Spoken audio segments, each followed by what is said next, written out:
Hello and welcome back to the Open Chess Anime Podcast. I'm your host, the Anime Collector. Joining me today is RHYS2753. We are definitely not late and gay today.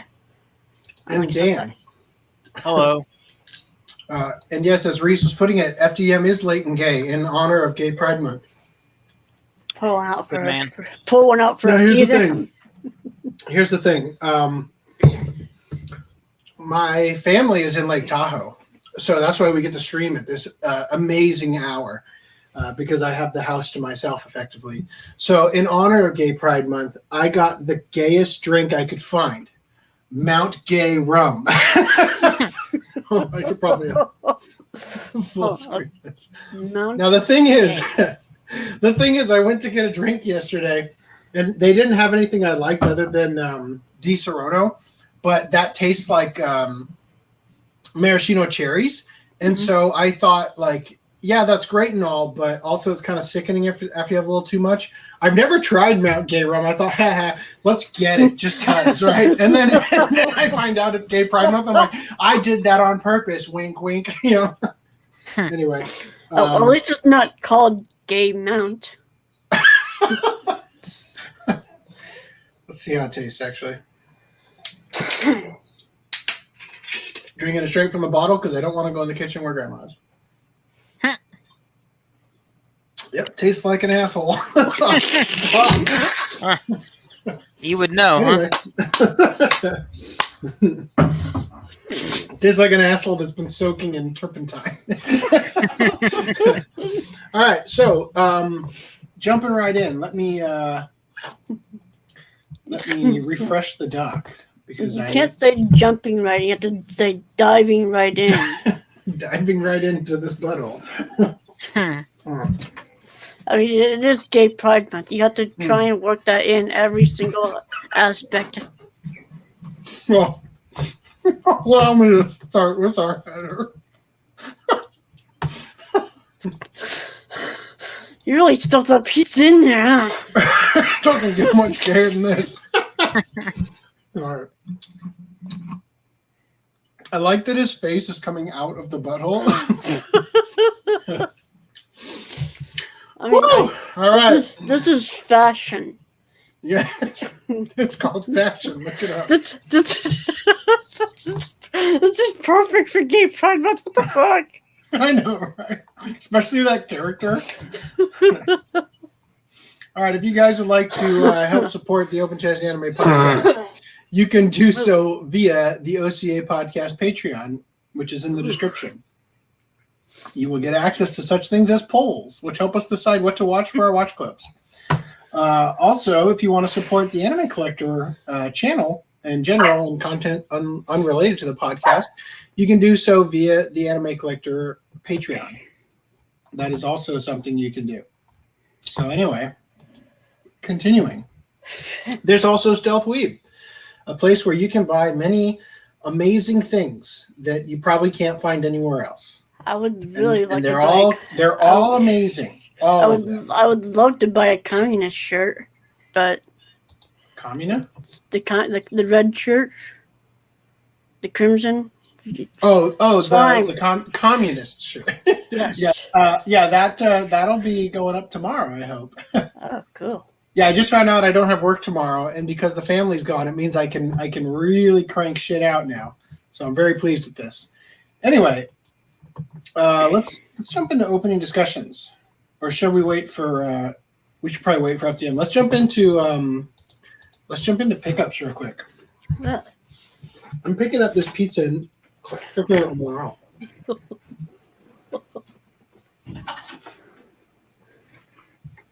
Also, if you're watching and would like to join the call, let me know because I posted it. I posted the link in the Discord, but I'm opening this call up to anybody just because I don't have interruptions. Kids aren't running in here trying to get into my face. All right.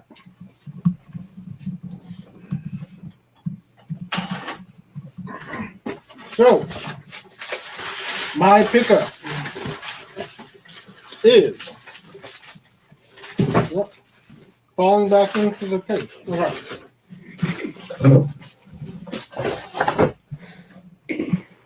Jesus 3 Christ. copies of Dear Brother. Why? Because Discotech said that they were going to go very quickly. And I know FDDNM is not able to order them because in Canada, they're communist or something. I don't know. But also, it was his birthday recently. So, buddy, I got you covered. And then I got extras. I think I might have actually ordered 5 of them. I can't remember. I've got some extras just in case. Well, if you never need to sell them, you're covered. And Yes, you'll make your money back on it. Yeah, exactly. So yeah, I figured I might as well get them. Just cause. Anyway, you guys have any pickups you want to share? Where's my computer? My camera. I have. My hair looks so bad. These are all good things today. No, I don't have any, but I should have some relatively soon. I ordered a bunch of stuff. Ooh. All right, this is my pickups. There you go. All right. I got My Hero Academia volume. I don't know if that's 28 or something. 27. I can't read it. One Punch Man volume 22. Durara SH volume 1. The Dissociation of Haruhi Suzumiya, The Surprise of Haruhi Suzumiya, and Overlord Novel 13, Paladin of the Sacred Kingdom Part 2. And interestingly enough, the Surprise of Haruhi Suzumiya is a 2-in-1 book because it's like first half, second half. It's shorter than Overlord 13. Okay. Which is which is hilarious. Yeah. Huh. Even though it's like 400 pages, this Overlord book, which is part 2 of a 2-part, is still longer. Which is hilarious. So, Onion Warlock says, a lot of streams on June 1st, not going to lie. Well, but are they all inclusive to all persuasions? Really overlay. Oh yeah. I was going to say butthole enthusiast, but I thought maybe that's crossing the line.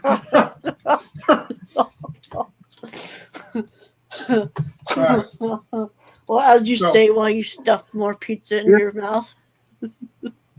Sorry. I planned to have eaten at least half of this pizza before the podcast started, but I was literally picking up my first slice when we had to go live. I'm just trying to prepare my belly for the alcohol. All right. I will try to swallow before. God damn it. I'll try to swallow before reading.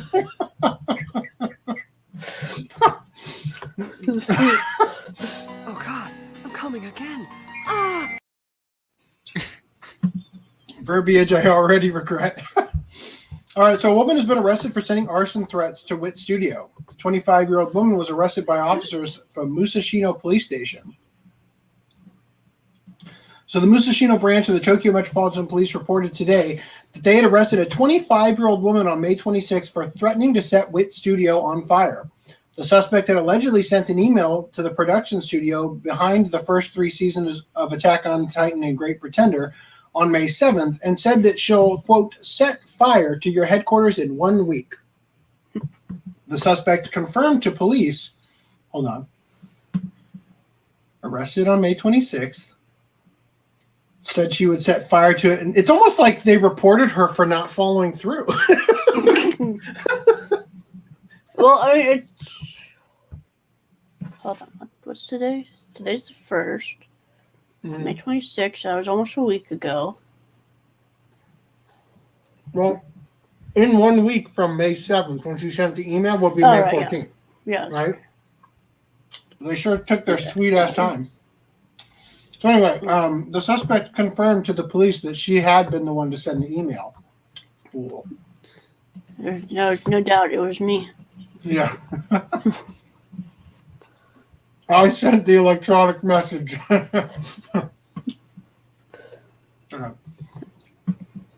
Allegedly, the suspect had been sending threatening emails and faxes to Wit Studio This is a 25-year-old woman who can operate a fax machine. She's a national treasure since 2018 and was arrested on May 26th for the latest email after the anime studio contacted the local police station.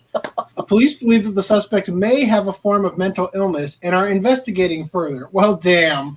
I sure am glad people with mental illness get away with crimes. It's not like the guy who lit up Joanne was of sound mental health. Yeah. The female suspect is being charged with the obstruction of business at this time due to Witt having to strengthen security as well to handle the situation. As well as handle the situation. So yeah, there you go. Oh, as if anybody had any doubt she had mental illness. Do you think that she was mad at Witt Studio for not animating the final season of Attack on Titan? That's the only reason I can come up with. No. I mean, Mappa's been doing a pretty good job with it. Oh, yeah? But, I mean... That's good to hear. I haven't watched the final season yet. Yeah. All right. So the Macross mechanical designer, Kazutaka Miyatake, is recovering after a house fire. So his house caught fire on May 22nd. He's known for being the co-founder of Studio Nue, creators of Macross, and working on mechanical designs on the series, such as Battleship Yamato, Mobile Suit Gundam Seed, and Miyatake survived the fire and is currently resting in a local hospital, but sadly, his wife passed away. No. Furthermore, he's been discharged from the hospital and is in good condition. He suffered mild carbon monoxide poisoning from the smoke. Did I have a highlight down here? I did not. Okay. Well, there's a picture of the house. Yep. Can't wait to find out he's charged with murder for starting the fire to kill his wife. All right, I'm gonna hold off on this one since FDM's not here. This is an article sent to us by Christopher Barker, so thank you. Viewer submitted articles are always something we're going to read on stream. We're going to jump to the Kickstarter news real quick. I don't remember which of these has already completed, so we're just going to quickly go over all of them because these have all been completed here. So Maddox 01 reached its goal, obviously, is over. That's great. Where's the thing that... Where's the home? What the fuck? Campaign? There we go.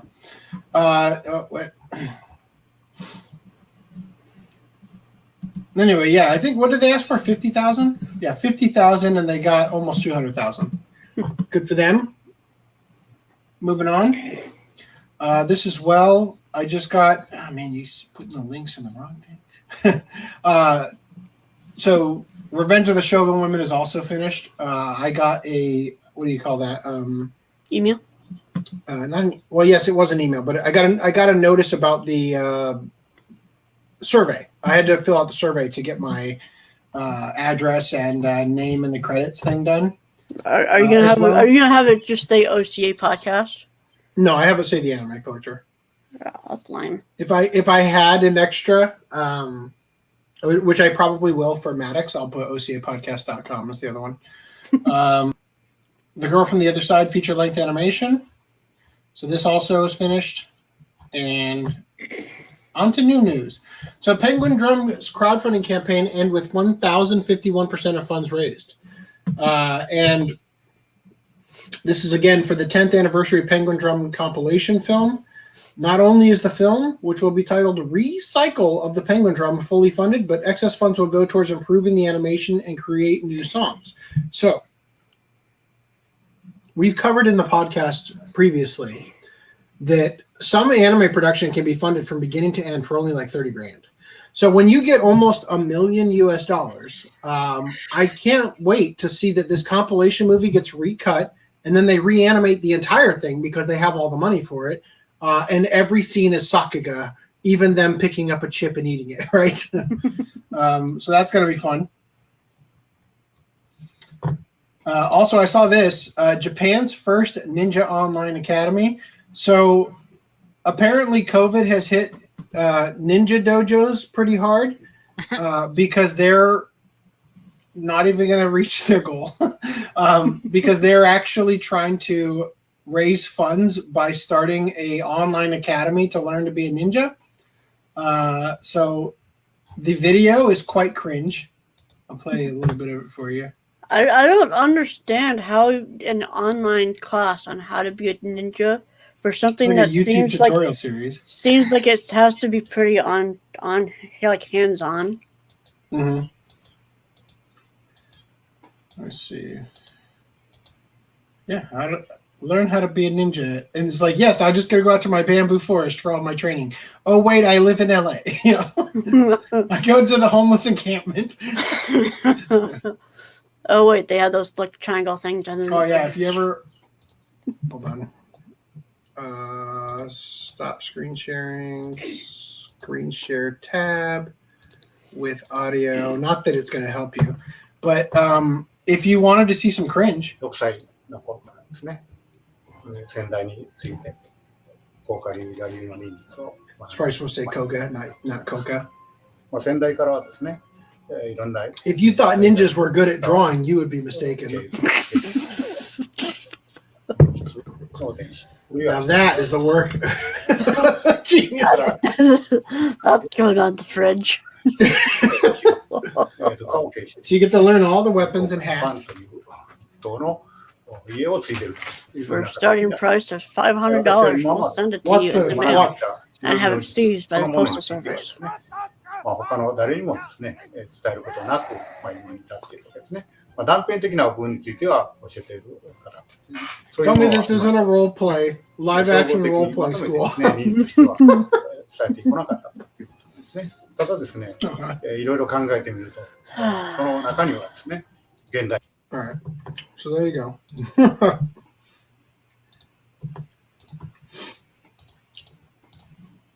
Oh no, I don't want to StreamYard back to itself. No, that's not what I want. Okay. So there's the thing. If you guys are interested, the tiers are pretty cheap, but also you're not really getting much.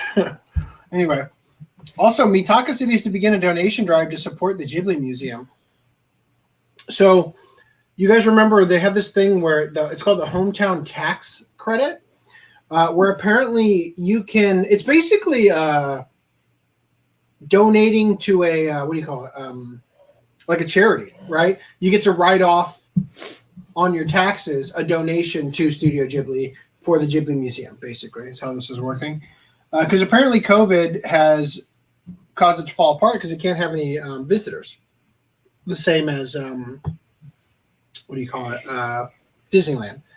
So anyway, that's the thing. Also, apparently they've been doing a Ghibli Expo. And it says here, airships and magic lanterns are lighting up the final run for the Ghibli Expo. So I guess I haven't read this, but I'm guessing they're going around and they're just like putting up, like, oh, here's the movie poster. And then for some reason, again, smaller for all of these. And they're just decorating a hallway with it, I guess. I don't know. Obviously, they're selling merch. I can't wait for the Ghibli Expo. Yeah, that would be fun. And then we've got these interesting things. Let's say, into the world of Mighty Ohm, greeted by friendly Totoro and Cat Bus. Yes. What did I say before? Imagine the smell of the pussy wagon. Never mind. Anyway, that's the thing. Moving on.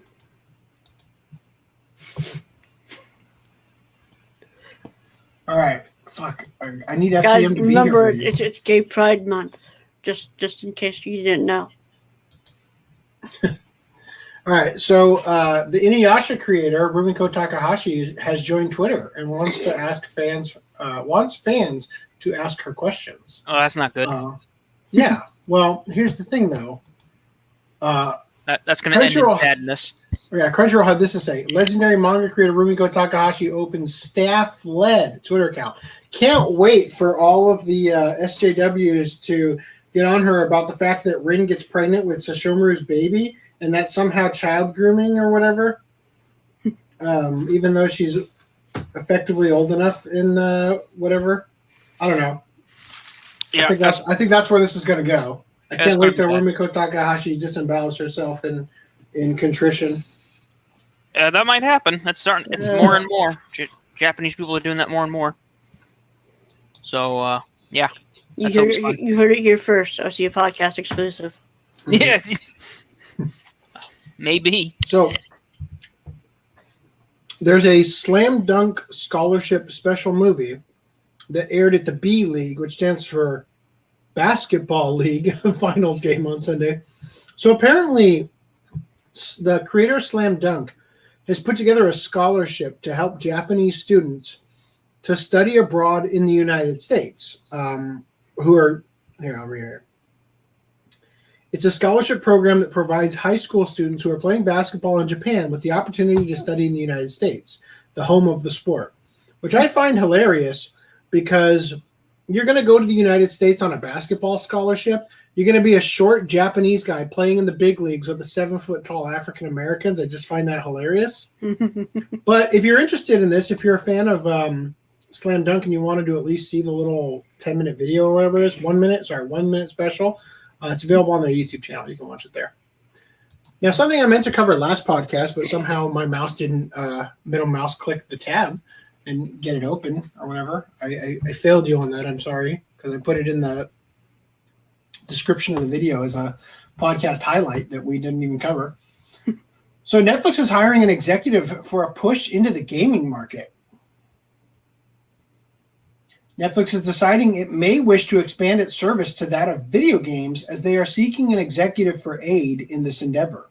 A natural turn of events considering the success of their shows that are based on games.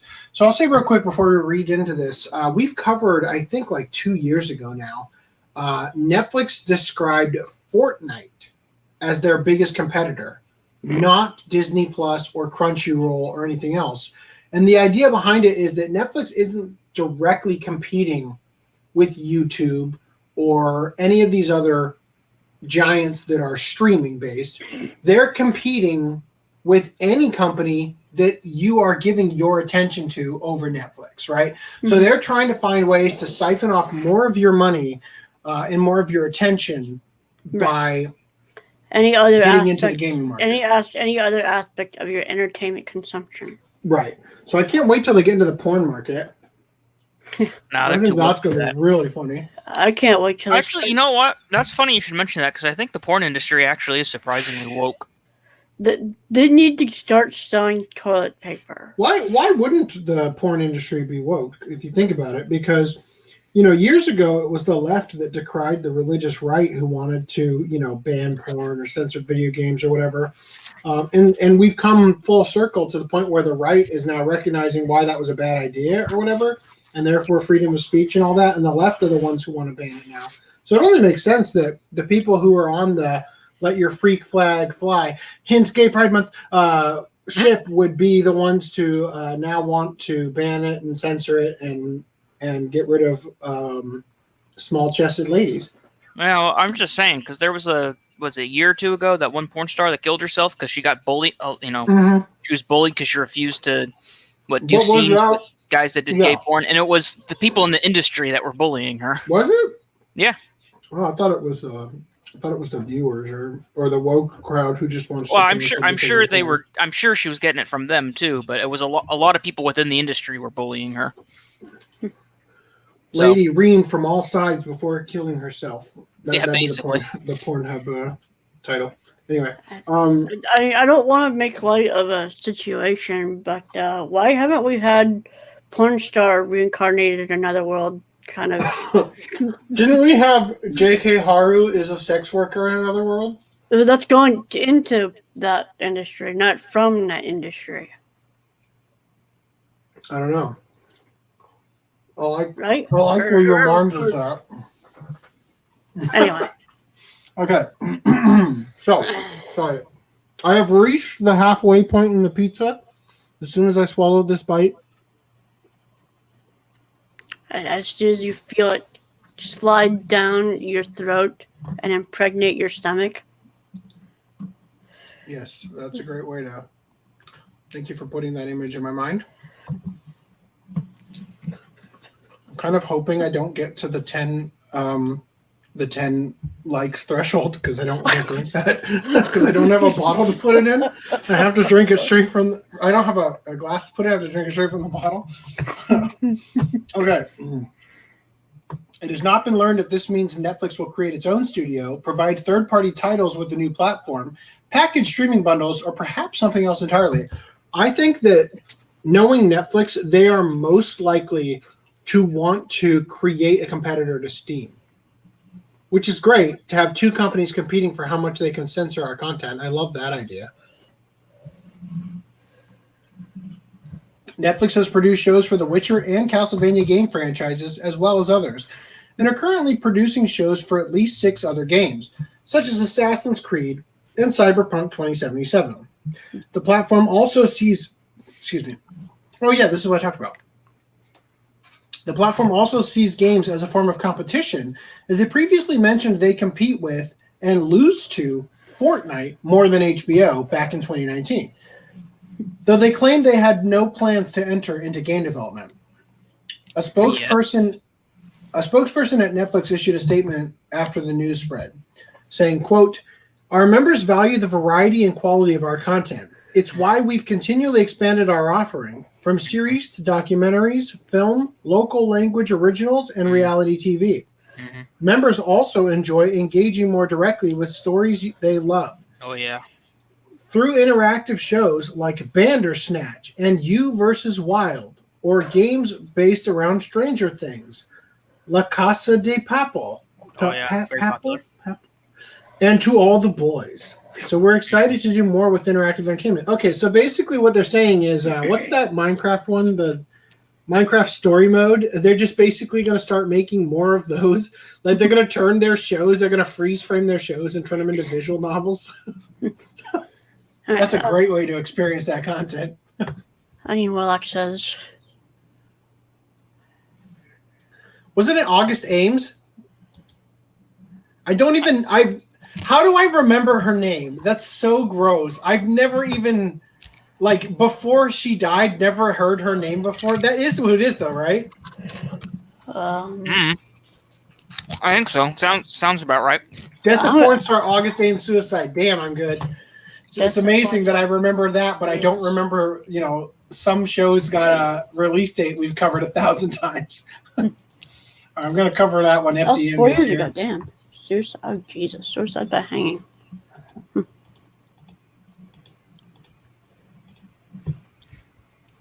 well. All right. So Demon Slayer Mugen Train anime film takes home the prestigious Fujimoto Award. So the award is named in honor of legendary film producer Sanezumi Fujimoto, who worked alongside Akira Kurosawa, among others, and was the head of Toho Studios' production division. Other than that, nobody cares about this award. It's big only in Japan and probably won't even get a sticker on the U.S. release that says Fujimoto Award recipient or whatever, like they would for Golden Globe winner or whatever the fuck they're called. No, also, Demon Slayer... Good. Oh, I'm just what else? What other anime or movie or whatever? What movies came out in Japan other than Demon Slayer though last year? Good point. Detective Conan. Didn't the Neon Genesis Evangelion one that came out this year, didn't it? Or end of last year? And they're probably thinking let's push that. We don't know if we need to release this right now. January. Yeah. I'm just saying, what was its competition for the award? It effectively didn't have much, for sure. There were some. Gintama. Gintama had some, but I actually think this was not even for 2020. It was for 2019, right? Didn't it come out at the end in December of 2019? No, this came out last year.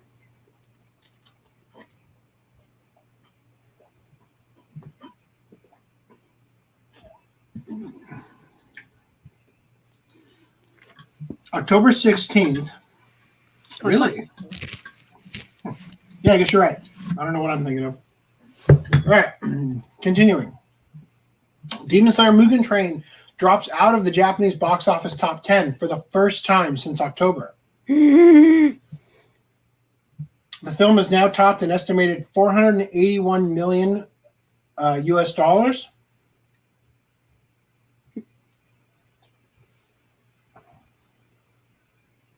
Dropped out of the top 10 for the first time since the film opened in October 2020 with Fate Grand Order Divine Realm of the Round Table Camelot Paladin Agatram, I don't know. God, no, I'm done. I'm done. A gate ram. Taking the 10th place on the chart. Oh shit! Hold on. It passed Troy.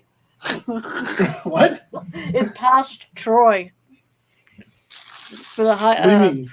Troy, the movie. Is that like a Brad Pitt movie with Yeah, where he played Trojan Achilles, War. right? Brad, yeah, Hold on. Yeah. it's a decent movie. Private chat. There you are. This is paste. Thank you. I was going to say, do you have the R-rated? Yes. Perfect. Let's see where we're at now, everyone. Joker is the #1 R-rated film ever by $1 billion fucking dollars. Yeah, I think it was Jesus. I believe it was first to reach $1 billion. I didn't care. I mean, I bought it without seeing it, and I watched it, and I hated it. Really? I thought it was a good movie. I haven't seen it. I don't really care about it, but I'm sure if I sat down and watched it, I'd be like, oh, it's all right.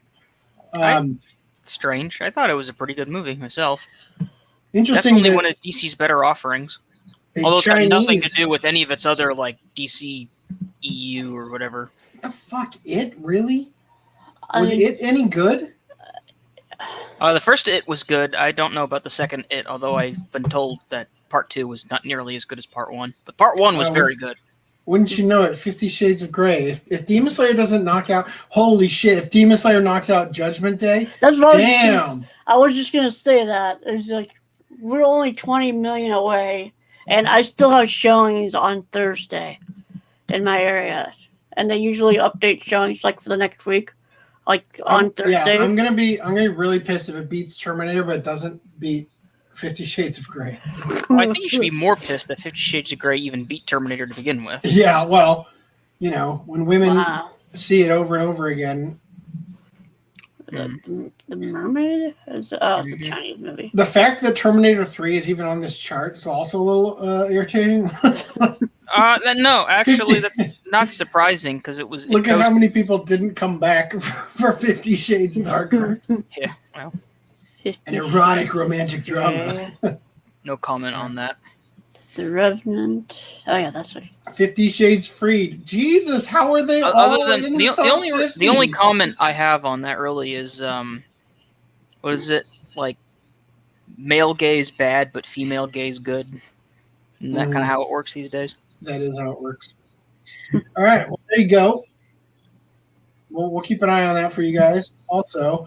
Deku, Bakugo, and Todoroki surpassed the best in the new My Hero Academia World Heroes Mission anime film visual. There's the visual. Aren't you glad that they made it so big for you to look at on screen? I'm excited for this movie. I'll be honest. And I'm hoping for like what we see in this movie. Like, I had hopes for the second movie. That it would introduce something that was only this week introduced in the anime, but it didn't introduce in that movie. I'm hoping to see something in this one that is like current in the manga. Mm-hmm. I'm just going to check on my like count real quick. 9. Nope, 10. Oh, damn it. All right, here it comes. I'm just trying to swallow this pizza. I'm doing the scientific method of guessing because I don't have a shot glass.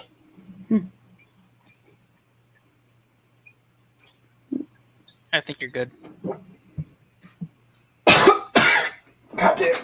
It's so disgusting. Oh. I'm not a fan of rum in general, but this is pretty awful. Holy God. Oh, all right. I'll wash that down with some pizza. You took a sip and you don't want to go any farther in the gay. No. Thank God I didn't. I almost set the threshold at every 5 likes. Oh. Fuck. All right. Oh shit! That reminds me. The original comment I made was supposed to be the one I pinned, so that people would be alerted. But guess I forgot. Oh well. All right. Mobile Suit Gundam Hathaway anime film has been delayed again. This time to June 11th. The previous delay had it scheduled to open on May 21st, but it was originally scheduled to open all the way back in July 23rd, 2020. Remember we covered, this has been a really interesting development because this movie, we covered it, looked okay. Then they said, hey, guess what? We're scrapping everything and starting all over with a new team, right? Or whatever it was. That can't be good. Oh. I guess I didn't know. Okay. Or I guess it so could Children, be good. Maybe. Children of the Sea is heading back to theaters. Is that correct? Back to theaters? Back Lise? to theaters. Okay. Heading back to theaters in North America this month. So June 13th and 15th. 13th is going to be dubbed and 15th is going to be subtitled. If I am correct, I think 13th is a Sunday and the 15th is a Monday. Or I'm sorry, a Tuesday. Yes, that's correct. So if we see it, Dan, it'll be on the 13th. I don't know. It's an you're okay movie. I don't know if I'll be available, but if I am, Okay. sure. Oh, that's right. That's right. Yeah. Well, if I don't see it, I won't cry over spilled milk. You know. It's an okay movie. It's very rushed. Oh, that sounds great. Do you think my wife will like it? And it's like the manga's like 8. They're trying to cram like 8 volumes of manga into one movie. That's always a good idea. So anyway, in addition to this, Wuthering With You is also going to be coming back to theaters on July 25th and 27th. Loop on the 3rd to 1st will be coming back on the 29th and the 31st. And premiere on September 16th and 19th. Ugh. And the premiere one is actually going to also have the side Gallo and side Leo, like the 10-minute shorts. Like the previous showing, I think only had the side Gallo one. It didn't show both of them. Yeah. For some reason. It picked one or the other, I think, if you were watching even though the side Leo one follows immediately after the side Gallo one, and it tells the prologue to the entire story. Yeah, well, basically what it is, I've seen both of them. They are the prologue to understanding both characters, I've seen it. They're completely unnecessary. I think they're necessary because they introduce the one doctor character. Captured. The doctor that initiates the existence of the kiss of life. No. Later go on to pretend the female doctor who gets captured. Yes, that female doctor who gets captured is the one that they use the kiss of life on first. Yeah. Oh right, yeah. Right. Okay. We're making really good time, unfortunately, for FDDNM. This is unfortunate. I love how he's like, I even woke up early for this. It's great, so be here. All right. So Loop on the 3rd, Part 6 is going to be coming soon. It's going to take place in the UK. Lupin is sporting what looks to be a green jacket in this picture. I'm excited. Yeah. This looks awesome. The question in the back of yours and my mind are, where the fuck is Part 5 on disc? Oh, yeah. Also, am I wrong, or is this character... This character's from Part 5, right? This girl character? She's the tech... I don't... Hold on. It's proving difficult to pause. There it is. Well, maybe not. Maybe that's not her. She doesn't look. I like that Lupin is going to save young schoolgirls. I'm liking this angle. She doesn't look familiar. That's not Amy. No, it's not Amy. She had red hair. She was also voiced by Christina V. Oh. I believe she voiced Fujiko and Amy in her tenure in Lupin. Anyway, moving on from that. Before we move on, it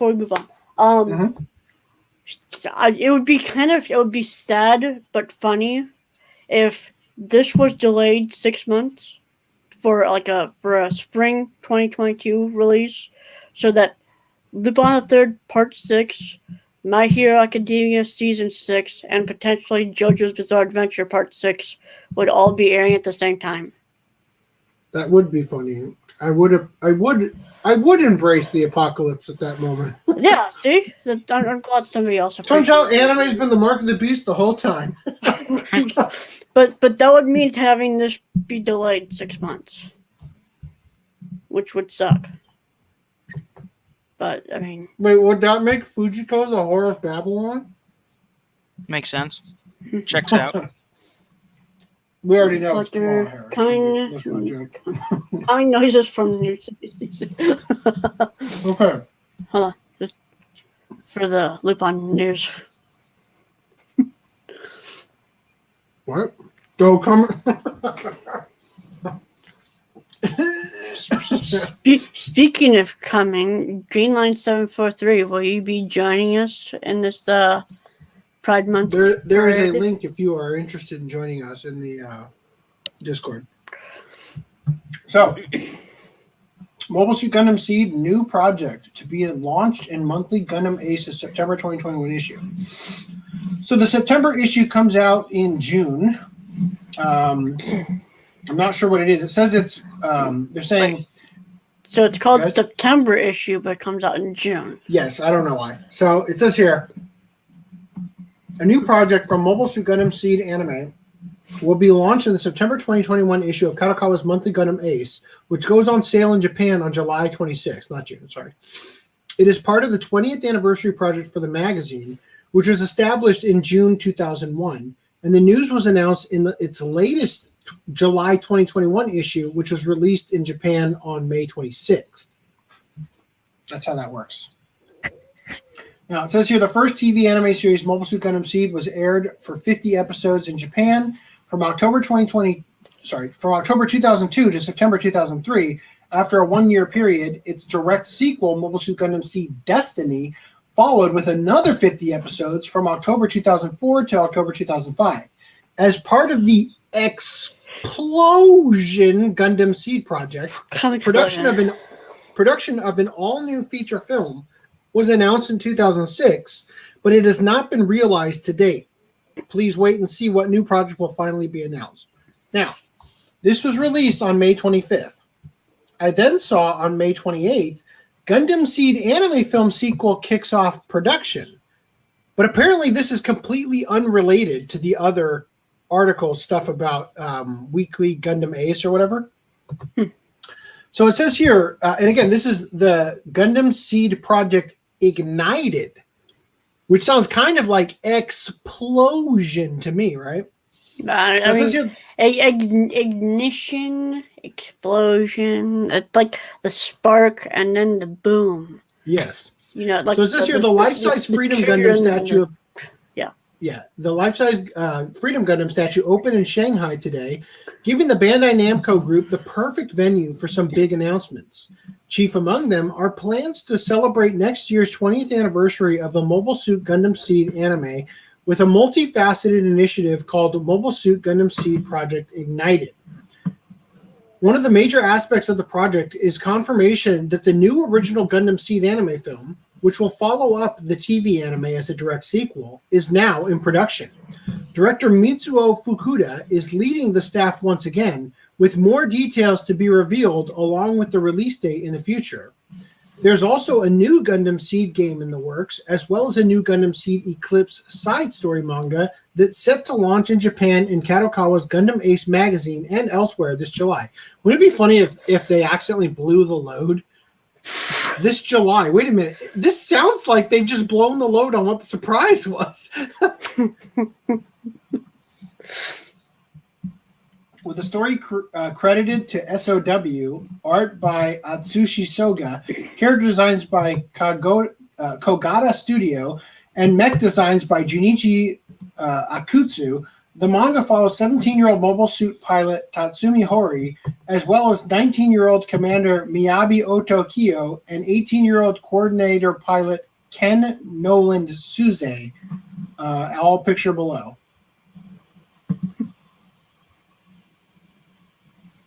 I mean, when I think about people defending my country, I definitely want them to dress like this.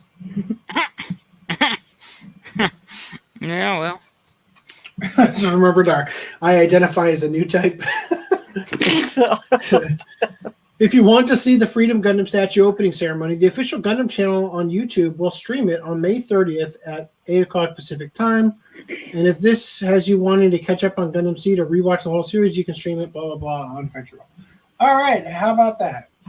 Robert Woodhead, Maddox post Kickstarter pre-ordering is now open. Oh, so I'm just receiving breaking news from Robert J. Woodhead, personal friend of the channel and somebody who definitely would agree with that statement. That if you would like to, if you'd like to pre-order the Maddox, oh Jesus, again, I'm gonna try to fan. That if you would like to pre-order Maddox 01, you can do so on Animego's website now. All right. So 2 new God candidates and their partners get cast for Platinum and TV anime. So the reason I'm sharing this is because I want to remind you this is from the creators of Death Note. It is scheduled for to air this fall on Japanese TV, and it looks kind of weird. Don't know why this guy has a caped like mecha. What's the name of what's that guy in My Hero Academia? Ishida. What's his name? Ida. What's his superhero name? Ingenium. Ingenium. Doesn't he look kind of like he belongs in that family or whatever? Yeah, I guess. Anyway. Yeah, I don't know why this is a thing. Also, nipless boobs. Oh, and then this guy who looks like Doppio. What's his name? Diavolo. Yeah. Diavolo. Yeah. Diavolo. Huh. Boy, if I get to heaven and this is actually what Archangel Gabriel looks like, I'm going to be very disappointed. Of course, I don't really want him to be the 6-winged 1,000 eyes or whatever it is in the Bible. So maybe I won't be. You'd rather have this guy. He's a Bishonen this whole time. Anyway. Yeah. Interesting. So I know it's Gay Pride Month, but they're doing the classical pink and blue for the gender reveal. So, interestingly enough, yesterday my second cousin announced that their twins were gonna be a boy and a girl. Oh, so that's good. That's kind of neat. Congratulations, Reese's family member. I forgot what you said. Yeah, second cousin. Right. My cousin's daughter. Yes, cousin. Very my cousin. Nice. I have third cousin. Just weird. And you don't even live in Alabama, like Augie. Yugo Kobayashi's soccer manga Aowashi scores a TV anime. So they're making this manga into an anime.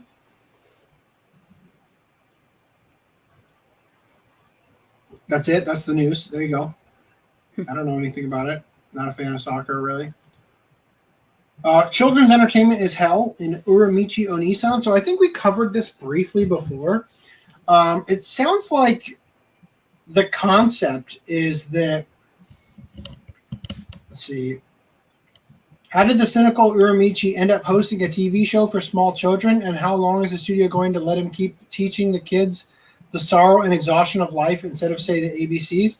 So I kind of picture this as like, imagine you're watching Blue's Clues, and you see like Steve, right? But then behind the scenes, Steve hates kids, right? And he's like it's hard to do the job because he just secretly just hates children. And behind the scenes, he wants to kill all the kids in the live all the stuff that they're cutting out of the episode is him telling them about how like women are evil. They're going to leave you for your friend or whatever. So that sounds fun. I can't wait to watch that. So drugstore. Go ahead. I was gonna say it's either that or you have a drag queen lead the kids in a gay pride march, which totally didn't happen. Oh God! Please don't.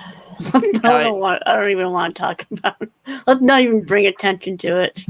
Well, I mean, you said Blue's Clues, and that's Blue's Clues is what did it. So Oh really? I believe it was Blue's Clues. like the latest episode or something like that. My God. Wow. What are you drinking, AC? Oh, not you are. Mm-mm-mm. No work tomorrow, bitch. No. You are. Oh, because I'm not drinking G Fuel? Yeah. Breach of contract. Well, if they had sold G Fuel in packs of 4 at Ralph's when I went to buy the alcohol, I would have bought that instead. Oh, I will be right back. Hold on. Oh, Reese is getting his G Fuel. Okay. So, Drugstore in Another World has a teaser promotional video, and it announced the July 7th premiere date, and I just want to share it because these characters are fucking adorable, and I can't wait to watch this. This character I could do without, but I like the female character. Okay. Anyway, that was a weird way to phrase that. Moving on. Okay. Battle Gods Rumble in Heian's Seidai no Ida-den Tachi TV anime trailer. So, this is a new anime. Upcoming anime TV based on the dark fantasy manga written by Amahara, who wrote Interspecies Reviewers. It's about a group of battle gods whose mettle is tested when demons return to a world that has known peace for hundreds of years. So here's the characters. Jesus, get out of here. Here are the characters. Looks kind of bland, but it's from the creator of Interspecies Reviewers, so I still kind of want to check it out. I don't know if it's going to be as controversial. Probably not. I doubt it will be. Now, the other reason I'm sharing it, oh, hey, Lance is here. How you doing, buddy? Oh. Glad to have you here with your badminton horns. I'm back good to to be here, guys. with my. So, Reese, I just got done sharing the anime adaptation of that other manga from the creator of Interspecies Reviewers. Oh, yeah. Now, remember we've talked about Record of Ragnarok, the story that pits God against man, and by man I mean Adam from the Bible, who is somehow deified. Oh yeah, with the hot Eve. I remember now. Yes, yes. I remind you of this. I want to know what these characters are up to. This like JoJo character running with this girl to save the world from Poseidon, fucking Thor, Adam from the Bible for some reason. You know, I'm honestly interested. Yeah, so here's the cast. We've got Rangrid, the fourth eldest of the Valkyrie 13 sisters. Her name means shield destroyer. She becomes a spear. Wait, hold on. Yeah, she becomes a spear-like weapon for Lubu in the first shit. battle. Look who it is. Mondo Leighton Gay. Dressed for the occasion, I see. How's your butthole feel now? It's the middle finger stinger. I think his connection is worse than mine, and he can't hear us. He's so thrown out of whack, he can't even respond. Look, man, after the conversations we've had, he probably doesn't want to talk right now. Now he's back. Or not. Freaky dicks don't know me. I cast a spell and he disappears. Poor guy. Okay, so back to this. We've also got Regan Leif, the seventh eldest of the Valkyrie 13 sisters. Her name means heritage of the gods. She becomes knucklebusters for Adam. You know what? It's like she becomes the pink dildo from Grand Theft Auto San Andreas that you beat your opponents with. Christ, the second eldest of the Valkyrie 13 sisters, her name means the quaking one and also the roaring one. She becomes a sword for Kojiro in the third battle. So there's a promotional video you can watch. So she shakes violently and makes a lot of noise. Gotcha. FDDNM, I hope you're paying attention for thumbnail purposes. We've got a great image of Adam here. God, I love the idea that fucking Adam from the Book of Genesis is fighting like literal God. Guys, has anyone other than me seen Seven Deadly Sins? Because that looks like Meliodas' brother. I have not, but I'll take your The guy in the bottom right with zoomed in. The guy in the bottom right. This is Poseidon. Here, like I've also got from Sankaku Complex. I've got like the GIFs where you can see Adam do Hokuto no Ken. Oh my God. Is this a Netflix show or is this Warner Brothers Japan? I think it's released on Netflix. Boo. Okay. So yeah. So here's just some work from it. I think this guy's name is Toil. I think that's what that is. Toiru. the fanfic? This guy is unreal. I think this is Zeus. Zeus. This is definitely Poseidon. Looks like a jacked Netero. Poseidon? Right. It amazes me. And then of course Adam. Jack.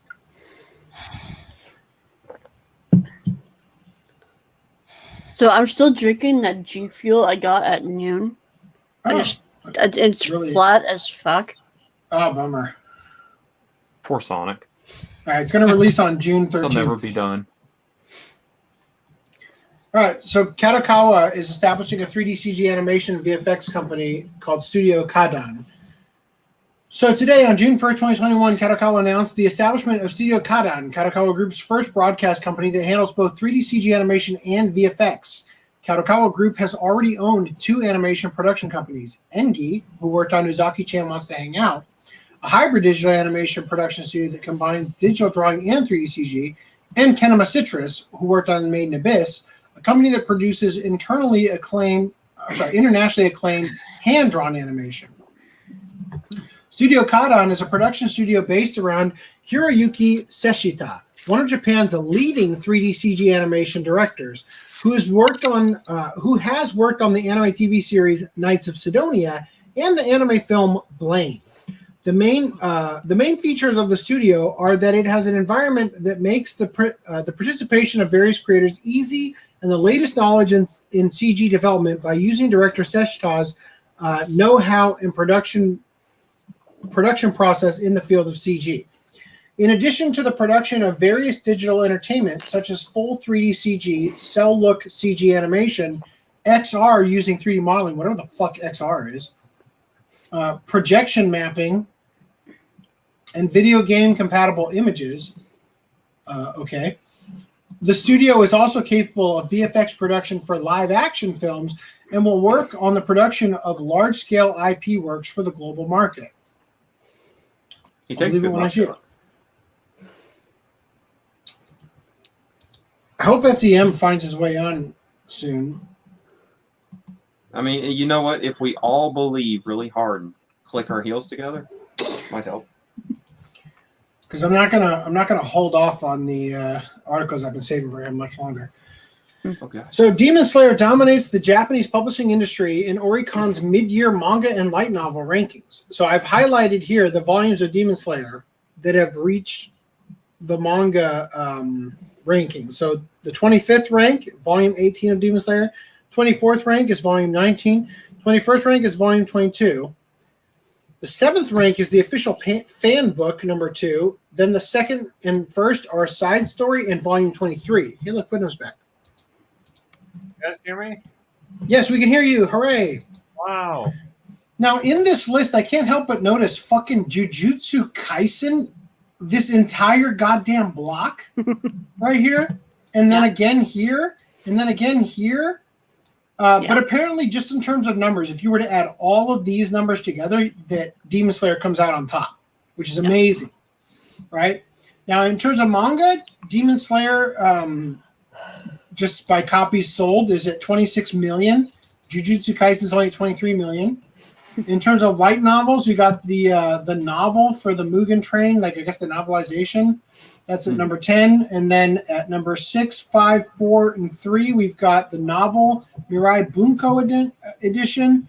We've got Kataha no Cho, Shiawase no Hana, Kaze no Michi Shirube. And then again, Jujutsu Kaisen is going to be the next thing, next in line after Demon Slayer. It's going to be the next big hit, I think. Yeah, it is. It is the next. It is the big hot. It is, right? I mean, we've been saying this for a while now, but I'm just clarifying again. How many times are we going to cover Demon Slayer getting 14 handies from the industry? Like, well, we've done it about 7 times already tonight, so we're just gonna keep our stream going until they're just puffing out air. We so got, they can jerk off so Listen, much. listen. we got If 7 someone- times. We got 7 times tonight. We gotta get to 69 by the end of this stream. If someone gets off too much, they die. Let them keep going. Okay, so continuing, Jujutsu Kaisen manga has sold 50 million copies. That wasn't the image I was expecting when you started talking more about Jujutsu Kaisen. Well, that's because every single article about it on Crunchyroll uses a picture of the pink-haired guy. But I thought that this was a nice break from that. It's a very different. You're getting tired of looking at Yuji. You want to look at this character instead. I don't even know her name, but I'd rather look at her. Yeah. Yeah. Also, Roger Craig Smith is going to continue voicing Sonic in the upcoming games. Oh, nice. I don't know who that is, but I assume he voices Sonic in some capacity. Yeah, so we covered this previously, that it seemed like he was getting ousted from the role. It says here, actor previously announced the end of his run, but is happy to return. So it says here, back in January, Sonic the Hedgehog fans were hit with the news. The longtime Sonic voice actor Roger Craig Smith will be leaving the role. The actor relayed the news himself with a broken blue heart, expressing gratitude for the 10-year run and leaving everyone else with uncertainty regarding who would fill in those iconic shoes. Definitely not Ben Schwartz, fingers crossed. Even the official Sonic the Hedgehog account followed up the tweet thanking Schwartz for his hard work. But it turns out this story isn't over yet. While no specific titles have been mentioned, the voice actor hopped back onto Twitter to announce that he's officially back voicing Sonic the Hedgehog in games.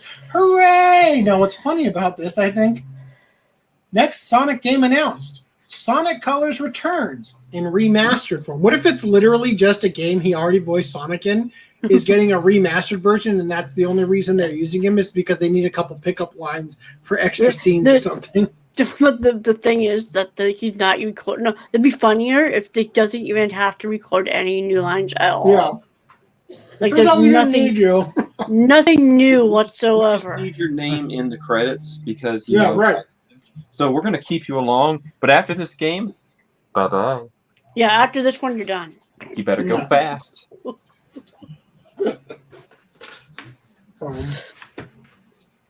Trying really hard to eat the rest of the pizza because I can.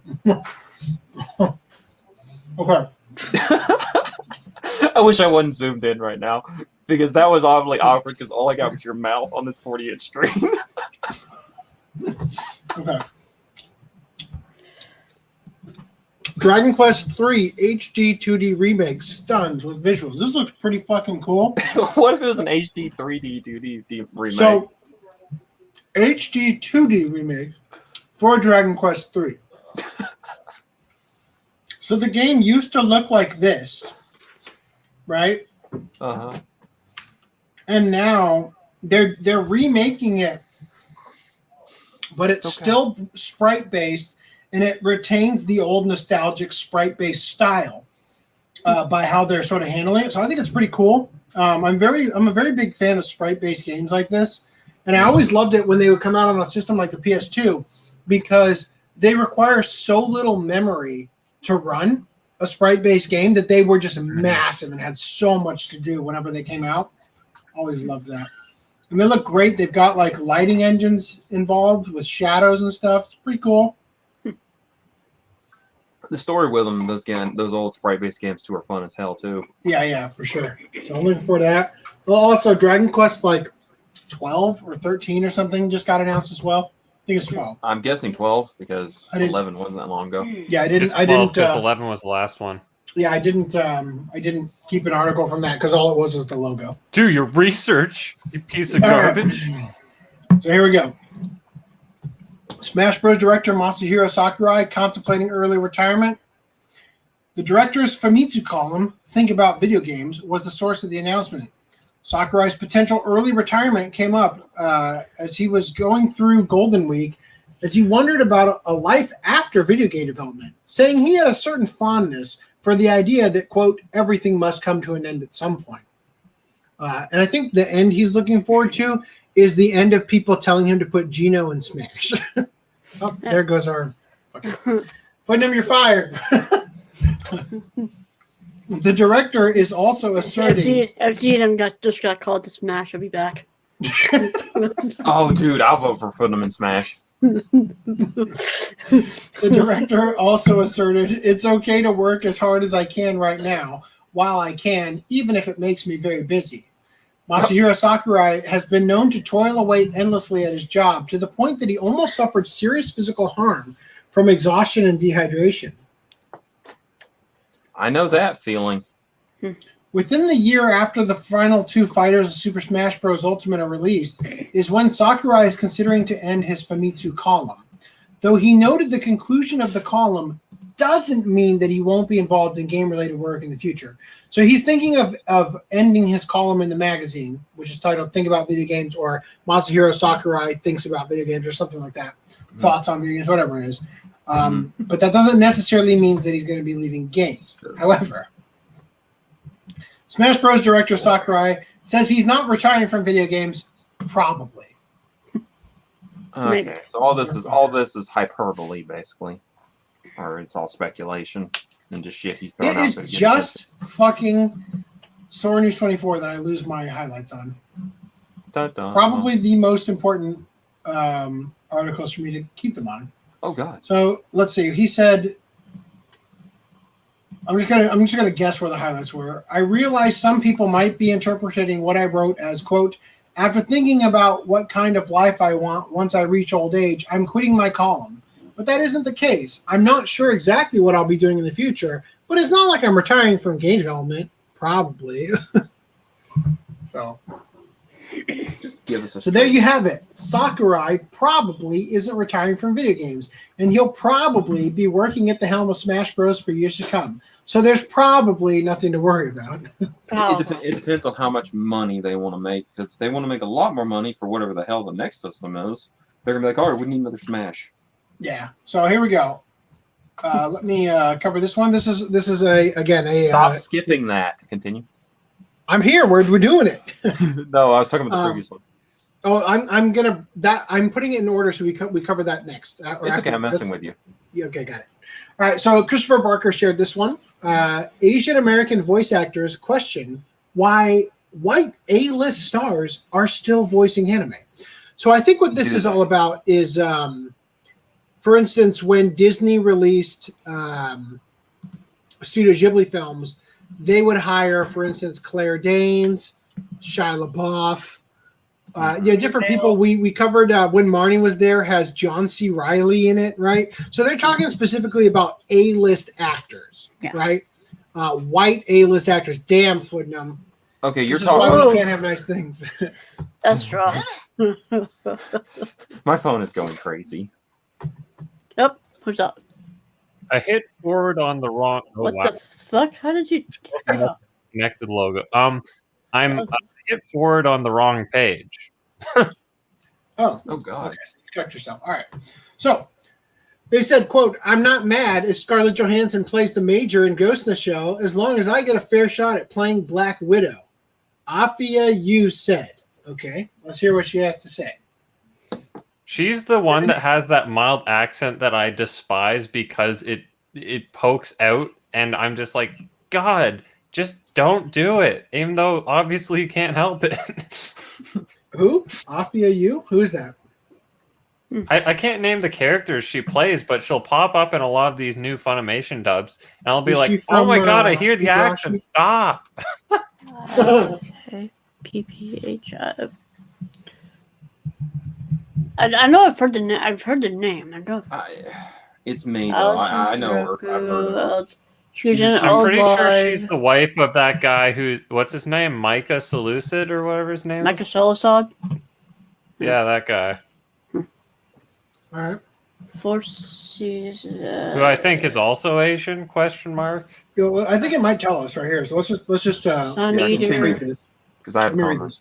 this. So, voiceover acting is a trade with a rich history. It's also a predominantly white business, with A-list actors only encroaching more on the world of voiceover work for feature film and television. Those dynamics get even more skewed. I'm sorry, with A-list actors only encroaching more on the world of voiceover work for feature film and television, those dynamics get even more skewed. Jesus. The voiceover actors at Funimation, one of the premier anime entertainment companies working in the field of dubbing and distributing East Asian media, are hoping that those demographics can be changed.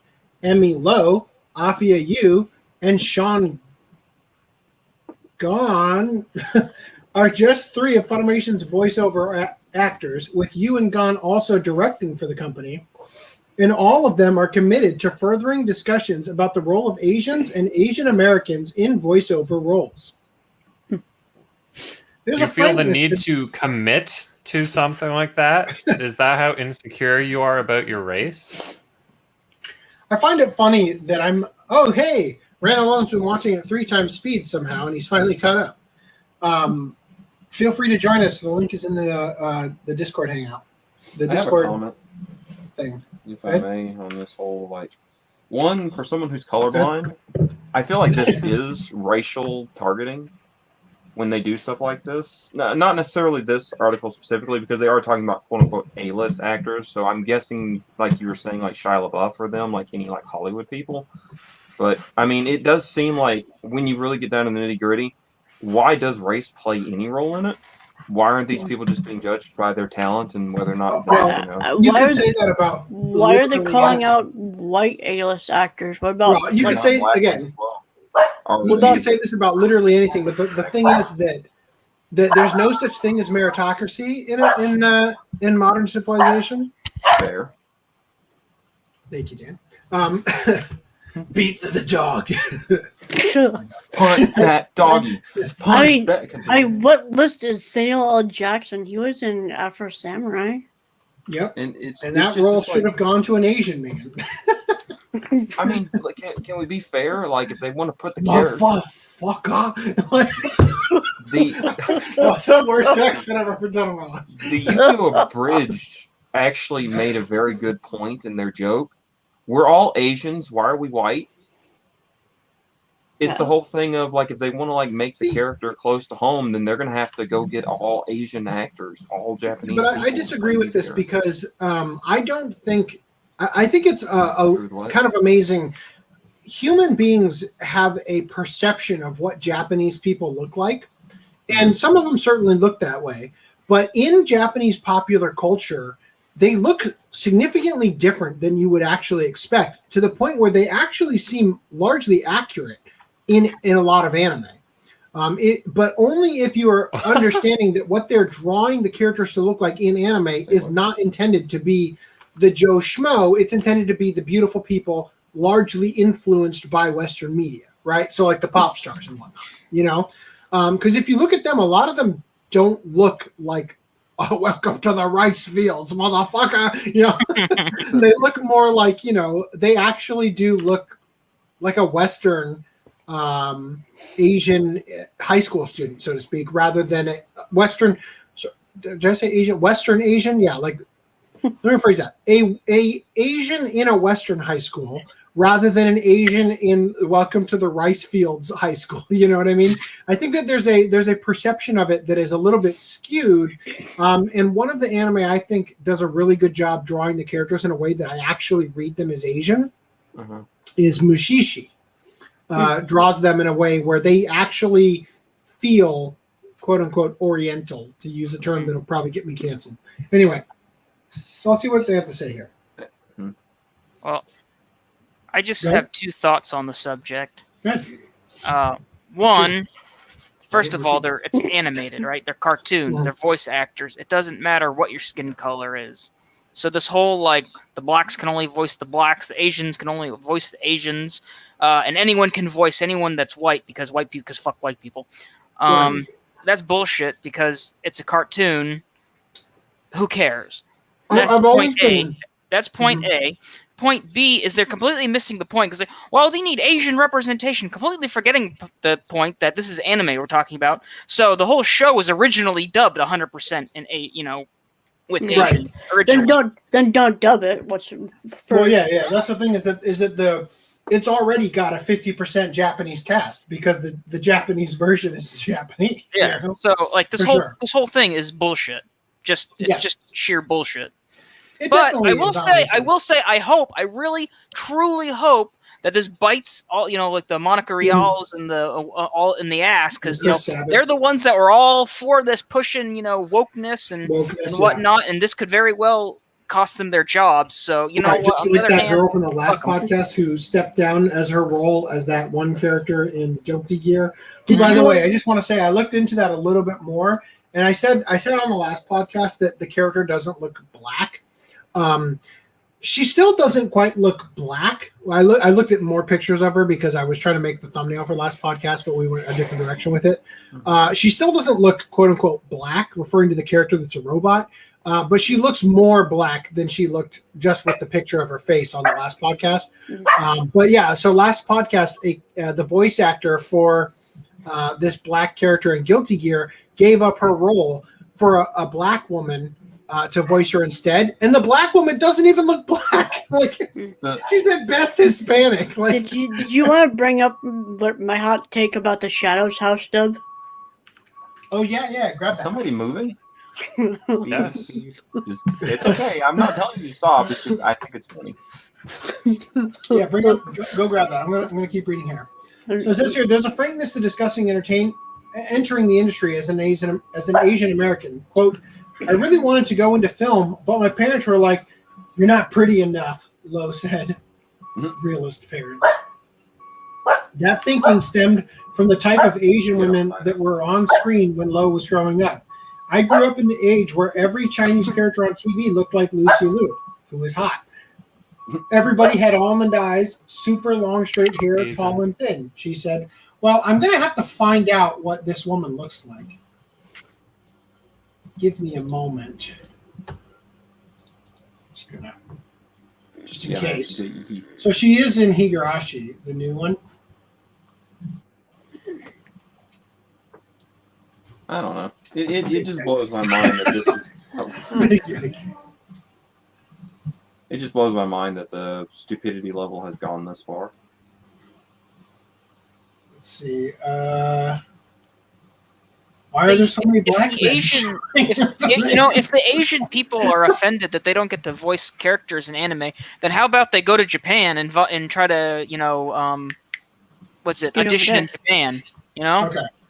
So first of all, Jesus Christ, what is going on with your eyes? This whole thing is bullshit, and you know what? I'm gonna call it as I see it. Like this. Copy link. Okay. So I'm guessing there's contacts in. And these are certain characters this person voices. Oh wait, is that a black? That's it. Is that a black character that she voiced? Oh shit. Oh. The blackest black character. Oh. All credibility lost. Anyway, hold on. She doesn't look like a lolly. Back in that picture. She looks like a guy in a dress, which I'm sorry. Guy play? Gossip play? Yeah. This is. Yeah, well, so when your mom said you weren't pretty enough to be an A-list Hollywood celebrity, she wasn't wrong. That doesn't mean you can't voice an anime, but I'm saddened by your attempt to make it about. Now listen, Brad. We need to be fair here. I think every damn one of us has been to the DMV to get our ID and our license. Here if this is actually and that terrible picture that gets taken of us. Everyone's got a good side. Yeah, that's true. Oh dear God. All right. Well, I don't know. Maybe these are all. Maybe it's just a common name, and these are all different people. I don't know. Are they? We're gonna move on. Okay, my colors are acting up, but that person's hair looked white in the center. Continue. What's going on here? Oh, we've got some very nice comments coming in. I'm gonna have to be very careful not to show any of them. Interestingly enough. Okay, hold on. Yeah. God damn, there's a billion of them coming in.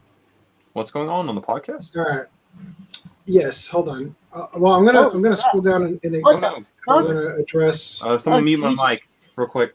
Somebody said, "Holy, what the you fuck? guys are spreading Asian hate, and I don't condone that message. What Is the black fuck? wrong?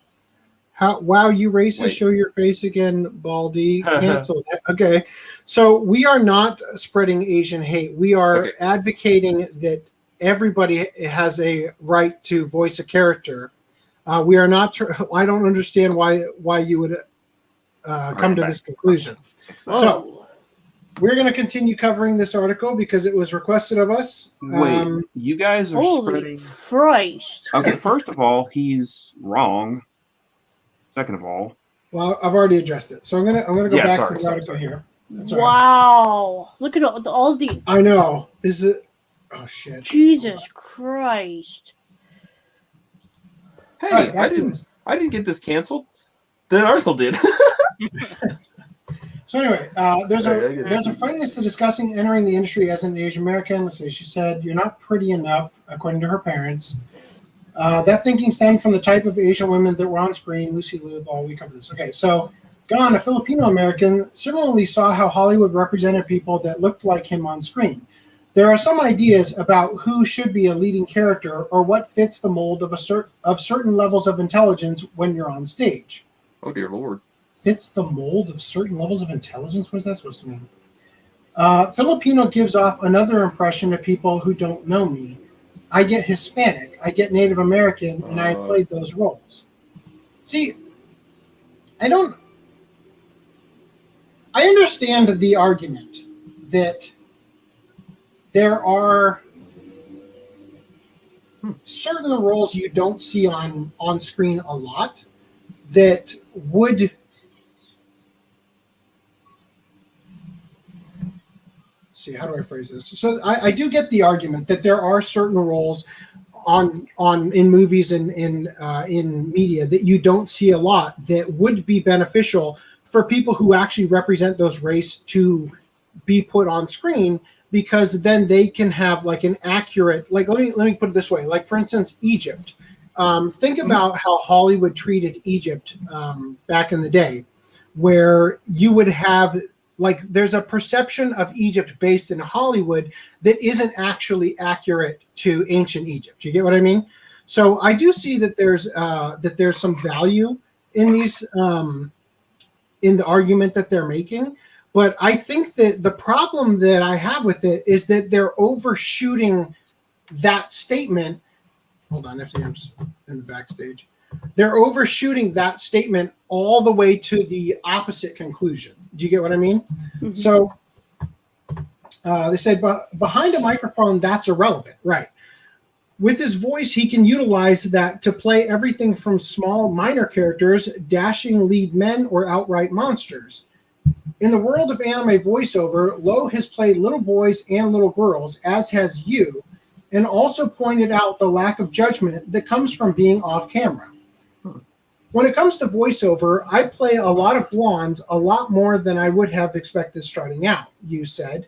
Having that freedom to play outside how your body looks really appealed to me, which again is why I think that acting in general should be open as a meritocracy to anybody who's going to fit the role. Because this is something that applies to everybody. For instance, go ahead.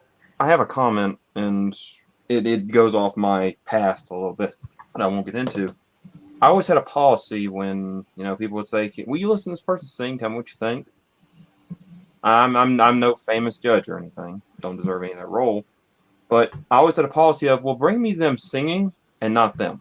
And what I meant by that is I don't want to know what they look like, because I'm not judging them by looks, because it's always been a thing, especially back 10, 20 years ago, or 10, 15 years ago, the whole like American Idol stuff was hitting, and looks kind of mattered to people more than the talent of the person.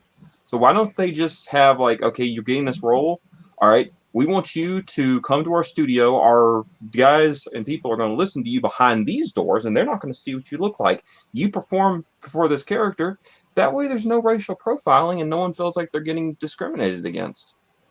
And it would help this whole argument of, hey, this person's getting a role because no offense, I'll agree with everyone on one thing. Christopher Sabat and Monica Rial get a lot more roles, than a lot of other people. At least from what I've noticed, because he's in everything. Well, yeah, but see, the thing is, and this is the thing that needs to be understood, is that Chris Sabat runs Okratron Studios, which Funimation subcontracts for the purpose of dubbing. So Chris Sabat gets to choose who gets roles. In some situations, and probably in largely a lot of them, those roles have to be approved by the Japanese companies, right? At least in the case of Dragon Ball Super, Toei had to sign off for everybody that that they were casting, right? Mm-hmm. But because there's like that choke point in the process that comes back to Sabat, he gets to pick the people that then get sent over to Toei for them to choose. And I would say that it's probably very likely that Toei signs off on the people who are already a safe bet. Like they've already proven themselves industry-wise as being popular, and have brought goodwill towards other previous shows and whatnot. So I definitely think that that's a thing for sure. So it would make sense.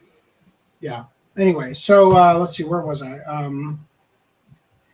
The rise in anti-Asian violence and the continued discussion about the lack of representation, though, are certainly making anime voice actors analyze how the system has been set up. Again, we covered in the last podcast the actor who stepped down from Guilty Gear. Gon said he's aware that the predominantly white people in power who have set up studios will hire those they're close to and who often look like them. See, I don't necessarily think that this has to do with look, you're not wrong in the sense that they're hiring people that they're close to, but I don't necessarily think it has to do specifically with the fact that they look like them. I think it has to do with like when we have an established trend in fashion, for example, in women's underwear, where the color nude is a specific color. And recently, people have gotten all bent out of the shape over the fact that it's quote unquote racist because nude, the color for nude is for a white woman, so to speak. But the invention of the color, or like the naming scheme for it, was back when the actual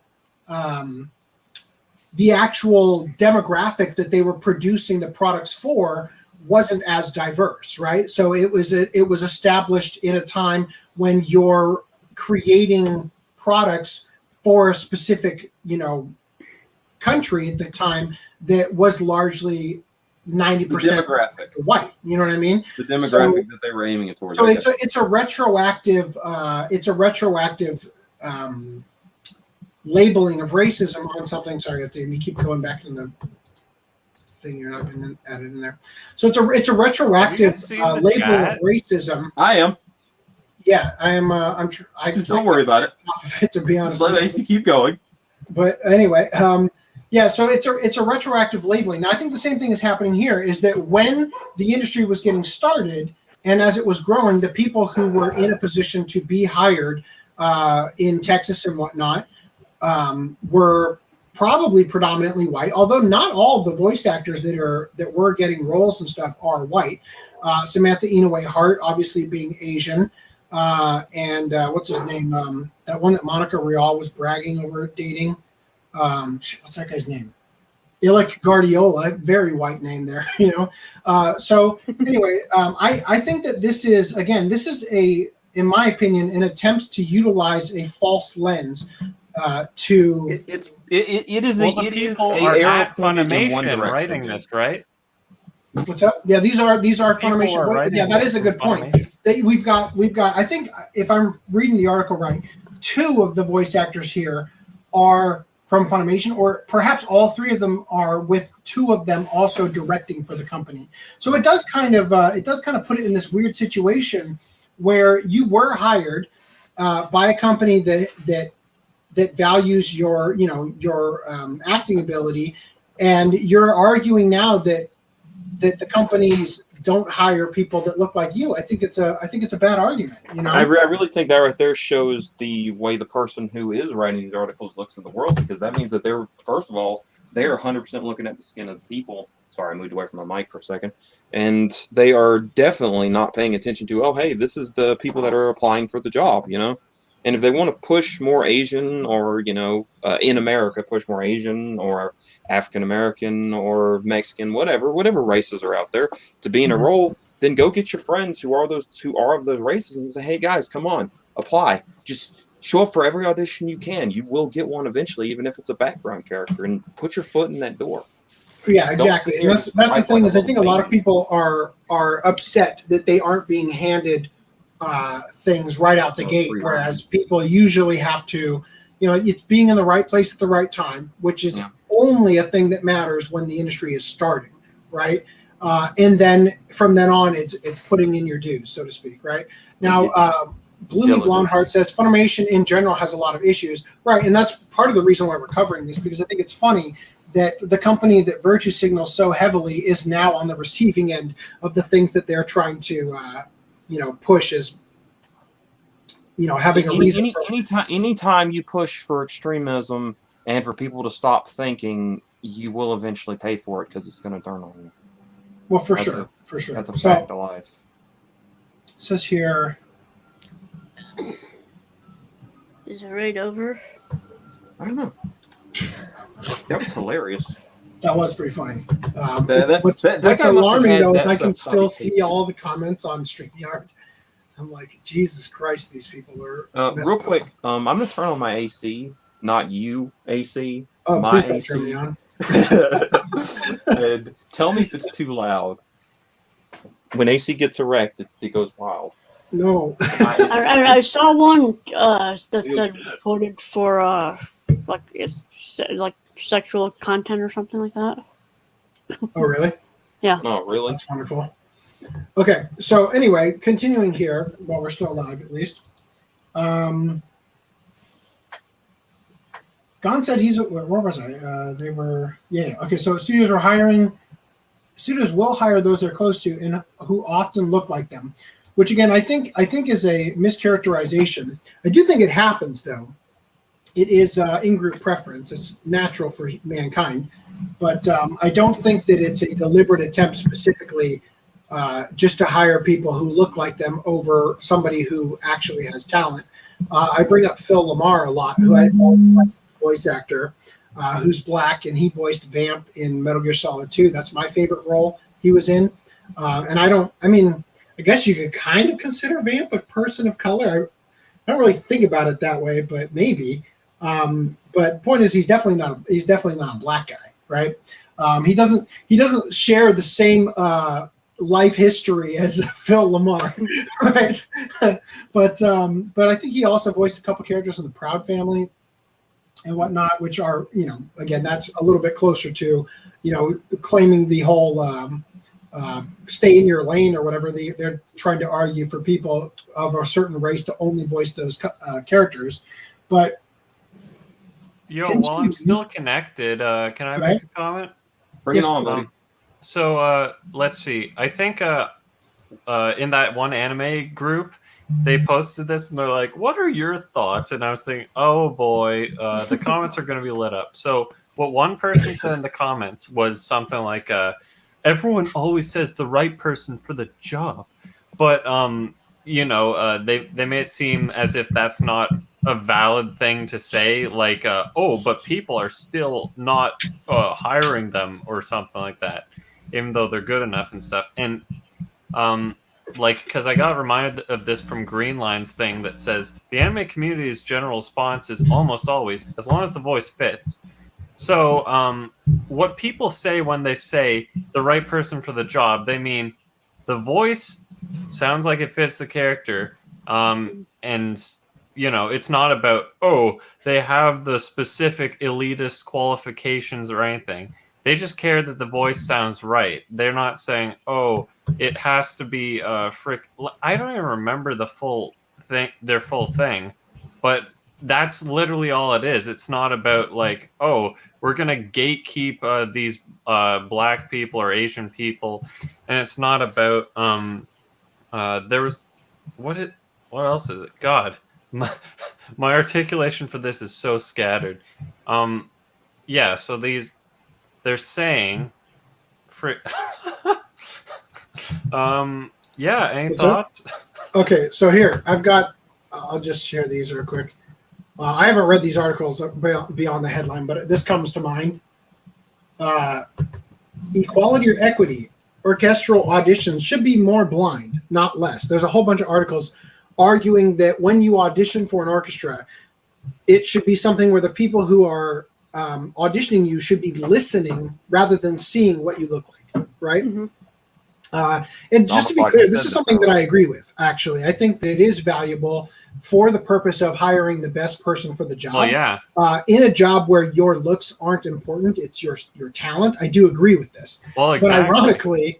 But ironically, they don't seem to agree to make orchestras more diverse and blind auditions. So it says if ensembles are to reflect communities they serve, audition process should take into account race, gender, and other factors. So basically what they're saying is that please blind discriminate. auditions. So this is the thing. I think this is the fundamental issue. There's an almost autistic, obsessive compulsive need for people in this sort of movement to get the numbers to match. And the numbers are never going to match because they are operating on an incorrect assumption that mankind, human beings, are all the same, right? And it's the not other true. assumption they're making is that apparently each race makes an equal percentage of the population, as if we're going to organically and naturally get 50% black people hired. It's if it's 15% of the population in the U.S., how could you reasonably expect that amount of people to join? Because if every single place is looking for an equal, diverse environment, they're all going to be taking up these people. And it's like, well, we can't find enough people to build the amount of, what do they call it? The quota. We can't fill the quota. Sure. So I would say, and this is the thing that's obvious where they're, to make orchestras more diverse and blind auditions, when people push this, aren't they kind of what they're not saying, but they're seem to be implying that minorities aren't as good as the groups that are getting hired. That seems to be like what they're kind of implying. Yes, that's it's always funny that they actually end up coming to the anti-racist weirdly always start advocating for things that I would argue are racist. And that's one of the reasons why I push back against the woke agenda, because as I've said before, I think that it is racist to hold people up specifically for their skin color, whether they're good or not. Because for every person you decide to make a, like an icon or whatever, just simply because of their race, you're overlooking somebody who might actually be the same race, who is actually warranted to be there. But they just aren't, on your radar because you're too busy looking specifically for the race versus the talent and finding out the race. Because you're discriminating. So Weirburger with the $10 super chat says, been in the process of moving lately, so haven't had lots of time to tune in. Here's something to tone for my watchers. Well, I appreciate that for sure. So going back to this, though, what's going on here that I find very troubling is that it only goes one way, and that's how these groups are tipping their hand. They're showing their real motives. Is that a guilty dog barks? Well, we had the Oscars So White hashtag campaign, right? And when you crunch the data, you actually find because they're talking here. It says, if ensembles are to reflect, and again, this is a false equivalency here because right now we're talking about the orchestras versus the Oscars, but I'm using this to illustrate how this particular group is thinking and applying it to the other because it's a similar motive, right? So it says here, if ensembles are to reflect the communities they serve, the audition process should take into account race, gender, and other factors. Now, that says here to reflect the communities they serve. So if you're going to argue that the Oscars are so white, they found that the data actually showed that African Americans are overrepresented in the Oscars Exactly, because if they take up 15% of the population, it's like, well, every single black person in Hollywood has an Oscar.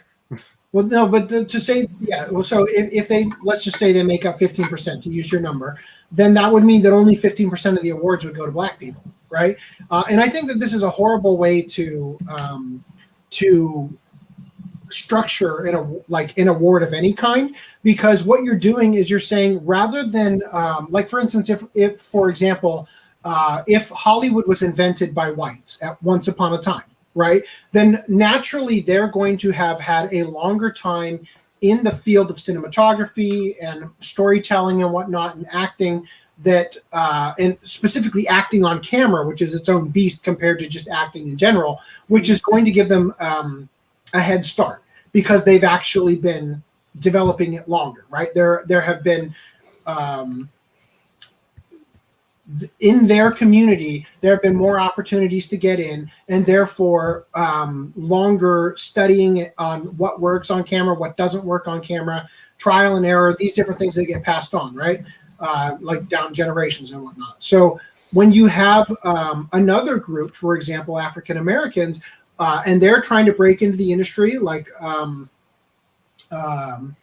and they're having a harder time, what you're effectively saying when you try to start giving out awards just to make the numbers match in terms of awards received to communities that the actors serve, so to speak, is that you are actually taking different people and giving them an award whether they have actually learned the craft to the degree that has become the standard or not. AC, and one of the ways, well, real quick, one of the things that always kind of irked me about this was I never saw this movie. Perhaps the acting is phenomenal, but I always thought that when that actor who had never acted in anything before in the movie Precious received the Oscar, I always viewed that as a political move, right? And I think that it cheapens the award. It cheapens, the accomplishment of an actor when you make a political stunt such as that, right, in order to appease the numbers they're trying to autistically reach, that say that the communities they serve match the awards given out. You know what I mean? Okay. And I think that it has a reverse effect than what they want, and actually has that, what they call that soft bigotry of low expectations, which says that you cannot receive this award unless we give it to you, all the while jerking ourselves off for giving it to a black person, which I think is disgusting in general, when they virtue signal about how you only won this award. You should be so proud. You're the first African American to win this award. It's like, dude, they're a person. Jesus Christ, stop treating them different for that, Anyway, so yeah, these are all the reasons why I disagree with the notion. And I, for the record, again, I do agree in the concept of blind auditions when it comes to orchestra, and it'd be interesting to see it going towards anime casting or anything, anime voice acting as well. But the problem is that because Funimation controls so much of the industry, and Chris Sabat, who they subcontract through Okratron 5000, is able to have the first say, so to speak. He literally just calls up the people he knows that he works with all the time and says, "Hey, I'm going to cast you in this show. Please come in to record." You know what I mean? Mm-hmm. Okay, well, look. Anyway, back to, go ahead. First of all, love is blind. Talent is raceless. Talent is raceless.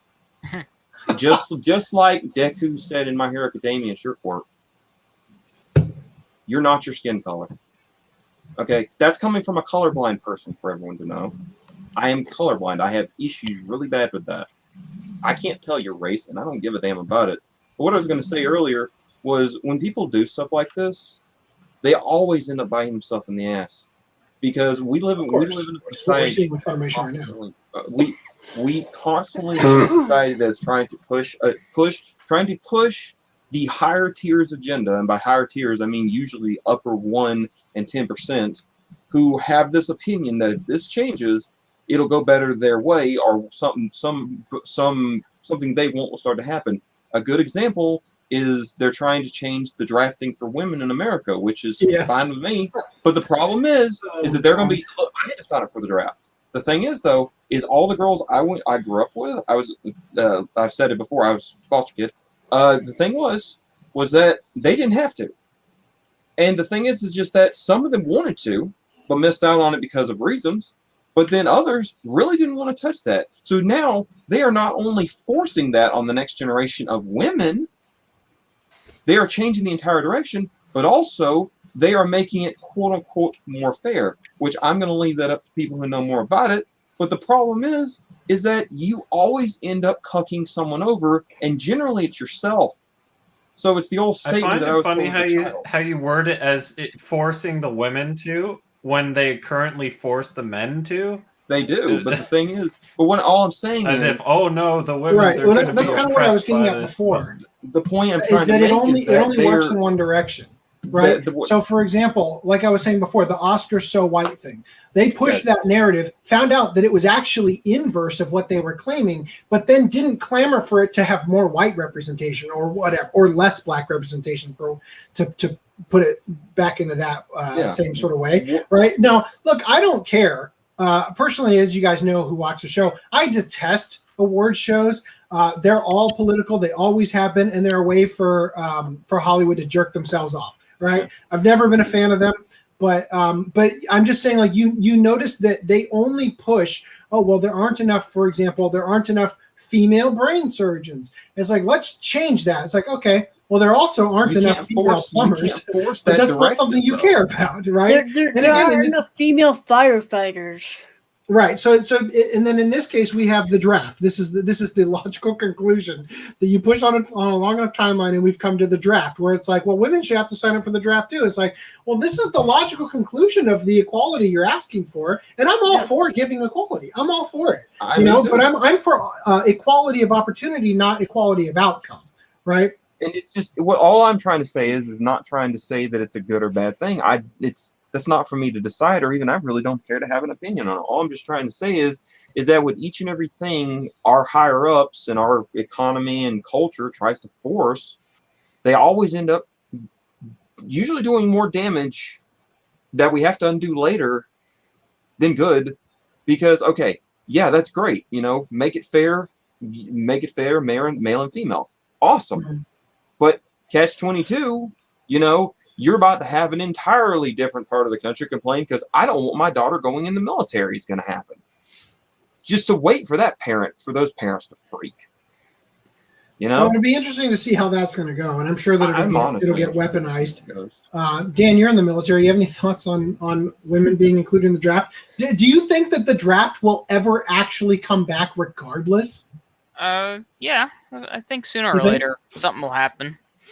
Especially considering that the majority of military-aged adults are not fit, like physically fit, to serve in the military. So yeah, they'll have to do the draft because it's like, well, shit, just take everyone. Who cares?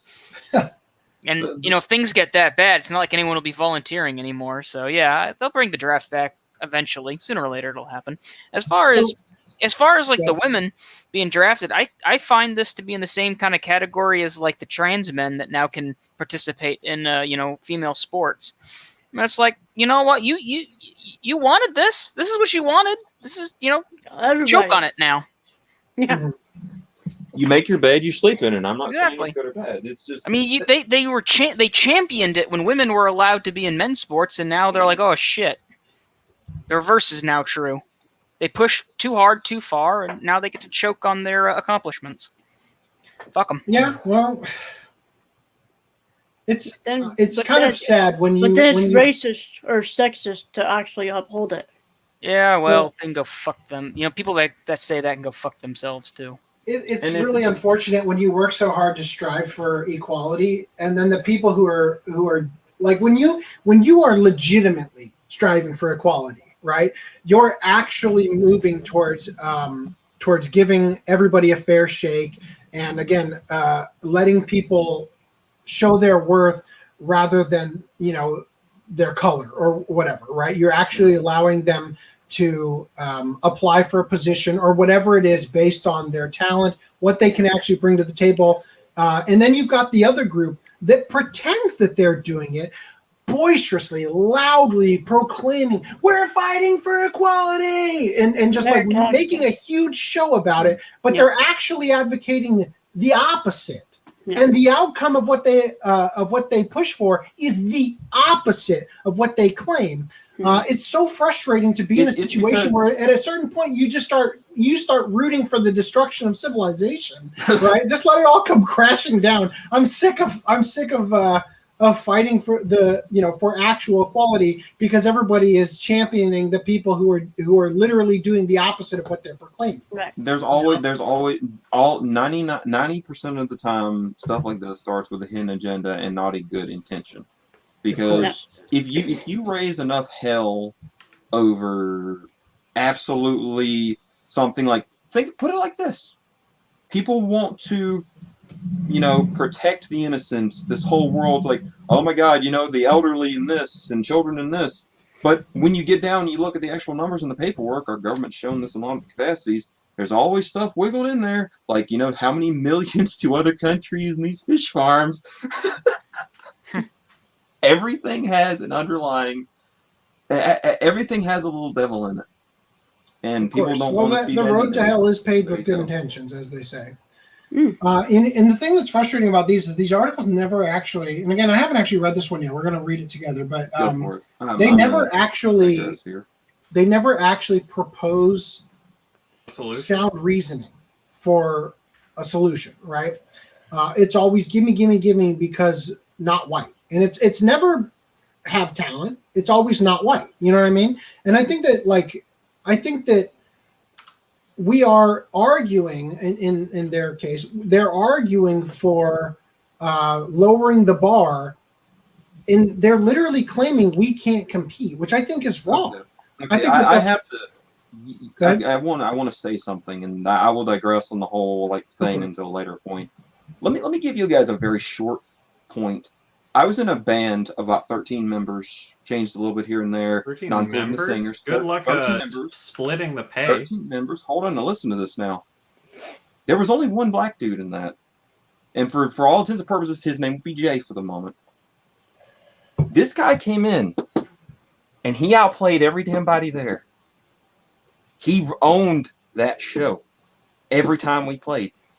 Because there wasn't a damn one of us who could outplay him. He picked up his saxophone when he walked in, and every damn body shut up. Because this guy was a legend. All I'm trying to say to you is if they're trying to push an agenda that black people aren't talented, and they need their color of their skin to make them noticed, fuck you. Because let me tell you something, that guy was my friend, and he's a goddamn legend. Because I don't give a damn how good of a guitar player I am. When this guy picked up that saxophone, I backed up and played rhythm for him. Well, quite literally, no one's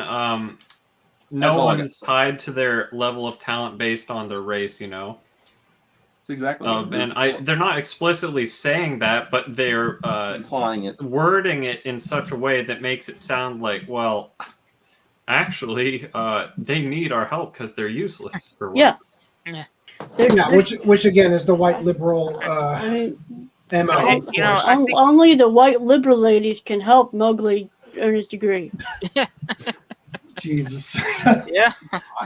Basically. So I'll address real quick. Randall says, did they stop? I assume that the only reason it stopped is because the mods put them on timeout. So I don't know. The chat? Yeah, the chat was insane, says, bro. Maybe once I get my 30 megabits satellite internet installed, I can talk anime with you all from my trailer in the woods. Yeah. Are you talking about Starlink? E. Castro says, also to be fair, the film awards are voted on by incompetents that often don't even watch all the movies to be nominated. Yes, speaking as somebody whose parents are in the motion picture business, growing up receiving the For Your Considerations streamer so that we could vote on the Academy Awards, yes, we did not watch all of them. We also didn't vote on those awards because we didn't watch all of them, which is nice to get free packages of movies and stuff. But yeah, no, to be honest, they do not. Most of them do not even watch the movies. It is only a political game, and it's a way to raise stocks in one company or the other, constantly trade off, and it's a way to boost your status in the industry. That's all award shows are. So expecting them to Hollywood report on circle acting jerks skill. or Hollywood circle jerks.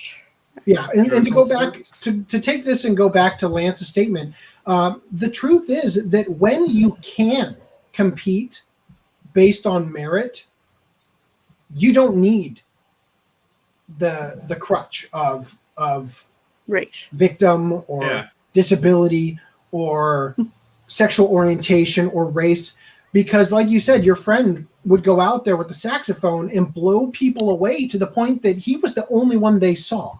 You know what I mean? The stage seems to dim. I have a friend who's an actor, and when he was on stage in our school plays, it was like all the lights were being sucked towards his face. You know what I mean? Like he had a presence on stage that just made the audience not be able to take their eyes off of him when he was, talking and whatnot, And when you have that kind of talent, naturally you're going to succeed, right? And it doesn't matter what color your skin is or who you're attracted to or any of these other useless metrics. When you have talent like that, when you can play the saxophone like a fucking beast, people are going to notice. And they're going to be following you, not the band and its 12 other members. They're going to follow your personal Instagram account or whatever you're using to put out, what shows you're going to be playing and all that. They're going to be hounding you, not the 12 other members, for a record deal. They're going to come to you because you outshine everyone else, right? And I think that what's going on here is that people who've been in this industry for a long time, going back to voice acting, and this is something I always talk about, is that people talk about like subs are superior to dubs, right? And in some cases they certainly are. But I think a lot of people who are still on that bandwagon they've been comparing the subs they're reading today to the dubs they heard 20 years ago. And basically, exactly, because they're not watching dubs actively, right? Obviously. So the truth is that dubs have come a fucking long way, to the point where, like, legitimately, there are some anime that I can't even watch the sub because the localization, the choice of verbiage, how they make the characters different based on how they talk, the specific words that they use, which in sub can work, but lots of times they have to overemphasize it because you don't understand necessarily the Osakan accent or the different levels of Japanese honorifics. That was another comment in the Facebook, how they said, what is it? They said, and I'm sick and tired, or they said something like, oh, the dubs are in such a bad state or whatever, with the diversity, and how come every time someone has a Kansai accent, they give them a southern whatever accent or something?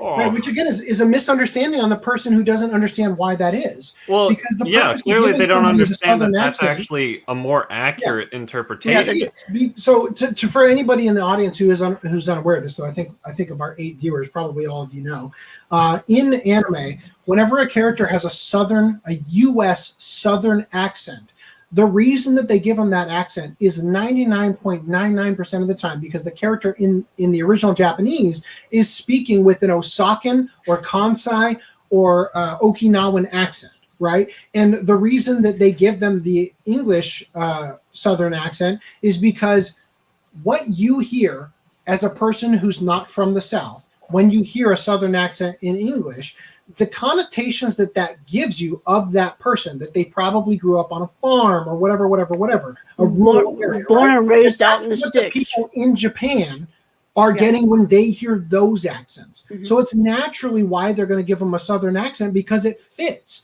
It fits to give them the appropriate interpretation of how they would sound, right? Now, let's see. Yep. Bloomy Blonde Hearts said, and those accusations against Chris won't be taken seriously until he goes after a woman who happens to be a person of color. So there are accusations against Chris Sabat. I think that they're overblown personally. I don't think that I think that they have been characterized in a way with some buzzwords that make them sound worse than they probably are. Have any They specific probably- women been making the accusations, or is it just So, all, like I don't know, commentators on the internet who Well, have we been covered this. We covered this during the Vic stuff. Yeah, when but I it completely forget released. at this point. Well, I've recently rewatched the podcast where these discussions were had, and I recall that Chuck Huber's affidavit claimed that Sabat seemed to have a casting couch of sorts. Right, And, there were I'm saying that characters- I don't think Funimation's taking it seriously to any degree because it was just some guy who offhandedly said it rather than they have Well, the individuals, perhaps. Now, if someone does come out that happens to be a person of color, as is acceptable term nowadays, obviously they'll go after them because, well, yeah, it's a diverse thing as well. But it would be a person that is directly accusing instead of it being Chuck Huber making a generalization. Well, I wonder if we ever finish reading this article, if that's something we'll find out has been accused.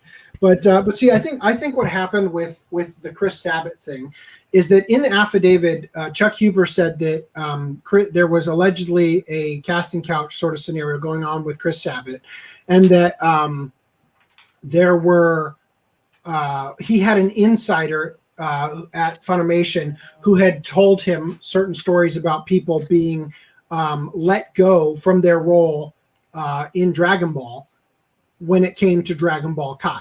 Right, Tiffany Vollmer being one of them. I forget Tien's voice actor, but his mom was the voice of Frieza. She got replaced by Greg Ayers or whoever. And then Stephanie Nadolny, who voiced young Gohan, got replaced by Colleen Clinkenbeard. And then there was the Android 18 got replaced for Kai, but got brought back by for Super. Right. So I spoke about this back then. My gut tells me, and of course, we're not going to have any information on this until somebody actually does come out. But my gut back then told me that Stephanie Nadolny was the inside person that Chuck was talking about. In the statements that she made, I think people blew up as being like, here's another person who corroborates the story. She's talking about this other person. I think they were talking about each other, her and Chuck. And I think that the YouTube reporters did a bad job differentiating that and just used it to slam Chris Sabat, who, by the way, I think is probably an asshole. But I don't think that he is using his role as casting director or whatever at Okratron 5000 in order to get laid. I don't think that the ladies he's casting are enough of a catch that he would need to use the positions that he has to offer in the roles as being, a reason to have sexual favors performed on him from that. So I don't think that Chris Sabat is guilty of a casting couch scenario in the traditional porn industry understanding of the term, right? I think he is, however, guilty of basically playing favorites and. Of course, absolutely. If he doesn't like you, you don't get a role. I definitely think that's why Monica Rial took over for Tiffany Vollmer. Now, it's partially probably due to the location, being in Texas and whatnot. I don't know where Tiffany Vollmer lives. I don't know if that was difficult to get voicing for that character because of living perhaps in LA versus in Texas. But he definitely plays favorites. And I'll remind you that Colleen Clinkenbeard came out and said that that Chris Sabat had taken lines from one of her earliest roles in anime back when she had first started recording of her, in a fight scene where she was making, different grunts and, sort of noises. And he mixed it together to make it sound like she was having sex. And I remember her specifically saying that embarrassed her greatly. So that is an accusation straight with a named person who said that. However, she's gotten plenty of work from Chris and has probably gotten over it because of the quid pro quo that she's received from him in other ways, right? Yeah, but see now that's different than a Me Too situation. Come on, that's just him being an asshole. That's got nothing. Yeah, that's what I said. I think he's an asshole. I think for sure he's probably an asshole, but I think that they're exaggerating the casting couch thing. Yeah, for but I'm shock just saying, if value. anyone tries to use an example like that to be like, "Oh, hashtag me too," it's like that's bullshit. I don't want to defend the guy. I don't. Of but course, I don't either. But this is I'm stating what I see as the truth rather than trying to pick sides and lamb-based Funimation and Chris Sabat over innocent until proven guilty, unlike most of our society. Exactly. It's like I'm not gonna throw Chris Sabat under the couch with only hearsay when I also refuse to do that to Vic. I'm not gonna do it to Sabat just because he happens to be against Vic, and I think that they haven't provided evidence sufficient to paint Vic as what they are painting him as. Continuing, they said, in the whole thing with girls being in the Boy Scouts. Yeah, so that's the thing with oh God, women, yeah, I though, remember that. is that, and this keeps happening, that men create a space for men. They've got the Elk Lodges, they've got the Boy Scouts, they've got the YMCA. Women decide that they want to be a part of those spaces that are made for men. So a female version gets made, and then the female version isn't as good, so they eventually just go and invade the male version. So the YWCA, or YW... Yeah, why does that mean I can have a she shed? Doesn't basically exist anymore.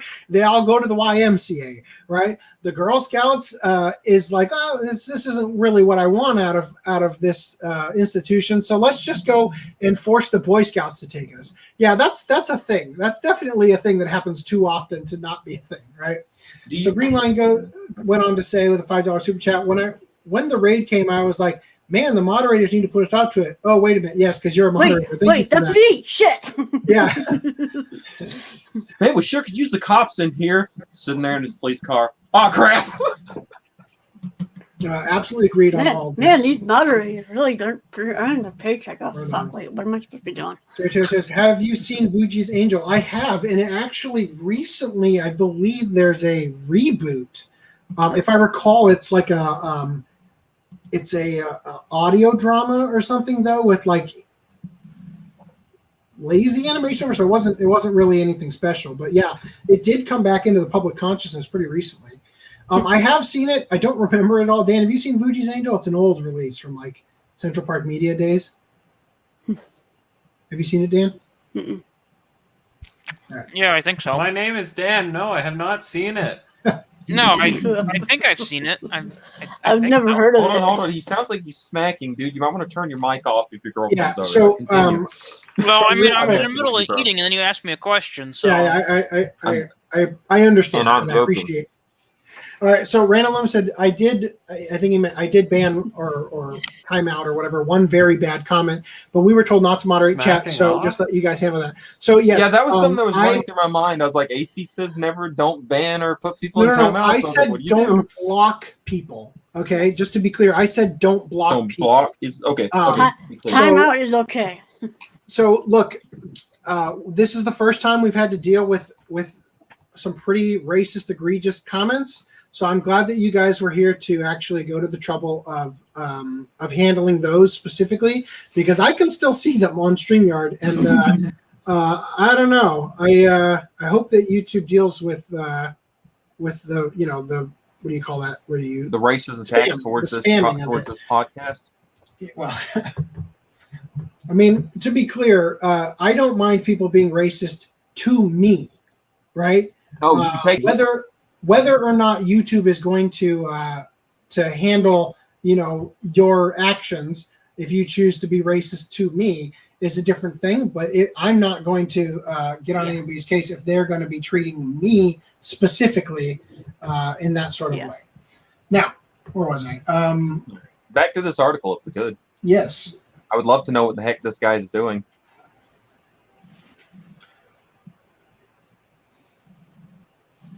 What was that thing about intellectual intelligence? So this is the thing. They hire people they're close to and often look like them. But that desire to check a box can also lead to a small group of the same diverse people being promoted everywhere. See, this is actually what I'm talking about. That's interesting. This is exactly what we just said.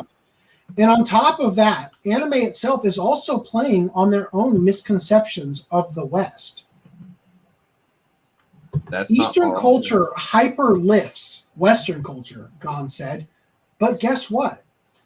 They're the ones doing the voices on their end. In other words, while Japan and China are stereotyping the US, they're still allowing Asian actors to voice the characters. For Gone, that should be continued here, where the US has a rich diversity of performers.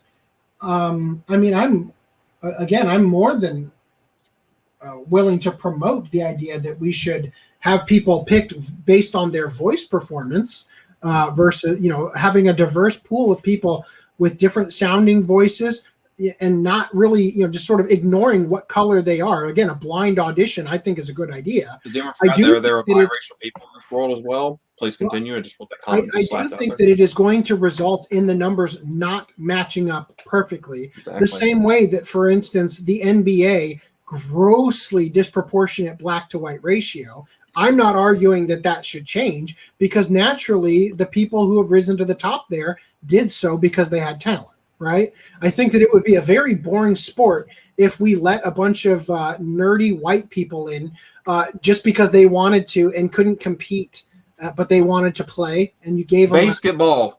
You know what I mean? If you were to flip it around and check the box, well, there are not enough white people on the court. So let's get rid of some of our key players here and replace them with just some random stubby short white guys, and then they just get dominated by the remaining 3 or 4 African Americans on the court. Actually, I would pay. That'd be really funny to just watch a bunch of loser nerds who can't play get dominated by. All right. Then look. We're gonna take 3 young African American boys that were from my neighborhood, and me, Reese, and Footnam are gonna be against them. Let's go. But see, but Footnam's actually tall enough that he might be able to compete. Reese, on the other hand, is going to run between their legs like a hobbit. All right, I love you guys. Continue. So, but too often, mainstream Hollywood productions utilize A-list stars to voice their characters, even in dubbed versions of anime features, like the work of Hayao Miyazaki. Right, this is what I was getting at the very beginning. Gon, Yu, and Lo all say they appreciate the voice dubbing with regards to Miyazaki's work, but they're still confused about why the belief is that A-list stars sell these movies. As far as we can tell, it's not moving any more product. Agreed. John C. Reilly is not the reason I bought When Marnie Was There. You said really? No. What's wrong with you? Because Miley Cyrus's little sister was, but Liam Neeson was also in it. So, wait, Miley Cyrus's little sister? Never mind. Just continue. Lowe points out. When Disney redubbed My Neighbor Totoro, they put Dakota Fanning and her little sister in it. Elle Fanning, I think her name is.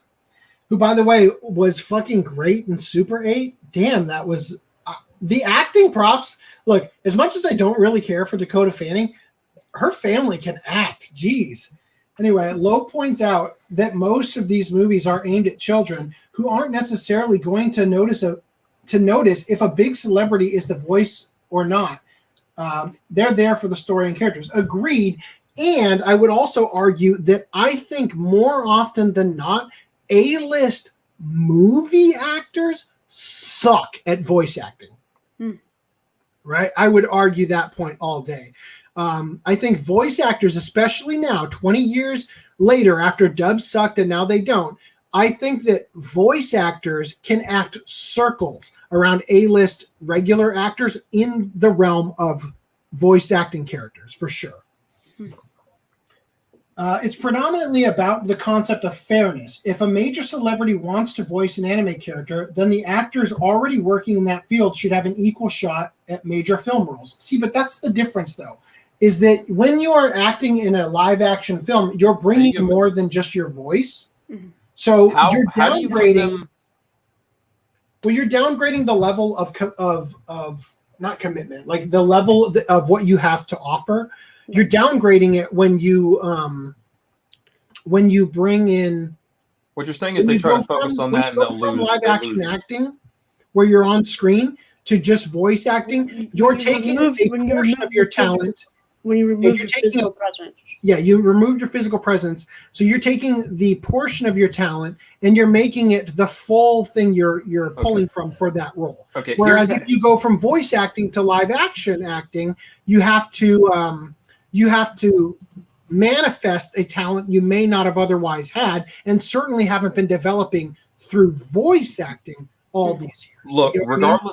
regardless of how like many touching scenes and whatever you can relate to that happens in fictional anime media, voice acting is the most human thing there. It is the closest thing to actually there being people involved. And when you get down to the point of these people are acting, you've got to understand that that statement's in and of itself. When they start like worrying about this too much, it's the whole problem of, one, there have to be people available. Two, VAs are usually not rich, unlike the people in Hollywood. So they're not going to be able to like travel across the US on a whim, usually, unless something miracle happens. And the thing is that when they start trying to push, okay, we need the racial agenda. Well, here's the thing. Okay, there's an audition. 30 people show up. All right. Well, if you don't show up for that role, put in the damn effort to be there, then it's not discrimination. It's your ass wasn't there. Yeah. You think, okay, so that's all it is. That's on you as a person, and you can't bitch about it. So something that I found very interesting lately is the what is that hocus pocus mumbo jumbo, The Secret, the concept of the vision board. Do you guys remember that from a while ago? It's this idea, this like new age way of thinking, where people make a vision board. It's basically you're aiming yourself towards things that you want. So, there's a picture of a house, a big mansion that you really like in a magazine. So you cut it out and you stick it on the vision board. And like there's these weird success stories that say like, well, turns out, 5 years after I made the vision board, I didn't realize I bought that house.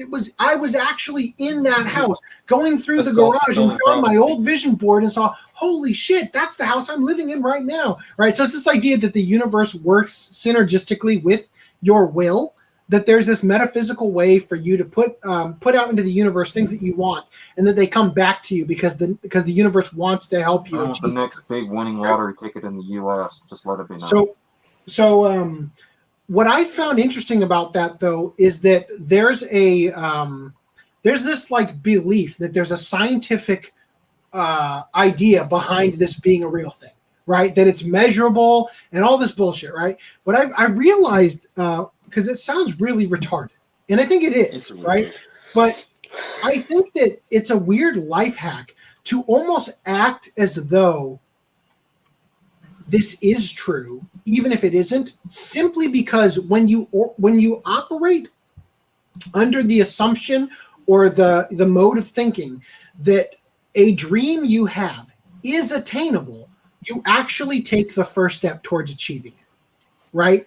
Yeah. If you think it's unobtainable, you never actually step forward. So if you actually believe and tell yourself that it is something you can have in life, then you actually start walking that direction. Right. And then you find 5 years later, you look back, holy shit, 5 years ago, I wasn't talking to Robert J. Woodhead. I didn't have connections to people in the industry. I didn't have all these different things, right, that I might have now, because I wouldn't have made that first step and never would have thought I would have been there, so to speak. You know what I mean? So that's kind of an interesting idea. I feel like actually does kind of have some merit to it, only on the grounds that it actually tricks you into attempting things that otherwise you would believe are impossible. Your thought process can either help or hinder you, is what you're trying to say. Anyway, who is this person falling now? What's up? I'm trying to get us back on the article. Who's this person who's falling? This character. Right in here. the picture. That's Assassination Classroom. Oh, okay. All right. Back to the article. Okay, so I want to say here, I agree with this statement here. It's predominantly about the concept of fairness. If a major celebrity wants to voice an anime character, then the actors already working in that field should have an equal shot at major film roles. Okay, here's the thing. You do. You actually do have an equal shot at major film roles when you apply and when you have an audition and you outperform the actors in the field. You absolutely do. I'm sad. And I feel like we hear about this all the time, where an actor that nobody knows of. Look at fucking James Cameron's Avatar came out, and that same year Clash of the Titans came out. Where the fuck was Sam Worthington? Who is that guy? And he's in 2 enormous blockbuster movies the same year. You know what I mean? It's like every once in a while something like that will happen where somebody will jump out in the industry that nobody ever knew before. It's like, oh yeah, he was a bricklayer from Melbourne, Australia or someplace, right? Mm-hmm. And he's all of a sudden in there because he went to some audition and wowed people. You know, whether or not his roles hold up is a different thing. I think he's a decent actor. Definitely not suited for all roles, but great in Clash of the Titans, great in Terminator Salvation or whatever that movie was called. But anyway, that's just kind of the thing. Now let's say here, I'm not mad if Scarlett Johansson plays the Major in Ghost in the Shell. I am. She sucks. As long as I get a fair shot at playing Black Widow, you say. And I think that you do have a fair shot. I just don't think that you have the what the casting directors are looking for in that role. Everyone has I also equally don't unfair Scarlett shot Johansson had any reason to be the they're Major. not hiring, right? Say what? Yeah, it's almost like they're saying that I am kept out of the industry when I don't think that you are. I think that if you applied and you had something to show for it, they say, hey, send us a headshot, and you're like, oh, I don't have one of those, I'm a voice actor. They say, okay, sorry. You know what I mean? I don't think that I'd like to see some proof that they actually attempted. You know, that they actually attempted to get into this industry. Dude, trust me, if Funimation actually auditioned new people, they'd be clamoring over all of the minorities, but they don't. And that's basically what people complain about. But I have a bigger complaint, which is I have no opportunity because I'm in a completely different location. I have to locate to like New York, Houston, or wherever the hell it is, LA. If I even want a chance to get into this industry. You're like saying, whoa, why aren't there any white people, or why aren't there any black people auditioning at the studio in Antarctica? I don't want me to. No, it would. That's a bit of an exaggeration. I get what you're coming from. Dude, look, don't worry, Reese. I'm here, man. I will cut myself in about 5 minutes. Why are there no white people auditioning for the Ethiopian voice acting studio? Okay, look. I'm colorblind. I'm the walk into the studio. All right. What color are you? Tell me. Yeah, they just have to hire Lance as the hiring audition guy. I saw Ron Toya had like retweeted Cher or somebody on Twitter who had said something to the effect of, I find it disgusting when I go for a doctor's visit and on the like the entry form you got to fill out for the doctor to see, they ask you your race. What the fuck is that? I put human race. And it's like simultaneously jerking off all over her followers. But yeah, it's like obviously the reason they ask you for your race is because some races are more predisposed to certain illnesses. Therefore, when you give the doctor your ailments and they say, oh, so you're suffering from this, this, and this, what could that be? And then they go to view their notes and say, oh, human race. Okay, then it's definitely not this thing that would otherwise be associated heavily with your specific race. You know, like for instance, my wife has beta thalassemia, you know, which is a Mediterranean blood type where you have twice as many white blood cells. I always get it wrong. Maybe it's the other way around. Anyway, you have twice as many of the blood cells, but they're half the size, right? And supposedly it's a genetic defense against malaria and those sorts of Mediterranean plagues or whatever, diseases, whatever you want to call it. But the problem is that that might help you in that case, but it also makes you anemic very easily. You know what I mean? And these are all situations where, you know, it's important to acknowledge that there is something this to guy say gets to complain about that, and he gets to get all his jack off. I'm to get mine. When I filled out mine, when I filled out mine, waifus weren't on that list. When they asked me, what's your sexual preference? There was no big titty anime waifu on that list. Let's just go as retarded as I can possibly go for the type podcast. That wasn't on there, so I need to bitch about that. You know what's funny is that this guy complains that the human race. Don't take me wrong, but AC's exactly correct about this. They ask you that for a reason. But the thing is that That's not racial profiling. They don't know who your parents are. I don't know who my parents are. There's you a fun little fact about life, chat. So at the end of the day, these doctors have to know, okay, look, what is your fucking ethnicity? Because we want to double check things that we need to. It's like when I was about to graduate high school, and me and some of the other foster kids, there were a bunch of vaccinations that we were made to get because, once in the foster care system, we were called like, hey, double check that they're going to get these vaccinations. We went to the fucking doctor. My sister, my adopted sister, foster sister, she had 4 times the shots that I did. Why? Because she was a young woman. So they weren't profiling her. They were vaccinating her more because they felt they wanted to protect her. I said, y'all were trying to protect her more than me, Dr. Lab. But it's not profiling in the slightest for doctors to do shit like that. Continue. See where he's I caught myself there. I'm looking at the message, and it says that when you put people on timeout, it's only for 300 seconds or just 5 minutes. So effectively, I guess the stream rate is over. But I'm looking at some of these things. I'm like, yeah, I actually wouldn't mind banning these people. Anyway, so where was I? So yeah, while all 3 actors say that voiceover work gives them the opportunities to be whoever they want, they emphasize that much of the anime being done today takes place during specific eras in Japanese history, and thus the voice actors should reflect that. It's about the history and the things that are ingrained in that culture, you said. The more that character in the story is about a certain culture, okay, or a certain lived experience, the more I would really like the actor to have some familiarity and have lived in those spaces. It's again why there's more freedom within the Funimation world.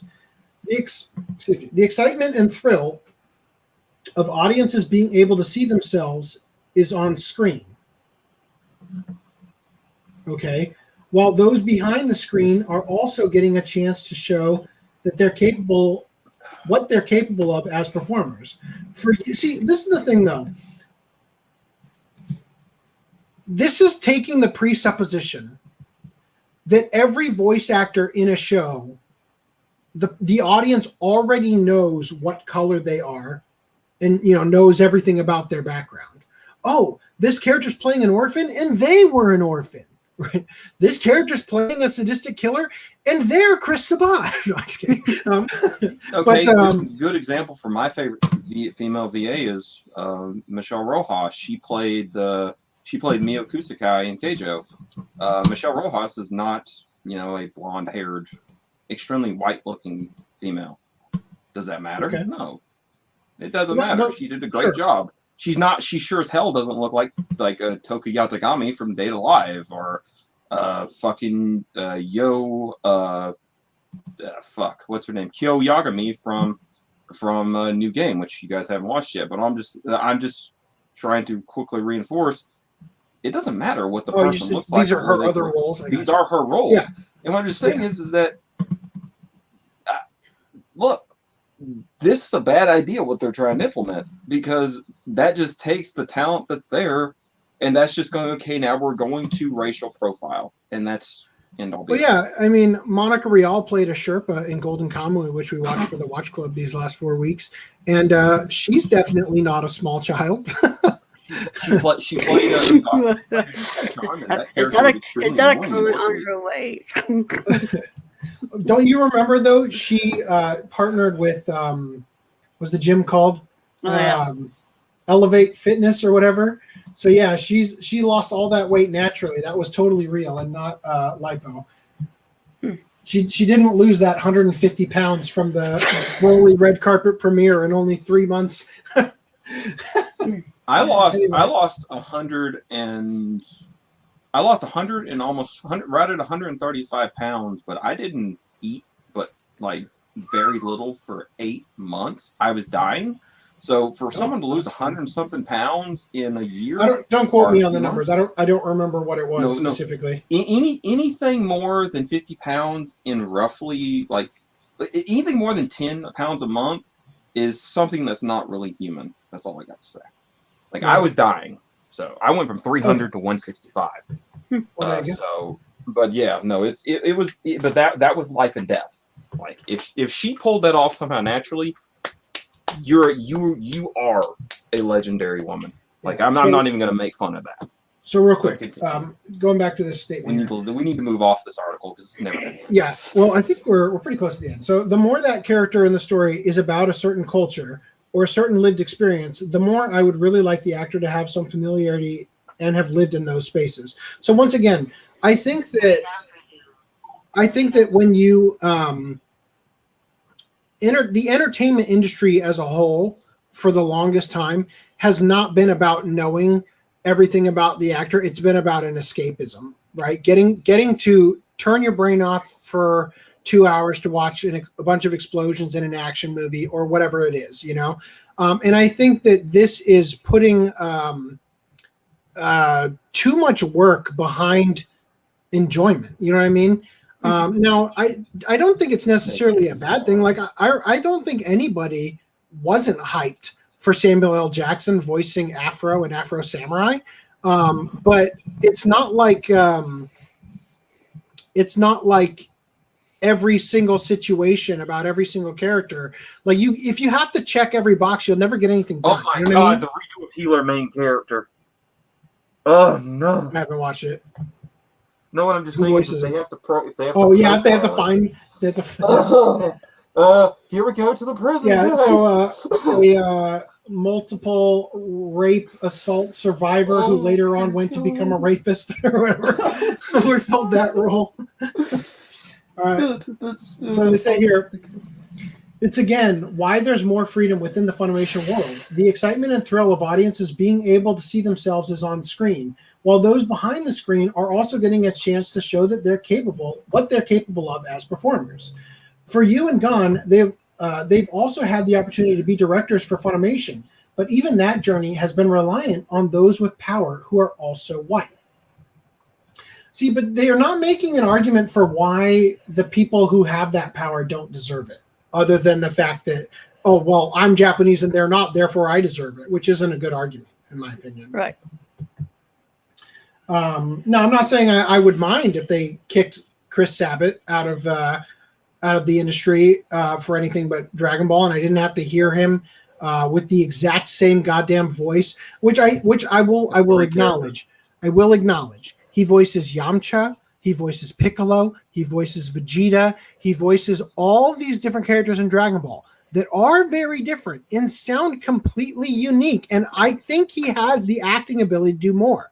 But every goddamn show outside of Dragon Ball, he uses the same goddamn voice, and it fucking sucks in everything else he's in.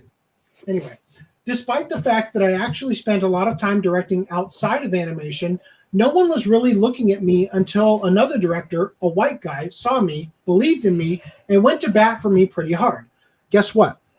No matter what color you are, even if you're white, that is how everybody's experience goes.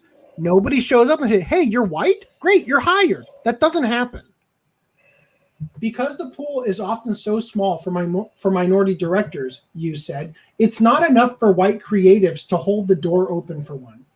There is a need to expand the pool of talent in general so that those outside your immediate space can be included. There's no reasoning here for why they deserve to be included without merit, though. There's no argument being made here. FDDNM, welcome back. I'm so glad that you are constantly trying to join. I love how many times I've back same article. Right. Yes, Well, we're on the last 3 paragraphs here, so. I'm not good deal. I'm not going to say anything else until this is over. All right. Even then, according to Gon, the tribal mentality and being an outsider as a person of color remains. I have my foot in the door now, he said, but it's still a hard push to make yourself a permanent fixture among that group. You just have to earn that trust, and a lot of time it's harder for what is BIPOCs, people of color? By people of color? I think it's Black Indigenous people of color. Oh, right, yeah. Black Indigenous people of color and women to make that leap. Disagree. There's plenty of female directors at Funimation, and many of them don't deserve that. Get rid of them. That specific one I'm thinking of. Anyway, No, they take the issues of 10 years ago, or 20 years ago, or 30 years ago, and pretend they're still the issues of today. Basically. you said there also needs to be more people of color in upper management positions. I mean, Gen Fukunaga's not white. When you advertise how many employees you have, what about managers? What about upper level? She asked. Who advertises how many employees they have? And okay, that's a weird statement. I'm not following that. Wait a minute. Argon's. Oh, you. Okay, I was gonna say. I thought we were still talking about you. I thought Argon's pronouns she, her because no, it's you here. You is the one who said that. All right. Lowe said it's easy to stay sheltered and ignore the grander implication of the anti-Asian hate that's swirling outside the world of entertainment. They're ironically so sheltered that they produce this hate that doesn't appear to exist outside the media, reporting so much hate. Yeah, I'd be They're real. using the SMH that we used to think was shaking so much hate. Yeah. So I'll be real. I'm sure there are instances of anti-Asian hate going around, particularly surrounding the coronavirus and whatnot. You know, I'm sure it exists. Sure, but I haven't people seen are acting as if there's an epidemic of it. Like you Right. turn on the corner of the street. Oh, there's some Asian hate. And the going on. idea that there's anti-Asian hate as an epidemic in the anime community is baffling to me. Exactly. It's I like do an not oxymoron. know where that is coming from. Nobody is over here thinking that, yes, well, it's okay to like anime when it's dubbed because we're colonizing it. Nobody is viewing it that way. That is such bullshit. Just the other day, I heard a friend of mine was involved in something like that. They jumped in to help somebody who was being attacked, she said. It really made it hit home. There are still so many people who are still ignoring that it's a problem. Look, I'm not ignoring that it's a problem, but I'm waiting for you to actually show me the problem. I'm just throwing that out there. Look, I'm willing to agree. I think that there probably are, on a daily basis, people being mistreated due to ignorance and whatnot surrounding various things, you know, like such as the coronavirus, for example. People who learn about I'm not sure. I have to recheck YouTube's terms of service. I'm not sure I'm allowed to talk about the current hot take and rebunking of a certain theory regarding the origin of the coronavirus. But I'm sure there are definitely some people who are so idiotic that they look at an Asian person on the street, even if they aren't Chinese, and think, wait a minute, you're the reason that we have a pandemic. Ah! I'm sure that there are mentally ill individuals who act that way on a daily basis. But in terms of the institutionalized anti-Asian hate, I haven't seen it. I just haven't seen it. And I especially have not seen it in the anime community. Right. Now, if you're going to provide me with some insight, I'll take a look and see. But a lot of the things that have been shown, I don't agree, are hateful. Not being handed a management position, that's not hateful. Not just, you got to earn stuff. Clearly, they hate me. And you also can't neglect that a lot of the stuff. I don't know specifically about the recent uptick in violence against Asians, but a lot of the quote unquote hate crimes have been more like hate hoaxes. Yeah, and I do recall there used to be a subreddit called r/hate crime hoaxes that got banned from Reddit that was chronicling all the times when the headline, not always the person involved, but the headline always claimed something was a hate crime, and then it was either significantly more coincidental or minimalized by when the facts sort of came out, or it was a straight up hoax that the person perpetrated on themselves, Jussie Smollett, and all that sort of thing. So for sure. Anyway, now that we're done with this, let's talk about the live action Powerpuff Girls script that was allegedly leaked, full of sex, memes, and humor. Now, it's a happy day that I often forget that this is even a thing. Unfortunately, today's not that day because I've been reminded. Well, okay, all right, right there.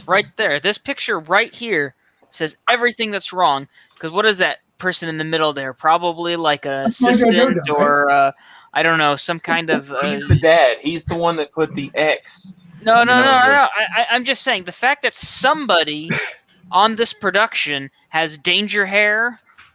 That tells you all you need to know about this show. Yes. Well, I will hold by my just because I have comments. Yeah, look, just Look at this. That is the person in the middle. That is the exact definition, photo definition of a feminazi right there in the middle. So real quick, I will acknowledge that it is probably somebody on the set, like a film. What do you call them? Yeah, see, they got the credentials. They've got the lane. That's what I'm trying to say. But I still think my joke is funnier that this is the live action Mojo Jojo. Anyway. I'm just saying, the fact that somebody looking like that is involved in the production just goes to tell you it's all you need to know about the show. I don't know. I don't judge people on appearance, but historically speaking, you would be right. I just zoomed down that guy. Let me take a wild guess. He's a white dude, right? What? What are we talking about? The guy in the center. I'm trying to be. That is a girl, man. That is a woman. Wait, that's a woman. That's a woman. Okay, for people in the audience, right, Lance has what we call eyeball aids. That's why he's constantly talking about being colorblind. Yeah, visual. He's got visual aids. Literally, he has deterioration. His eyes do not work very well. All right, please forgive him for this misgendering. It was unintentional. Well, you know what? I don't know. There's actually a very high percentage that person identifies as a man. So I was maybe he gendered correctly by mistake. We have to be careful of who we're calling he here. I've been around the court system. I know the legalities. I was asking, was it? So I'm good. But at the end of the day, either way, sorry. You mean the South Park thing holds up in court? I was asking a question. Ninjas are gay? So, Onion Warlock says, wait, there was a raid? Yeah, it was only like 10 seconds, but for the Onion Warlock, for the number of chats that came in, for the length of time, it was pretty astounding. It was probably 9 people. Are you suggesting Onion is secretly all those people? No, because they left. You've never seen them in the same room. Oh gosh. Anyway, so last time I heard about the live action Powerpuff Girls, I've never heard about this in general. I remember hearing that the script had gotten leaked before, or at least the premise of the show had gotten leaked before, and people were calling them out for making Buttercup black because you took the character from the original series that was quick to aggression, short fuse, bad temper, bad at school, and you made them black. I remember that was something I saw on Twitter that people were arguing about. I don't know. Maybe that's not how the character is in this because they all don't look at all like their counterparts from the original show. But we'll read Sankaku Complex's words on this, not taking ownership over them. So the live-action Powerpuff Girls series script has allegedly been leaked, containing a great deal of sex, talk of elections, privilege, politics, and likely meeting the expectations of those who believed the creation was fated to be a complete disaster, as Western adaptations have a tendency to be. The live-action Powerpuff Girls series was previously described as focusing on the girls who are now aged up and resentful of having lost their childhood to crime fighting. Images of the script were said to have been leaked online, which are laden with sex, politics, quote-unquote humor, memes, and many confusing changes. All of the usual hated elements for a Western-made adaptation. So they go find the Rowdy Rough Boys, I guess. Yeah, you know what? That would have been something. Here's Bubbles saying, good. This is so disturbing. No, I'm sorry, that's not progressive enough. It's got to be the Rowdy Rough, I don't know, girls or something. I don't know. The Rowdy Rough Boys all had a sex change. Yeah. Wait. Exactly. Are we sure that these people that I was asking earlier specifically about was one of them a dude? Are you sure they're not Fujoshi? Like, how do we check? How do we know? I'm really curious as to what the world's going to turn into, because now we don't have terms we can use. I can't ask you, is that the color gray? Because 50 Shades of Gray confuses me. Yeah. It confuses anybody that's sane. Continue. I'm sending you guys a message in the private chat. Okay. Oh, it's okay. I've been banned. It's all right. I deserve it. In the private chat.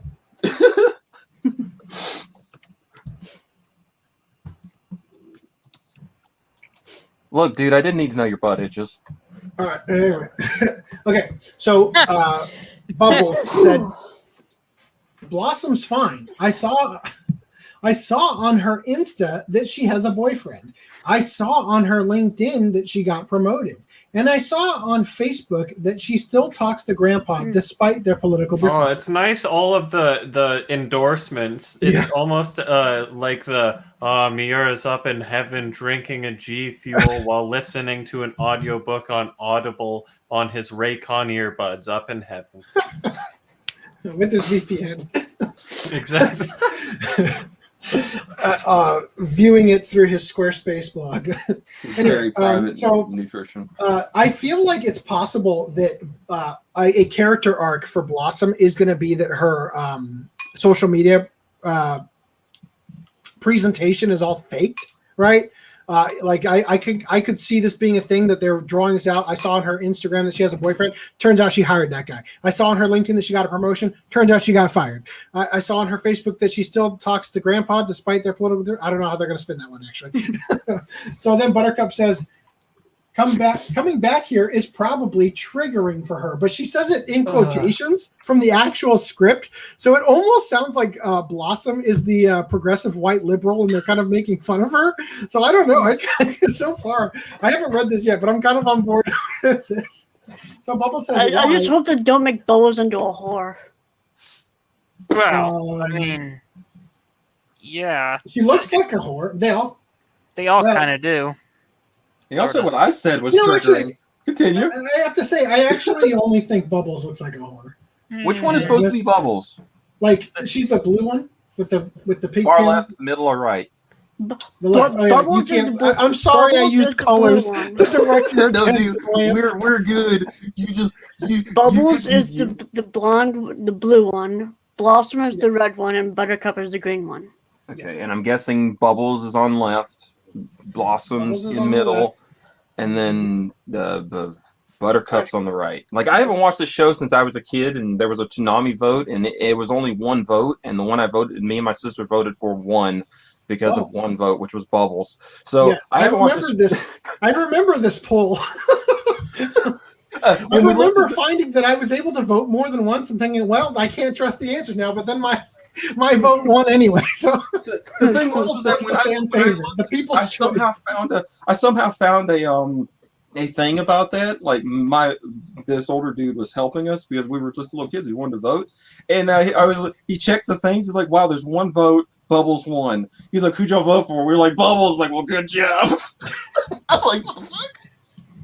I remember that if we're talking about the same poll and pretend it's the cartoon versions of them, because that's what we're actually. It was the cartoon, but it was Bubbles, followed by Buttercup, and then Blossom was the least favorite Powerpuff Girl, which I always thought was funny because she's supposed to be the main heroine or whatever, but nobody actually liked her. Yeah, well, anyway. The problem was she was kind of a pretentious jerk. So Bubbles goes on to say why? Because she's the one who killed Mojo. I mean, moveon.org. I mean, that right there. Okay, Mojo Jojo is one of the best, like, what, the second best, probably? If not the best, most iconic villain of that show. Dude, and it's like, what, he's killed off. Who else was there? Him, Sedusa. Oh, yeah, him.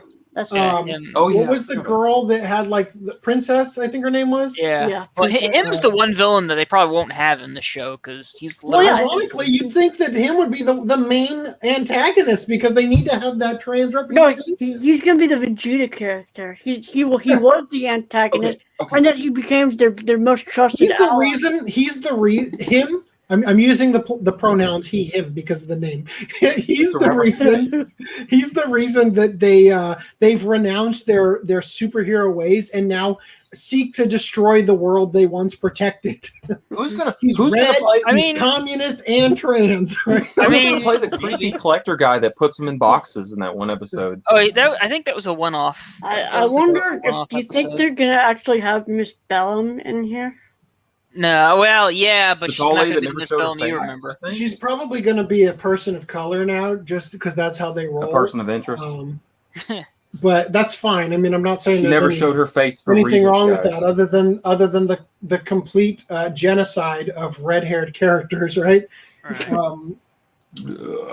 Anyway, so Whoa. move See, on. they to that can't. one. See, they literally can't have him in the show because him is actually more powerful than the Powerpuff Girls. And you But that would make a great. you can't have that in today's society, right? I'm pretty sure the entire cast, with an exception of those two main heroines, are going to be persons is of color. I Wait, think can that we say actually Well, the makes sense professor, I believe, is because, black. because if you take it from like the subtextual meanings behind it, you do have him being more powerful because in today's oppression hierarchy, trans trumps woman, right? Yeah, that's true. That is very. I think feminist, they could work it in. I That's can't what wait I'm to see what saying. they do. traditional feminists in Britain are finding that out the hard way. Character. No, but Yeah, in all honesty, there was one episode where they left, they renounced their hero ways and left, and they got flung into the future, and him had conquered the world because it was just so easy to conquer because they weren't there, and they go to stop him, and he just mops the floor with them, and it's they realize that he could have, if he wanted to, beat them at any point in time. He was so entertained with fighting them that he never brought his full power against them. He's literally the devil. God, I don't remember that. Well, I probably so didn't see it. Buttercup, again, this is this character. So Buttercup says, "Bloss, wake up, or we'll leak your nudes everywhere." What? And then off of Bubbles' confusion, assuming that Buttercup and Bubbles. Are you reading this off the screen? Yes. Okay, continue. Off Bubbles' confusion, she said, well, that worked on you once. Like they managed to wake up Bubbles with the same threat. So Bubbles says, "Look, we loved being Powerpuff Girls, but sometimes we wanted to be other things too, like in Dirty Dancing. Baby wanted to join the Peace Corps, but she also wanted to be a fancy slut, and her dad didn't get it." Drake, whoever this character is, emotional, says, "Jerry Orbach was just doing his best to understand." Anyway, so interior Powerpuff Girls home, hallway, Buttercup's room during the day. Blossom heads upstairs where the bumping sound continues from Buttercup's room. Dear God. Then abruptly stop. Blossom opens the door and finds Buttercup in bed with Macy, the woman she eyed at the bar the night before. They've just, quote, finished. Blossom, "Oh God, I'm sorry." Wow. It's fine, to Macy. "We're done, right?" Macy, I'd say 6 times is enough. Oh my God. Sorry. So this person on Twitter never new clever name now that I'm going outside. Okay, that person's name. They say, "Look, I'm not saying you can't radically reinvent an existing intellectual property. Take some risks, do something new, etc. But seriously, who thought anyone wanted to see the Powerpuff Girls but they fucked?" Yeah, seriously. I didn't even enjoy it when it was called Panty and Stocking. Some other highlights from the script, which I'm still skimming through. There is no Mojo Jojo. There's Joseph Mojo Mondell and his son Jojo. Dear God. Normal humans. Mojo was Professor Utonium's lab partner who discovered Chemical X, but the professor stole the credit. Oh, wonderful. Utonium is a stereotypical abusive showbiz parent who forces the girls to stay, quote, on model and strictly controls their entire lives to make money off of their image. The original cartoon is actually a sanitized marketing product produced in universe to sell merchandise. As far as I can tell, the mayor is not a character in this. Miss Bellum is there, but she's the professor's girlfriend who he treats like shit. Seriously, why do these Powerpuff Girl reboots keep dumping on Miss Bellum? Jesus Christ.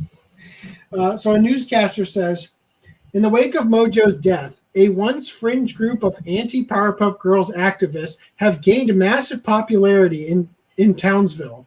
Their goal? To banish the Powerpuff Girls.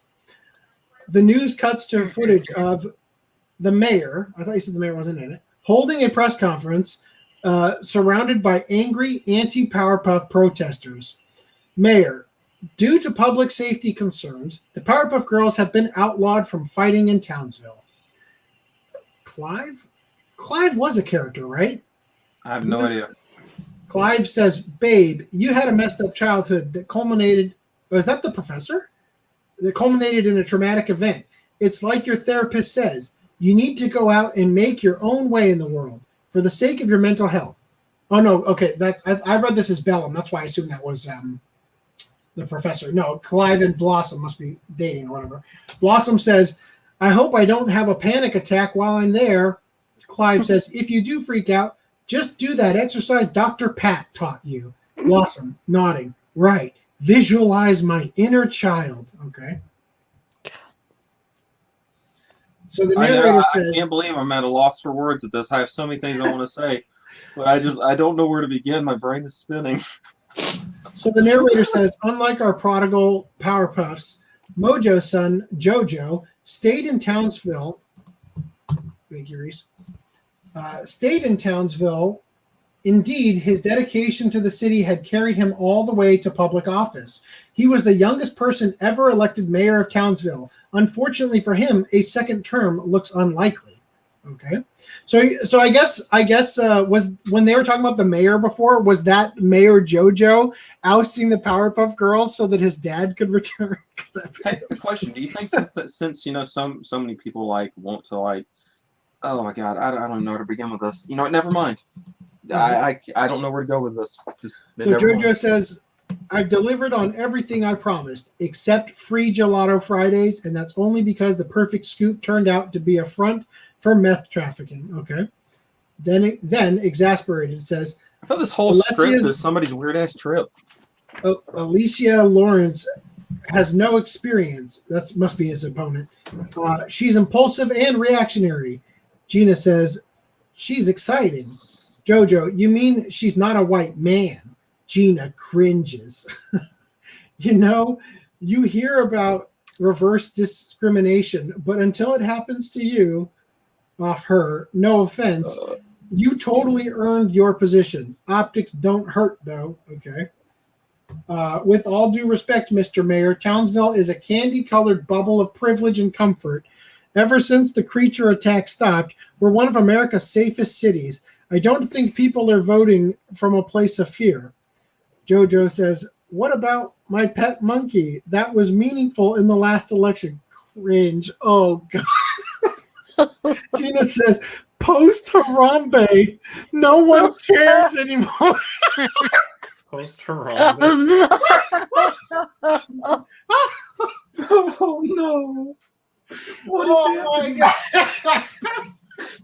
Guys, I'm going to need a therapist after this article. Oh my goodness. Lance, what do you see when you close your eyes? The Powerpuff Girls. Oh, no. Are you okay, sir? No, I'm not. That needs to be on the thumbnail. Post Harambe. Nobody cares anymore. How dare they capitalize on Harambe's death? How dare they? Oh my wow. Bubbles says, remember what a huge crush he had on Blossom? Weird kid. Wait, why is Bubbles coming in here? Is this a different image? This is a different image, isn't it? It is. Okay. Whew, that was weird. Remember what a huge... This feels like a creepy fanfic. Remember what a huge crush he had on Blossom? Weird kid. Hey, you know who we should go see while we're here? Sarah. She was always so great to us. Is that Miss Bellum? Sarah Bellum? That was her name, right? Yeah, Sarah Bellum, because that's Sarah Bellum. Yeah. That was the Brad, pun, right? Hold up. What is the name of this podcast? Oh, because this is an anime? Is this what we're getting at? No, what's the name of this podcast again? Oh, and our dicks are out for Harambe. Gotcha. Exactly. So the thumbnail has to be Harambe. Dicks out for Harambe. Like it's too perfect It coincidence. was Papa for a Z. That's an anime. Get over it. I see where you're going. Guys, I never thought I'd hear the day where Blossom's a tranny. All right. Not a tranny, a lesbian. That was Buttercup, I think. Buttercup? Oh, okay, Buttercup's a lesbian. Yeah, Buttercup, I believe, is bi in this.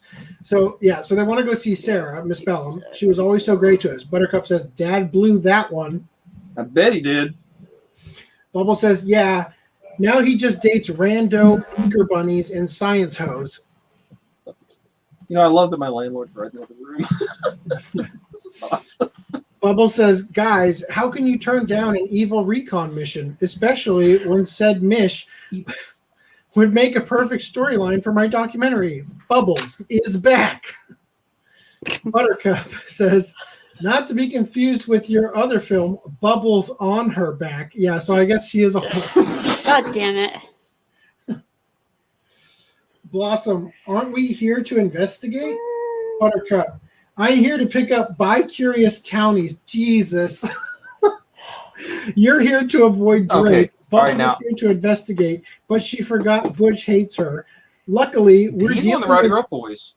yeah, we're dealing Oh, with yeah. another hate boner, so alcohol helps. Blossom says, why do you know so much about hate boners? Buttercup says, life. Life is one big hate boner. Guys, Funimation Hashtag updated their knowledge. profile picture. Buttercup says, I can't believe they used to have sex. Can you imagine Drake? I bet he's so mechanical. Blossom, and weirdly precise. Bubbles, I bet he's generous. Okay, so who are they imagining having sex? Drake and who? Well, they're all talking. Oh, so is Blossom saying, yeah, he was weirdly precise? Wait, this is Did he weird. hit the right spot every time? Blossom and Buttercup throw napkins and trash at Bubbles for saying he's. I don't understand. No, filth, not okay. Okay. All the sisters crack up. Sarah, so this is Miss Bellum says, emotional. Yeah, I get it. You girls had a gnarly childhood. What's up? By FDDNM. You girls had a gnarly childhood. I used to fight with your dad about how much was expected of you. Blossom goes on to say, you always stood up for us. It's why I replied to your texts and not his. Okay. What? Sarah says Drake really does care deeply about you guys. Oh, is Drake Drake, the professor? He just didn't want you to hide your light, okay? He thought pushing you was a form of love. Blossom says, well, it didn't feel like it, and we were punished for his dream. Miss Bellum goes on to say, it was your dream too. All three of you loved it. You just didn't have the agency or independence. That was his mistake. He's not a bad guy, Blossom. He can be enraging and oblivious. Trust me. I dated the man for 9 years, but he has a good heart.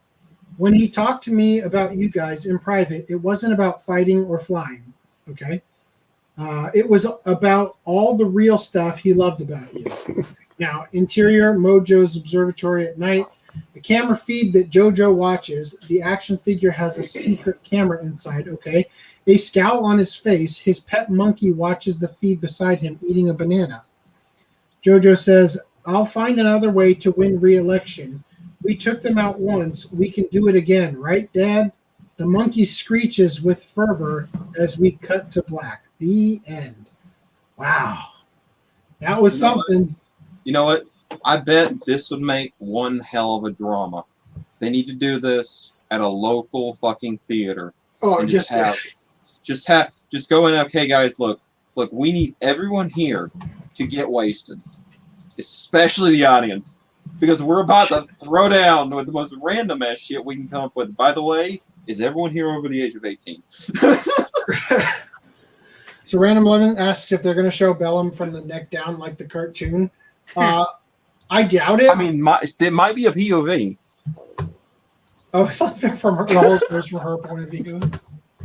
No, it says, though the script could be fake, the person who shared the images online was hit with takedown notices, perhaps indicating the script the scripts are in fact real. So anyway, yeah, they got hit. So this is legitimately their idea of what they think might be a good idea. I think Dragon Ball Evolution was more on point than that.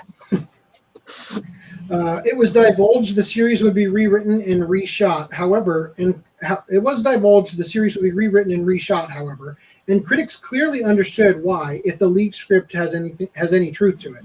A remark made by Warner Brothers TV Group President Channing Dungey in a recent interview said, quote, "We've got a trio of terrific actresses at the center of that. I'm not going to say that it hasn't been a challenge. Bringing a children's cartoon to live-action adulthood has been a really fine line to walk, but I think we've done a pretty great job walking it." All right, well, if this is the actual script, I disagree. I mean, nobody's going to say that they're making their fanfic come true. Nobody's going to say that they suck. I mean, I will. So, I mean, apparently, considering the context of the movie, all three of them suck. It just depends on who. Well, that was a treat in all the cringe-inducing aids, but I'm going to move on to this one. Please. So a new Kansen Shoujo character will be redesigned for similarity to Tales of Berseria. That is Velvet Crow. I thought it was earlier. I don't know what's going on in Japan and, well, I guess in general right now, that so many we keep seeing these what do you call them, plagiarisms, right? No, just copy paste characters.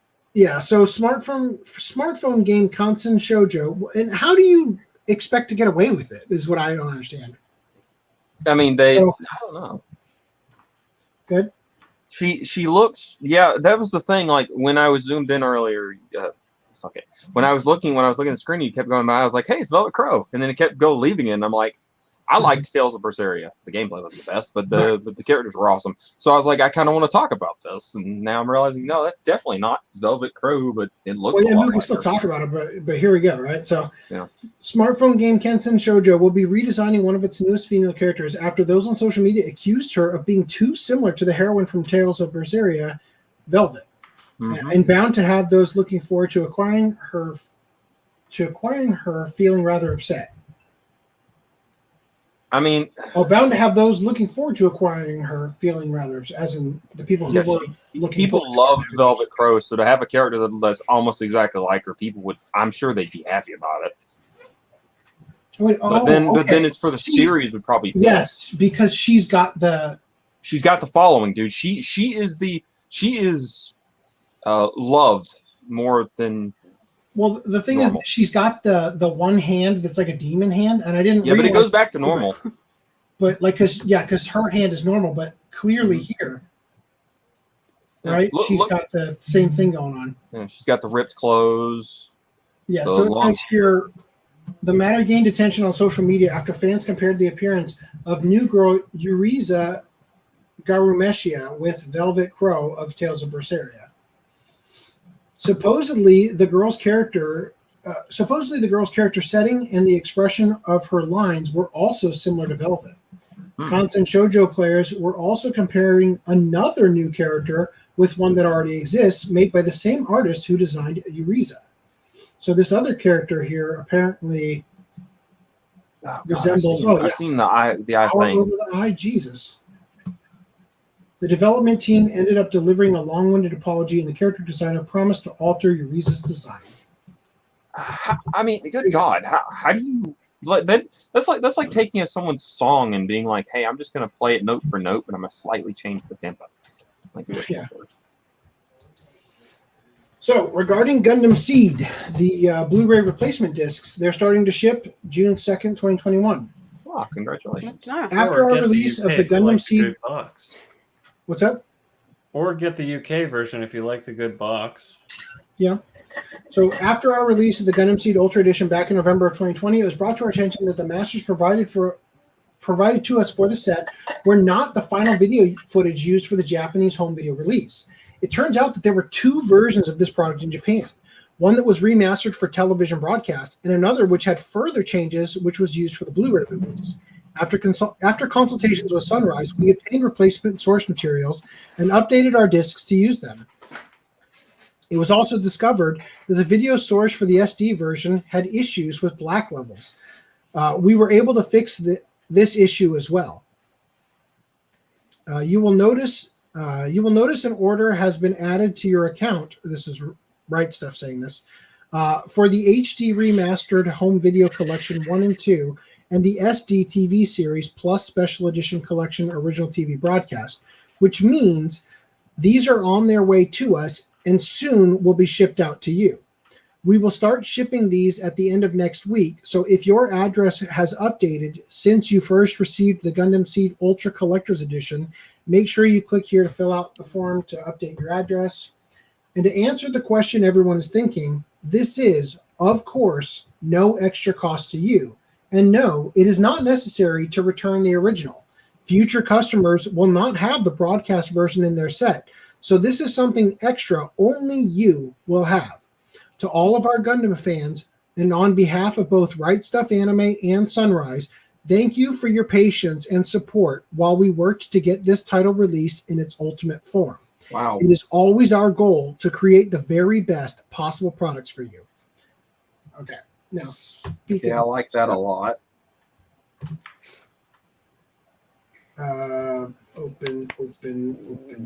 I always hated it when you'd get a bugged product and they're like, "Oh, we'll send the other one back." I'm like, "Listen to me, I'm not paying for shipping because of your fuck up." Hold up. Why is didn't we cover the Blu-ray for that like weeks ago with a different cover? Putnam, did you cover the Blu-ray with something, bro? What? Which You Blu-ray? and Reese were talking The about. Garashi Blu-ray live action. Didn't that have a different cover and we already covered it once? Well, go back to it. I was I'm going. on a Hold on. different window. I could have sworn we covered it. It was with a Sentai block, obviously. Maybe. All right. Well, I mean, did we Here we cover go. that? Closing this because no one cares, right? No. I mean, yes, no. Yes, no one cares. Pokemon Black and White DVD, the complete season. Did they not already release this 50 times and not on Blu-ray still? No. I don't know if they released this. I 50 think times, the but only they definitely Pokemon released Blu-ray the that's been previous released was a few of the movies to my remembrance. And Well, like, they had 4 separate volumes, so I guess this is the complete variant. Yeah. Right. damn, they are Continuing. milking that show. Vinland Saga Complete Collection. Yay! Ooh. I'm Reese is excited. happy. Sentai Dub. Hey, look, it's his Sentai waifu. dub. But I was hoping for a Bang Zoom dub just so that we could get like Patrick Seitz in a Viking role. That would be Oddly awesome. But specific. Reese, what is his background? Is he a Viking in real life? I don't know if No, he should oh, play that role. God damn it. So also it says your premium edition of Vinland Saga is also slated to be released. We just don't Yeah. have it yet. Image not available. I have already pre-ordered this. All right, continuing. He prematurely pre-ordered it. My Teen Romantic Comedy Snafu Climax Blu-ray. Oh, Oh. yeah. God. That's By the way, Dan, what was that show you had bought? Oh, Fire Force. Reese, you're not interested in Fire Force, right? Fire Force. I've seen it. I watched it Are as you it aired. interested in owning it? No. I'm interested in owning this. It's gonna be Because Dan pulled to me and bought the premium edition that comes with the art box, and then he bought part 2, which is what comes in the art box, like me with slime. So, anybody I out thought there I who was might buying want? part 1, but I accidentally Yeah. bought part 2 twice. Are you planning on selling it or something? Yeah, if, I mean, if anybody wants it, it's the Best case. standard one. I sold like how I sold my Soul Eater manga, just go on like the Otaku Craigslist or different Yeah. Well, different it has Facebook means stores. too. It's all right. I was just giving everybody in the audience an I option. was surprised how fast I was able to sell that Soul Eater manga, which makes me think Yeah, I you sold probably it at cost. I sold it at half price, but Yeah, I mean, no you know, wonder. you know, Never mind. Just continue. Yeah. Okay, moving on. Maria Holick, complete collection on Blu-ray. I With the forget, dub. did that go on print? I think it did, so that would be cool that they reprinted it. Actually, it never got a complete collection, just like Penguin Drum presumably is out of print. But UK has a pre-order for that. Okay, so this is School Live, Another Story. So this is like a sequel movie to the one I was referring to. It's like there's a different live action movie. It's just like a special thing that goes with that other live action movie for the School It says Live. it contains live action episodes 1 through 4. So maybe it's like a TV It's like a special for the Special. other live action movie. Interesting. Oh, here's the one I was referring to, by the way, that I couldn't find. So I'm not crazy. I do remember it. Yeah. Okay, so that's the thing. Also, we've got here the Magnificent Kotobuki. There's a bird. The movie. Yep. If you like dog fights, I guess it probably would not disappoint. And then Mao Yu, No. Arch Enemy. No and dub still. This is What? a Model? re-release. Now with dub, maybe? No, it has no dub. That's No what I'm dub. saying. They still haven't Look down dubbed. in the thing. Oh, I didn't Does it hear say you. dub? Okay, yeah. It's Well, got a that new Sentai sub logo sure heading, looks though, apparently. appropriate the way it's written on there with all these ornate things around it. That art. That. Never mind. All right, well that's it for right stuff. Wow, that was a short list. That was a short nut. Climax too early on that one. This usually doesn't happen. Here we go. Look, it's Rule Talking 24. Attack on Titan anime character robot vacuum promises to clean your shitty room. Here, let me. Now, that You know what? literally- I haven't cleaned my room while I watch the podcast. It's a long time. fucking Roomba with a speaker that a stickers on it themed like I'll be back. Levi and a speaker that just says some of his lines. So it says Every here, every time it runs into your couch, it says, "What the fuck is this shit?" yeah, it has 104 lines of dialogue from Levi, such as commencing cleaning of the area. I will stake my life on wiping out every speck of dust from this shitty room. God. Sadly, it's in Japanese, and we're not hearing Matt Mercer Right. say this, Suspend, which would be suspend when hilarious. cleaning. Well, if that's what you want, just make sure you won't regret that choice Hey, later. I'm sure And a cameo you can pay him to say those lines on. Yeah, your- have shitty con room audio. Cleaning completed. Do you see now? This is what real cleaning is. All right. Also, Premium Bandai launches a lottery for gorgeous GGG Quattro Vagina figure. This is the guy from remember ages ago we covered the jackets that had the "I am a Xeon pilot. I come in peace" or whatever. My purpose is to destroy. Do you remember that line of clothes they had? And they wrote his name. His name is Quattro Vagina. Quattro Vagina. At your service. So yeah, which this is from Z Gundam, right? Yeah, Z Gundam. Anyway, wonderful. Moving on. All right, here it goes. Please take Tokyo Olympics condoms back to your home country and use them there, organizers say. Okay. Basically, more than 150,000 condoms will be given to athletes as souvenirs of their time in Japan. Yes, but they don't want you to actually use Are them. all in the Japan. foreigners going to say, it's too small? So obligatory, I got to share this story again about, I think it was in, actually we fought against, what was the war that we fought alongside Russia? This story's The Great probably not AIDS even true. War. No, alongside well, Like they were on our team, right? like World War II. Did we fight alongside them? I guess we technically did. I mean, they're the Soviet Union, but Yeah, we kind of also were fighting them simultaneously. It's just that they were also fighting because they were fighting China at the time. Anyway, regardless. Okay. No, that you're talking about the Boxer Rebellion.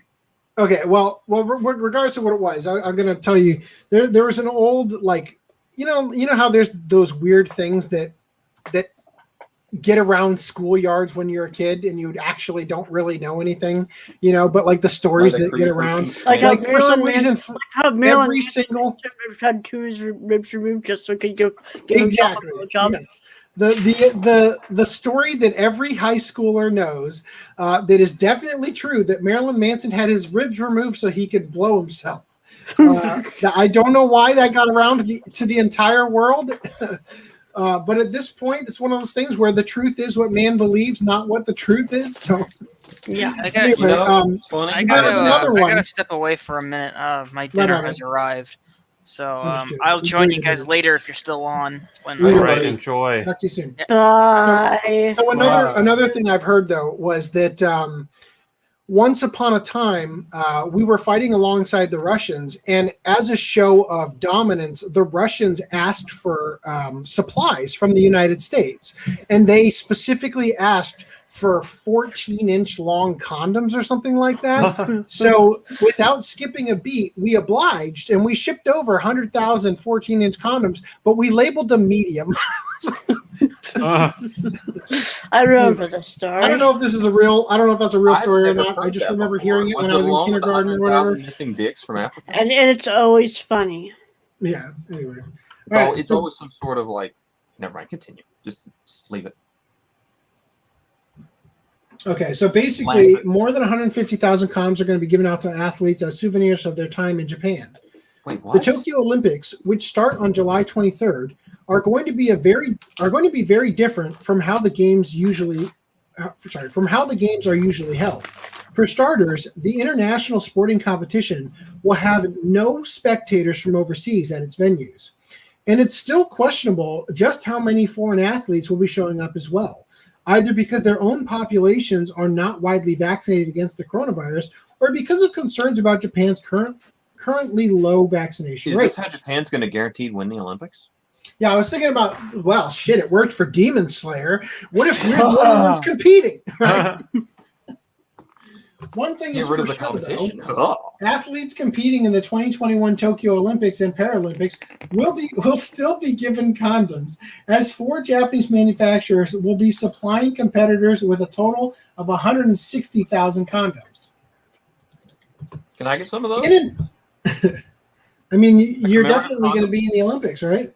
Yeah, no kidding. They got to see how far I can see. Sure. Are they still using those beds they can fuck on? Yeah, so that was an interesting time on the podcast when we covered all of these things that were you guys covered beds for the Olympics, and then it all just disappeared. Yeah. Okay. So, in and of itself, this isn't so strange. Athletes staying in the Olympic Village have been being provided with condoms since the 1988 Seoul Olympics. And it's pretty much an open secret that lodging a huge group of young, physically fit individuals in close proximity to one another for 2 weeks usually results in plentiful copulation. However, many are already questioning whether it is safe to be holding the Olympics in the first place during a pandemic, and encouraging athletes to get naked. Seems like an unnecessary additional risk. No, they're encouraging them to be even Who's safer. forcing them to get naked? They're saying, encouraging. They're saying by giving them these 14-inch meaning giving them the condoms. Look, dude. Coronavirus can't. I don't think the coronavirus is transmitted by condom use, sex. So as long as they wear their mask and keep at least 14 inches apart, just a tip, they'll be all right.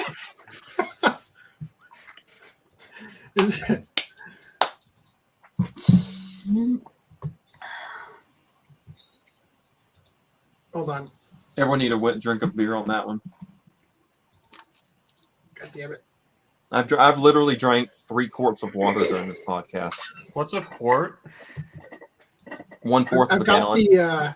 What's a I've gallon? got an echo because I checked the likes, which have not. The comments have been no movement. FDM, a gallon is 1 ejaculation size for an American. Can you convert that to metric? Hold on, I'm doing it for you now. Oh God. Not the cum-based one, but So, however, formula, vocabulary. however, the Tokyo Olympics Organizing Committee insists that its distribution of condoms maybe, is completely compatible with proper social distancing protocols. Why? Because they don't want athletes to use the condoms while they're at the village at all. Clarifying, quote, our intent and goal is not for athletes to use the condoms at the Olympic Village, but to help with awareness by taking them back to their own countries. I appreciate it. I appreciate the movement coming from 9/11. So yeah, I was worried. I thought YouTube might have disabled our comments after the shit show. Especially if it's a reference to Cromartie High. That was probably the best line in the whole show. Movement! Movement! Because there was no animation. He's like, Freedom! wow, for an anime, there's quite little animation. The pencil drops, movement! Is that the line? I think that's the line. The only line I remember from Cromartie High School is it's a snake poo, not a cat poo. Anyway, Nani? give me a second. I'm just Seconds over. photographing all the comments before they disappear, so that if I have to report them to YouTube, Hey, see, I've been on that too. So all right, cool, thank you. All right. Probably, well, yeah, I was gonna say an easier way for me would just be to screen share. I'm like, no, actually, I don't want to show them. I think you'd rather not. Yeah. Anyway, all right. Hey, Footnum, check my Discord. Check our Discord, and I'm sending you a picture. So, I in hope other it's words, the that Olympic 14-incher. It is. Oh God. Don't worry. In other words, we can also show it on YouTube. Wait. In other words, the Olympic condoms are meant to be souvenirs from the competitors' time in Japan, which they'll enjoy using once they're back home. They're already in home. Yeah, well, yeah. Sort of like how you might pick up a box of Japan-exclusive Kit Kats at Haneda Airport to share with your friends after a trip to Japan, except that instead of putting the souvenir in your mouth, you're putting it around your penis. Putting it in her mouth. So Lance sent me a picture of his nut, and so about a quarter of that is just slightly less than a liter. Okay. Jesus. Oh my God. Oh my God. Well, I don't know how we're going to recover from that. You know what? I have been a thorn in your side since you let me do this. Why does no one else join this podcast? So long. Remember me the next time you're about to have sex. So the committee has also said it's re-examining the specific distribution process, implying that perhaps they won't be given out until after the games are done and athletes are leaving the village. But if organizers don't want athletes having sex until they're back home, then why do they feel the need to give them condoms while they're in Japan? For starters, the organizing committee cited the IOC, the Institute, I forgot what it is. That's the organizing committee for the Olympics. Anyway, cited the IOC's stated objective of using the games as a platform to promote awareness of the dangers of HIV. Geez, I'm sure in all these countries that people are still unaware. You know where you need to have this campaign? Come to my home state here in California, where it is no longer illegal to knowingly transmit HIV to people. That's where we need this. Promote the awareness of dangers of HIV. Do you not know about this? No, I did not. No longer illegal to knowingly spread AIDS in California. To knowingly spread it, as in you were like doing last it year. intentionally. How do you not know about this? Because You have visual Knowingly aids. You should exposing be on others to top. HIV is no longer a felony in California. Let me guess, Like- he has like HIV, Lance. and Lance, Yeah. think about it real quick. If you give someone visual aids, how do you not know the laws around that? you know what? That's fair. I guess that's why I probably never have kids. So- But the thing is, at least I guess it's not illegal in California. Hey, Brad, you got room? I said this before. I think it's funny because I think it actually might have the so it says here California lawmakers have passed legislation to reduce the penalty for those who knowingly or intentionally expose others to HIV without their knowledge, rolling back a law that mostly affected sex workers. So I think it's actually kind of funny because rolling back this law, I think actually is going to greatly reduce the amount of relational sex, like just casual, like grinder and what is it? It's going to reduce it because people will be in fear. Exactly. So I think it actually is going to have a funny unintended effect of not making it like it's actually going to do more than when it was illegal. Look, this right here is incredibly interesting and is a good example of someone's personal agenda making its way into politics. Because I kind of agree I can't that wait this will till be it a comes better out thing. that guy has knowingly spread AIDS among a certain community. And it's like, well, just because I made it legal, there's no conflict of interest there. I didn't know I was gay. I didn't know I was gay. I didn't know I was You know what's funny? Look, man, you have sex with her, and then she turned out to be a him, and you're like, I didn't know I was gay. Okay, well, anyway, back to the Olympics. We're just talking about condoms. What is this podcast? The objective of using the games as a platform to promote awareness of the dangers of HIV. It's funny. It's like I'm promoting the awareness. Cigarettes are bad. Did you guys know this? I know this is news. No way. Oh my God. Yeah, it's kind I've of never like smoked it's kind in of my like life. that, I never knew this. Even funny that they gave away a free packet of cigarettes just because. Anyway, dude, look, man, drugs are illegal. Like they're legitimate illegal drugs. Why don't you just go to like Japan and go, hey guys, here's a bomb. So, we talked previously about them talking about them unbanning medical marijuana in Japan or whatever. Anyway, so they said, however, an athlete going back to their home country and saying, hey, let's try out my Olympic condom I got from Japan, doesn't seem like it's going to raise awareness of safe sex in anyone other than the specific partner for that night. It's like, hey, let me tell you about AIDS while I rail you with this condom.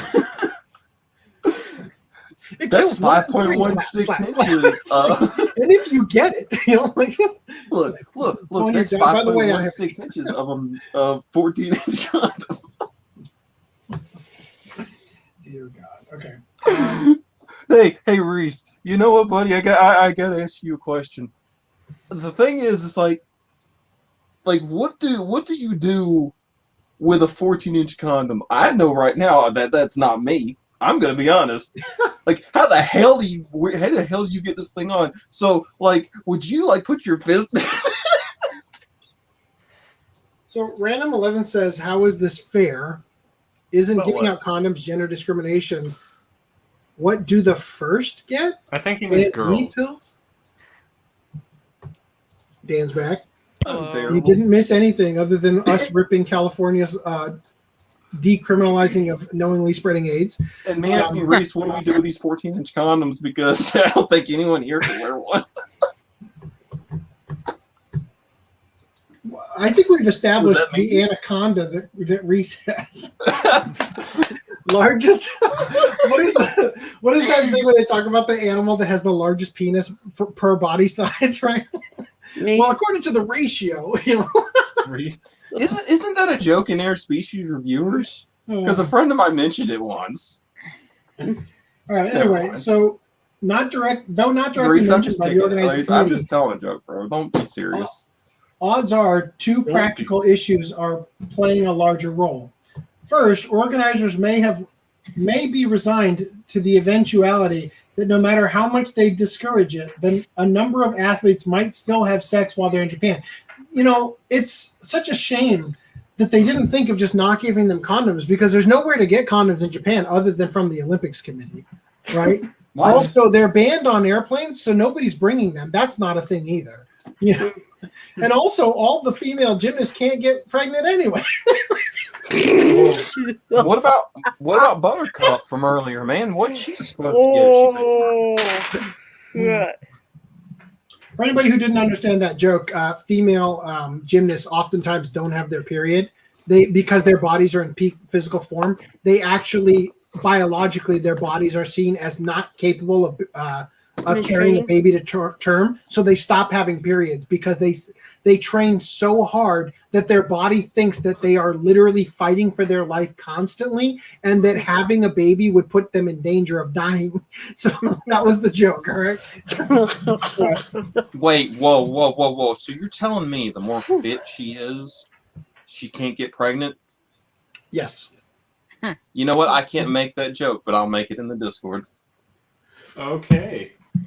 Hot take. I wonder if there's a correlation of men. Well, the thing is that if I say it wrong, it'll be sexist, and I'm like, Brad, I'm not so sure about that because I'm pretty sure Putin has knocked up several of Russia's female athletes. So I mean, oh god. Well, I didn't say all gymnasts. I just said that when women are in professional sports. Yeah, so several of these women have been slacking off, specifically because they want to have Putin's superior offspring. maybe hold on, man.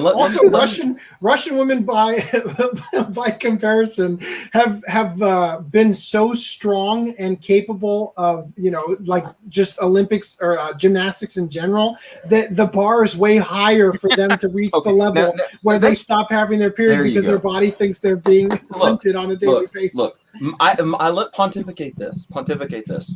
Maybe it's not the fact that they're too fit. Maybe it's that those eggs are like, man, this guy's out of shape. Fuck him. I ain't carrying him. It's like, this isn't a worthy mate for this baby. This baby's gonna be as strong as fuck, and this guy's nothing. Where's that dragon I was promised? It's like the little sperm is like, yes, there's the egg, and then the fish just comes out and punches it back out of the vagina. Where's that movie?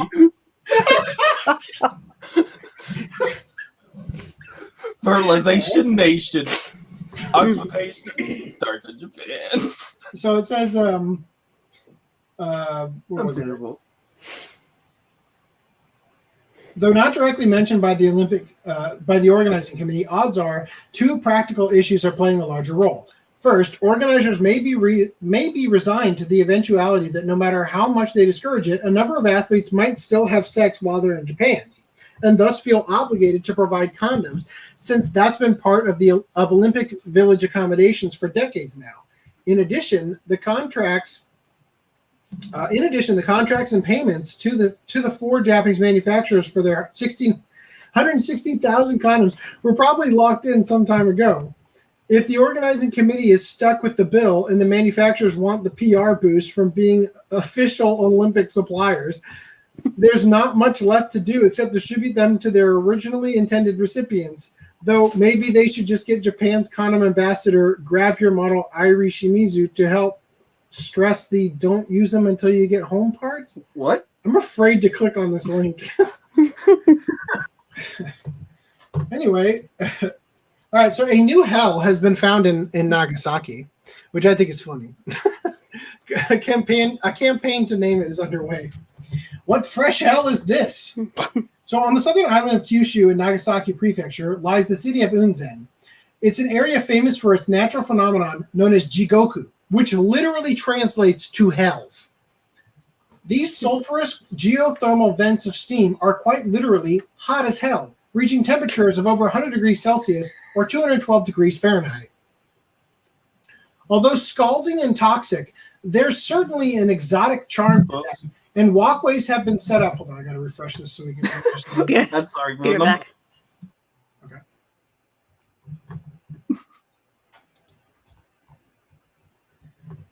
Although scalding and toxic, there's certainly an exotic charm to them, and walkways have been set up, allowing people a casual stroll through these circles of hells. There's also a historic. Pardon. There's also a. Fuck me. There's also a historic significance to them, as these sites. A historical significance to them as the sites where various Christian martyrs were killed, thus making them, quote, holy hells. Huh. For these reasons and more, these features have been a draw for the area for ages. But on the 23rd of December 2019, all hell broke loose again. I did it. In a small parking lot along National Highway 57, a section collapsed and steam rose from the hole. The lot was closed, and a survey revealed that the ground underneath it had become hollow. When the remaining asphalt and soil were excavated last December, hot water and steam emerged. The 450 square meter or 4,800 square foot area had totally gone to hell, and the city couldn't be happier about it. Conservation expert Kyoya Hattori explained that, quote, "This is a valuable phenomenon that shows how hells move over the years. And to take advantage of this new piece of natural beauty, the city is building a park on the other side of Highway 57 with lush maple trees and a hell of a view." Where's the highway? So I guess this, you get to look over and just see stinky sulfur gas. Okay. Wow. The development, it'd be funny if they called this garden Eden, right? Like, the development is expected to be completed in late August, but before then, they are looking for a new name for this place. Strictly speaking, it is geographically a part of the existing Seishichi Hell, so it will technically be a nickname. But whoever comes up with it, whoever comes up with it is going to receive $274 US in form of a gift voucher for a trip to hell and back. A trailer for the new hell. Guys, we got to start spitballing. I want to go. Because I was told I'm going anyway, so might as well get the chance to look at it first. Oh, I see. So you want to? I got you. I want to survey. I want to survey my future home. All right, continue. Netizens weren't sure more hell was needed on Earth, and also struggled with what anyone could possibly name it, saying things such as, quote, "Parking hell, yet another hell. Don't we have enough hell? Hell Angel, or a nickname for hell, eh?"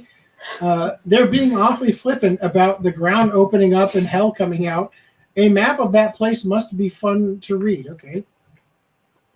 Finding a nickname for a new hell is tricky, and unfortunately, the window to submit is rapidly closing. But if you can come up with something good before the 4th of June, a long ride along the highway to hell might be in your future. Of course, it would have to work in Japanese, which rules out raising, bloody, or living. Oh, I get it. Raising hell, bloody hell, a living hell, what the hell, like hell, bat out of hell, and snowball's chance in hell. There's sure to be something, though. And when you come up with it, don't forget to send it over to this. Send it over to this new hell in a handbasket via the Unzen Portal website as soon as possible. Well, there you go. They had fun writing that. Hello. Is it me you're looking for? Oh my God. Okay. So, real quick, I'm gonna open up this. I'm sure there's nothing. Right on. Open it up and see what this is. Okay, so the new condom ambassador named Japan's Sagami Original. I mean, I could show this. It's not really enticing. All right, here you go. This is that girl they were talking about that I was like, maybe I should check it out first. There you are. Japan's new. What was it again? I have no idea what you're talking about. Is this the one from Condom earlier? ambassador, that's right. How come she's not wearing latex all over? How come she's not wearing a condom? See, remember when I talked about I talked about the egg punching the sperm out? It's this. This is the personification. Yoshi, what am I thinking? Guys, girls. She might be a Fuda. Think about it. And I might be. Oh yeah, because wrong. why would they make her the condom spokesperson? ambassador? She can't wear one. Unless she did, like I said earlier, and put it on her fist, which then again is confusing in the game. All right, so continue. I've been holding off on this article because it's not that interesting, but it's like, I don't know, it's kind of an interesting idea. It says how a samurai's quest for revenge created one of Tokyo's best cafes, and it's still open. So this is a real story, and it explains the existence of a currently existing cafe in Japan that was started by somebody seeking revenge. Okay. So not far from Akihabara, you'll find Amonoya, but it wouldn't be there if not for an assassination.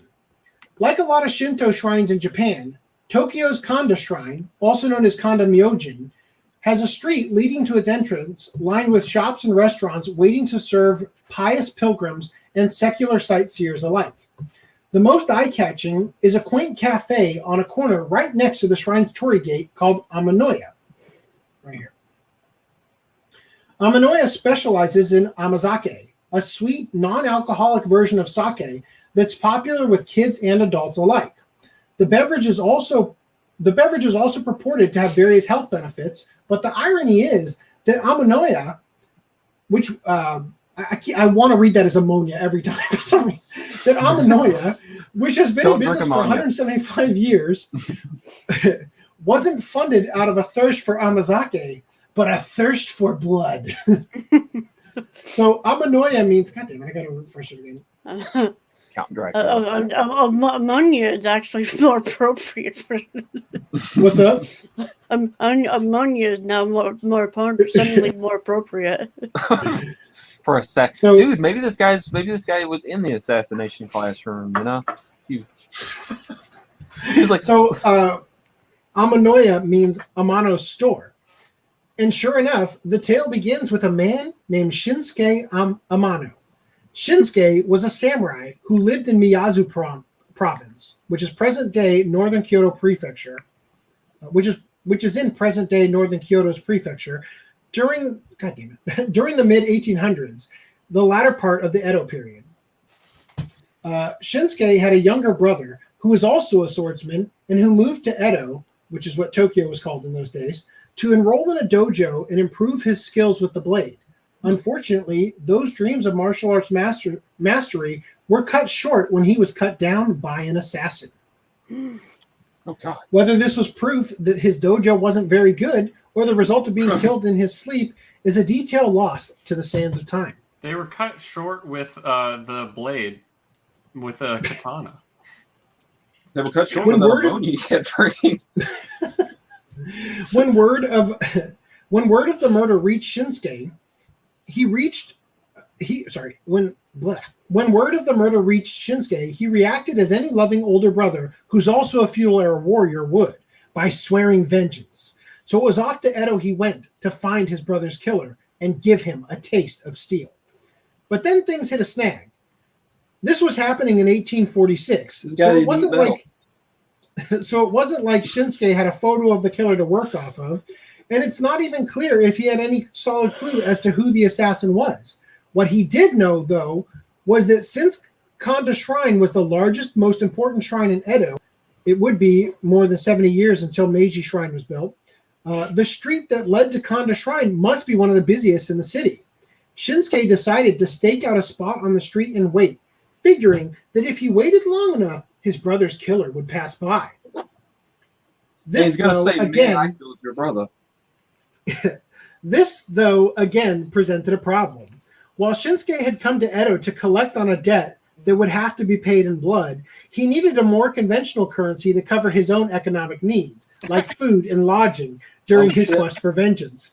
So Shinsuke set up a shop and started selling amazake to passersby. So And here's he a asked glass everyone, of "Did you kill my father? I mean, my brother?" free amazake to anybody who helps me find my brother's killer. Would you like some alcoholic-free beverage? Also, did you kill my brother? And okay, let me guess the ending to the story. He made so much money that he forgot about his quest for vengeance. Not quite, but yes. So a glass of God damn Amanoya it, Dan! I was amazake. really looking forward to the end of the story. No, not. Stories that spoiled themselves. Well, it says here, with plenty of people on their way to or from Kanda Shrine, Shinsuke didn't hurt for customers. He spent the days multitasking, scanning the crowd for his target while serving refreshments to customers. That's where that old stereotype of the shifty-eyed amazake salesman comes from, always looking for his brother's killer while you're looking him in the eye and he's reaching out hand for payment, but his eyes are scanning the room constantly. Dun, dun. Dan knows what I'm talking about. All right. Okay, so he spent the days multitasking. You're looking at him, but he's looking through you. All right, sorry. scanning the crowds for his target while serving refreshments to customers. But then the days turn into weeks, then the weeks turn into months, and finally the months into years. And he needed a successor. In time, Shinsuke became the owner of one of the most popular cafes in the city, even though originally it was just supposed to be a side hustle to cover the cost of his revenge. So does this guy's is this guy's like lineage still looking for his brother's killer? Like this that'd be funny. That'd be funny if it has it has like a help wanted sign inside. Oh, good, they're hiring us. Oh, what does this say? Looking for brother's killer. You know, like, identity of brother's killer. 80 years ago, this mystery had. Why isn't this an anime anime premise? This sounds like This sounds awesome, doesn't it? Isn't this the premise of a drugstore in another world? This could be the easiest slice of life premise show to make. Easy. Every single episode is somebody who this owner thinks could be the killer. Oh, that would be fucking hilarious. But it's not. It's somebody who has like completely, genuine motives. Maybe one or two of them out of the entire season were actual criminals, but they're like petty crimes. But like it's like in the entire season is going from him being sworn on vengeance and have the season finale of him just going off into the sunset of being a successful cafe owner. Yeah. Easiest anime premise ever. But I found the key to success. The couple of people that like their crime, once you saw the backstory as to why they committed it, you like forgave them or whatever. Yeah. Yeah, that would be funny. So easy for that to be an anime. That could be great. There you go, man. You have the premise for your light novel. Now, this kind of reminds me the whole spontaneous success, like massive business reminds me of how in the end of Digimon Season 2, Davis, like, he created a noodle company and then became the world's largest noodle company. Wow. So he's the one who whitewashed Naomi Osaka. Well, I think his motive was still to get at Kari, but he just made a super successful noodle business. Yeah. Okay, you gotta answer this. Who did he end up with? No one. Oh God! All right, fair enough. Continue. That was decanonized. That whole ending. Of cash and the hose that came with them. What were you saying, Reese? So it says here, in time, Shinsuke became the owner of one of the most popular cafes in the city, even though originally it was just supposed to be a side hustle to cover the cost of his revenge. He never did find his brother's killer, but he eventually found a wife and started a family and ended up staying in Edo, running the cafe for the rest of his life.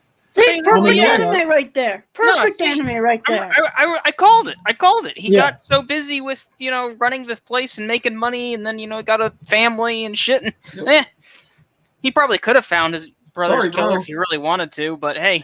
I like to think he's just in an office meeting with like expanding his company and getting like shareholders and stuff. And he's just got that look on him like, God damn it, my brother's killer's still out there. No, it's like he's at the shareholder meeting, not the shareholder, but like the corporate board is meeting to discuss the advancements and how they're expanding into other countries. And yes, if I could turn you to the binder I've enclosed in all of the presentations. Here's a sketch of what I think my brother's killer might look like. So if we could work this into our campaign, That's not your brother's killer. That's the guy who opened up a shop down the street who ran over your cat with his car last week. I don't know, man. He's pretty fishy.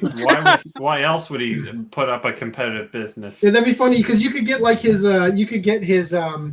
workers, like the people who work closely with him. They start feeding him information. Yes, that's your brother's killer over there. That guy over there told me he saw it happen. He explained it in excruciating detail. I was like, that son of a bitch. And then he puts out a hit on him, and it turns out it was the guy's landlord who was hustling him for rent. Did this just get real personal? This is anime? All the good shit we can come up with. So Amanoya is still called Amanoya today, and not just out of tradition either. The Amano family still owns it, with current owner Hiromitsu Amano running the place with his mother and Aunt Fumiko. These are anime names if I've ever heard of them. Hey, look, guys, he's His got name is Mitzi. Hero. The Fumiko and hometown tax. The hometown tax for an anime based on his hometown. Why isn't this being like Right? top candidate right here? Dude, this is already a better premise than Swamp Spider was. Yeah, so wait till you see the article I've got queued up for after this one. All right, let's get on to it. So the current owner, Hiromitsu Amano, is running the place with his mother Sumiko and his aunt Fumiko while grooming his Dear son God. Tasuke to one day take over as the 7th generation owner. Tasuke! In the end, Kitty One-san running in the background. Yeah, okay. In the end, Shinsuke's brother's death has gone unavenged. However, his tragic fate set in motion a chain of events that's led to a beloved local landmark that's been providing smiles and happy memories to travelers and families for almost 2 centuries. And hopefully that's enough to help him rest in peace. Well, I mean, 7 generations. Whoever killed his brothers, time finished the job. I mean, Yeah. Well, I think it's funny because Father Time pulled the trigger on that one, my dude. Yeah. It was the best thing that ever happened to the family. he consider his brother avenged. A little, nature. You know, it'd be really funny. Season 2 of the anime we're coming up with starts, and his brother shows up because he's not actually dead. It was just to get you to come to visit. Man, Yeah, I was really drunk. what that happened? night. I just went to America. Anyway, so the kanji here for 10, heaven, in Japanese, ama means like to come down from heaven. That's why their god Amaterasu. Amaterasu?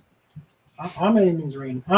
Anyway, so that's interesting. It's kind of got its own twist added onto altogether. Anyway, moving on. So the next article, I'm glad I didn't skip that one. I've been skipping that one for weeks now. Hopefully the next one dare you. also. I'm glad you waited delivers. because I was here. Yeah, me too. I'm glad you were here. Thank you, man. It's been a while. I'm glad to be here. So the time farting led to murder and the fall of one of Japan's great samurai clans. I think we can come up with a story for this one too. Wait. So you're telling me that fart was silent but deadly? Actually, the problem is probably wasn't silent. Yeah. It's So more than likely. Because out of this katana hitting bone. Japan's Chiba Prefecture was once ruled by a samurai whose death was flatulence related. The samurai era was a violent period of Japan's history, particularly in the Sengoku period. Members of the warrior class were more or less constantly at risk that their life could come to a sudden end as a result of a dispute over land, power, or honor, or, in the case of one prominent samurai, over farts. Chiba Kunitane, who was the 29th lord of the Chiba clan, which controlled a section of East Japan then called Shimosa, which is present-day Chiba Prefecture. Oh, I'm sorry, I read that wrong. Chiba Kunitani was the 29th lord, whatever.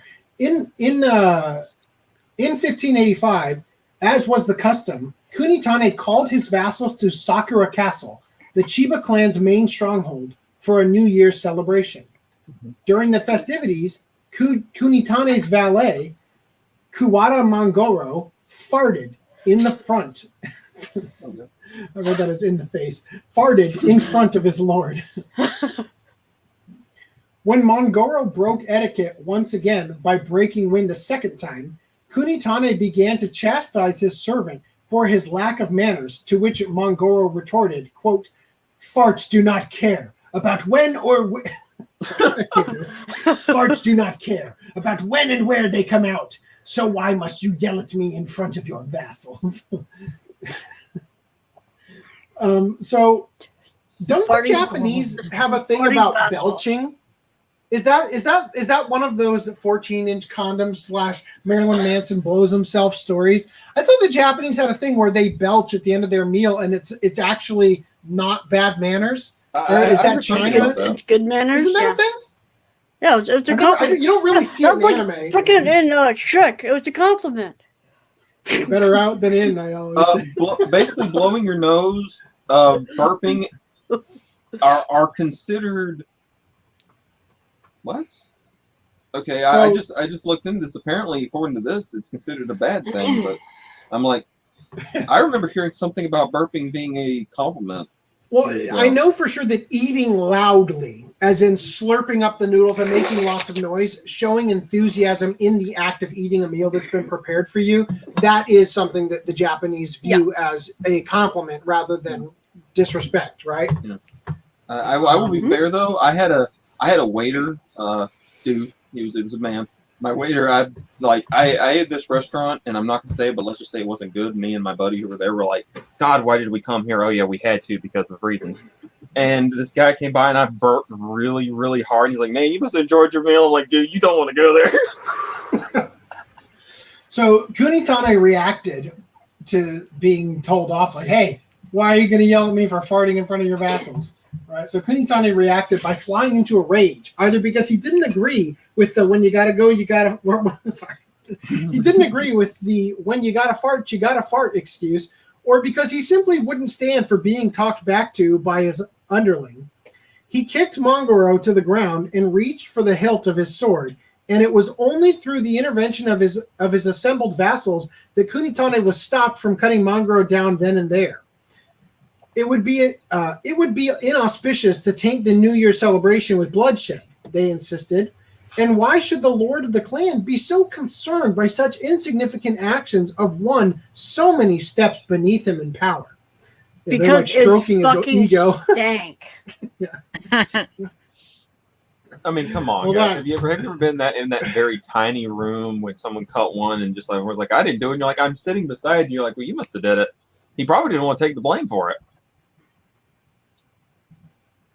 Did that not come out right? No, I'm private fart? chatting. I'm private chatting a similar sentiment. Look, guys. I've heard about a Putin church. Whoa. Thank you for the no. I don't think this is going to be the. I don't think this is going to be the thumbnail, but I appreciate the attempt. Oh shit! Where's? All right. Hold on. Bring that back up. Bring that back up.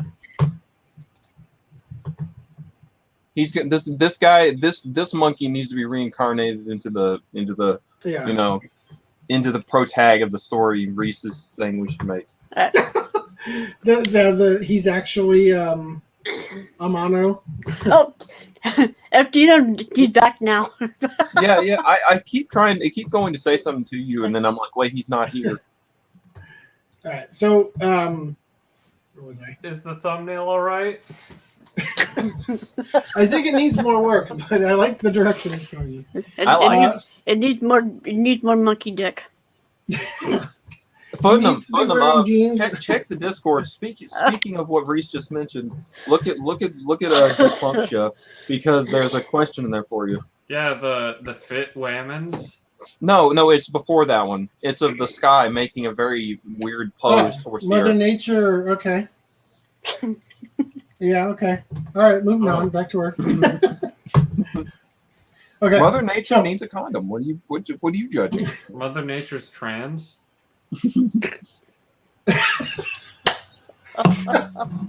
Dan in the Discord got it. Look, man, we don't know. Look, Mother Nature had to start everything somehow. Whoever said that it wasn't Eve and Laura rather than Adam and Eve. All right. All right. That, by the way, the Dan on the Discord is Danny from South Africa. Just so Yes. Okay, thank you. Yeah. So after talking him down slightly by bloating up his ego by talking about why are you even going to deal with somebody who's so insignificant and so many steps beneath you? It says here, still, Kunitane's anger was too great to entirely subside right away, and Mongoro was sent to live with one of the vassals for a period of time. The Chiba clan's crest, a stylized moon and star, bears no overt farting prohibited declaration, but apparently Kunitane thought it should go without saying. It's the Crunchyroll logo. That's what I keep seeing.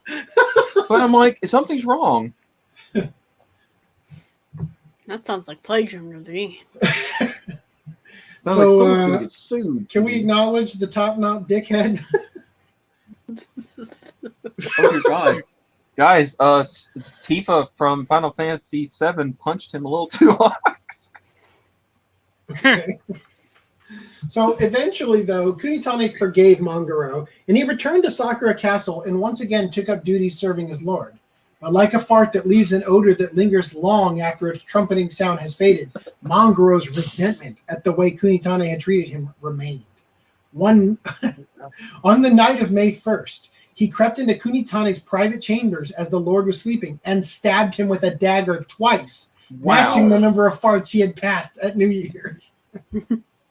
Kunitane's shouts of shock and pain drew the castle guards, and while Mangoro was able to escape to a nearby village, he was eventually surrounded in the woods and either committed suicide or was executed by his pursuers. Meanwhile, Kunitane managed to cling to life for 6 more days, but eventually succumbed to his wounds and died at the age of 28. Oh my god. Shit. You telling me that this young-ass man couldn't take a fart joke? You know what, dude? He was kind of woke, man. He couldn't help it. Added further indignity to the ordeal was that Kunitane's heir was only 10 years old at the time. The Chiba clan were themselves affiliated with the more powerful later Hojo clan, with Kunitane married to one of Lord Hojo Ujimasa's daughters. The Hojo deemed that since Kunitane's son was too young to take over his father's duties, the Chiba clan's dominion would instead be administrated by one of Ujimasa's sons instead. Oh boy. Yeah. I see the plot here. So I'm guessing the Ujimasa clan is the one that has the Triforce crest, and Chiba and whatever the Ujimasa one. Anyway, yeah. So my son is now your ruler. Oh, and if you guys could open up the castle windows and air the place out before he gets there, that'd be great. 5 years later, the Hojo clan were conquered by the armies of Toyotomi Hideyoshi, and the Chiba clan never reclaimed control of the land that now bears their He name. never recovered from it. You're telling me that all this went down around the time of Oda Nobunaga? Yeah.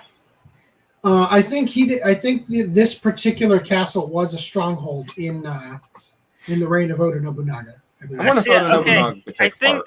I think the little like blurb at the beginning is a little misleading, because yeah, they lost control, of that area, sorta, because this heir was too young, but then they got conquered later on. So I think even if they had still been in control, considering that they were allied to the group that got conquered, they probably themselves would have been conquered and would have lost control either way. Very true. Yeah. So I think that's a little bit of a leap at the beginning there. Yeah. So in the end, it's a tale that Sorry to reeks be of that guy. bizarre. No, do it. Gotta bring up some points. In the end, it's a tale that reeks of bizarre tragedy, and it's startling to think how many lives were changed by 2 farts. Luckily, the Sengoku period would soon come to a close, ushering in a more peaceful chapter in Japan's history, and also one in which you could employ someone to take the blame for you when you farted in public. Oh my god, this story could be the story. This could be called The Fart That Changed the World. Can we show this on YouTube? Give me a minute. Wait, what? I think because it's an artistic depiction, we're allowed to. But Jesus, who would have thought there's a samurai woodblock print of men spraying ray traced farts out of their butts? Ray trace. Wait. Am I I mean that by the sense that like they as a Oh. ray, it sprays outward infinitely. So Anyway. fart cannons? Yeah. Did you not see the picture? Fuck you. Look at the fart shield this guy's employing. This guy's a genius I of love battle. All right, hold on. I gotta read this now. Did we? Well, yeah. Okay. So, what would be the ultimate luxury in personal service for a highborn aristocrat? Someone to draw your bath, peel your grapes. That's what they call it these days. Fan you with palm fronds. How about a servant whose job it is to take blame for your farts? The Edo period, which lasted from 1603 to 1868, was a major turning point in the history of Japan. After several consecutive centuries of bloody civil war, Japan finally had a steady central government, freed from worrying about things like samurai from clans on the other side of the nearest mountain range violently overrunning their villages. the Japanese people could turn their energies to more cultured endeavors, such as avant-garde fashions, new artistic movements, and figuring out how to make it seem like they never passed gas. Thus was born the profession of Heioi Bikuni. A Heioi Bikuni was a woman who worked as a servant to young ladies of noble standing, such as the daughters of high-ranking warlords or magistrates, accompanying her mistress on excursions, and when receiving guests. Ordinarily, the Heioi Bikuni assumed the duties of a lady-in-waiting or chaperone. But even the most noble of women farts, and these intestinal zephyrs were the Heioi Bikinis. I can't read it. I keep wanting to call it a bikini. Heioi Bikuni's true call of duty. When her mistress' backside let out an audible hiss, peep, or blast, it was the Heioi Bikuni's job to verbally proclaim to all the women who smelled it that in fact she and not her employer had dealt it.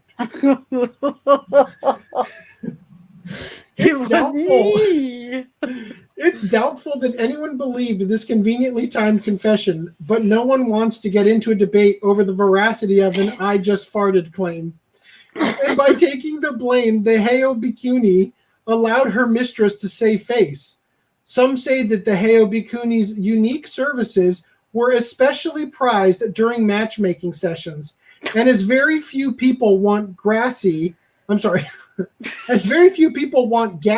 to be the first impression they make on a potential spouse. Hello, my name is. It's a pleasure to make your acquaintance. Likewise, lady. Okay. Useful as Heioi Bikuni sound, it seems that they were only employed by women, perhaps because Japan has long found male flatulence hilarious. So, yeah, because I'm pretty sure these aren't women in this picture with all the facial hair. Unless this is Japan's pastime of spraying enemas everywhere. Excuse you? Did you just assume their gender? Okay. Also, here's the thing, man. No offense, but I find this parking extremely holiest on this holiest day, the 1st of June. Just assume on this day, the 1st of June, you assume. I guess I need to take another hit of my Mount Gay rum. Wait, what am I at right now? No. I've got almost 10 dislikes. Does that count? Hey, Wait, look, really? look, man. The more there you go. I'll switch mine over. There we go. 10 dislikes. Hold on. Hey, AC.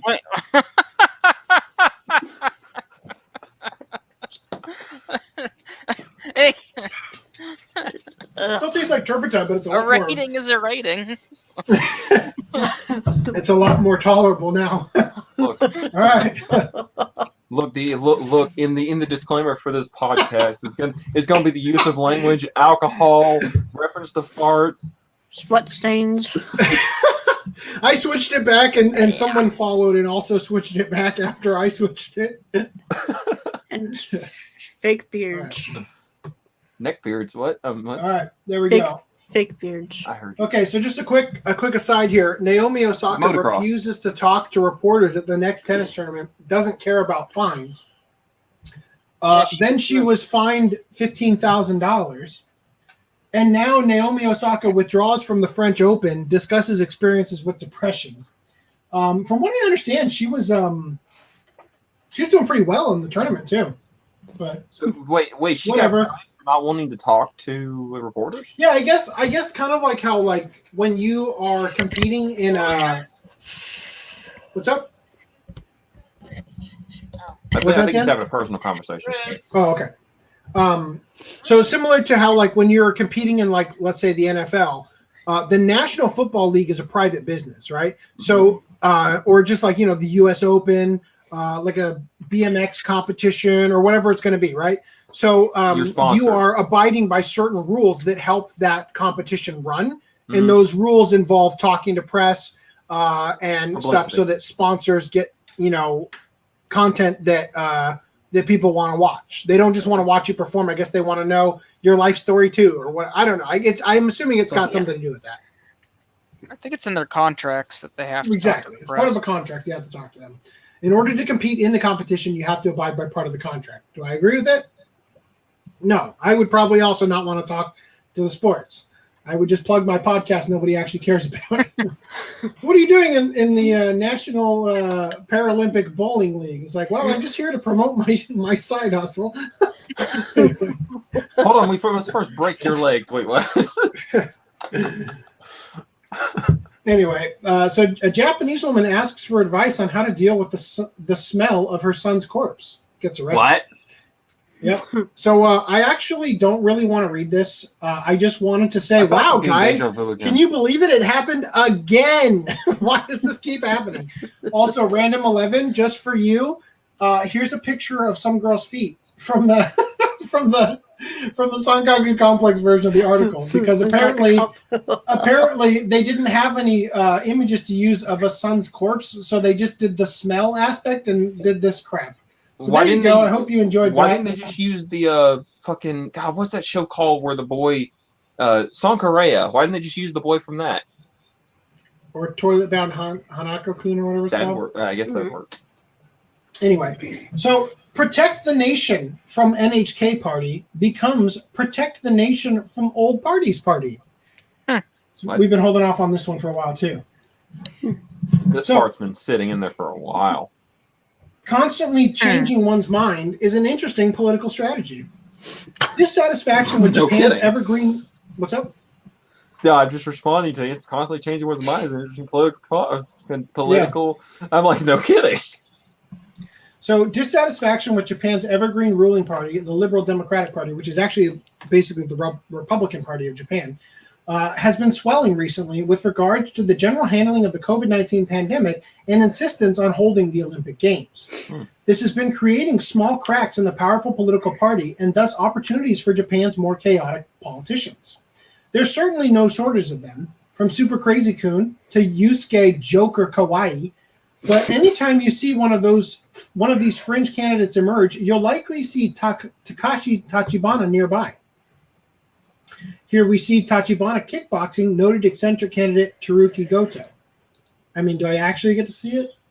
Oh no, I thought it was going to be a timestamp. Like a cheap knockoff of the Mortal Kombat theme playing right now. Where is he? Oh, God, you take forever to get in. Oh, so those are the photos from. Look at the knee pads and everything. I want to see him fight. Okay. He's fighting in a full suit with a cup on over his pants. Look, man, you can't mess up these jeans. I just want to say I love this guy, and I would vote for him for president of the United States. So previous hits from this guy, if you recall, was the time when they were, in Japan, they go around with the bullhorn in the truck. Like they drive around with the campaign truck and just spout their political platform. And they were out on the street doing that. And some guy called them a liar. And rather than just letting it go, he chased them for like 10 fucking minutes, yelling, "Who's a liar? Come back here!" And the video of this was all recorded and put on their own YouTube channel because it was something they were proud of. Chasing some heckler who was like an 80-year-old man, like 10 city blocks or something. Oh, I love this guy. So, as the leader of the Protect the Nation from the NHK Party, Tachibana has been a trailblazer for unorthodox political campaigns. His party was formed with the agenda to abolish the heavy-handed door-to-door fee collection system of Japan's public broadcaster, NHK. Basically the BBC or PBS in the US, except that PBS doesn't go door-to-door the way the BBC does. Tachibana is also a prolific YouTuber, giving video lectures on NHK fees and how to avoid paying them if you don't want to. Throughout the 2010s, his popularity grew, and in 2019, he was elected to a seat in the National Diet, elevating his party to a new level of legitimacy. This win was no doubt fueled by Tachibana's car sex adultery speech, a glorious speech, which was given shortly before his win and may go down as his Gettysburg Address. This is the speech where he.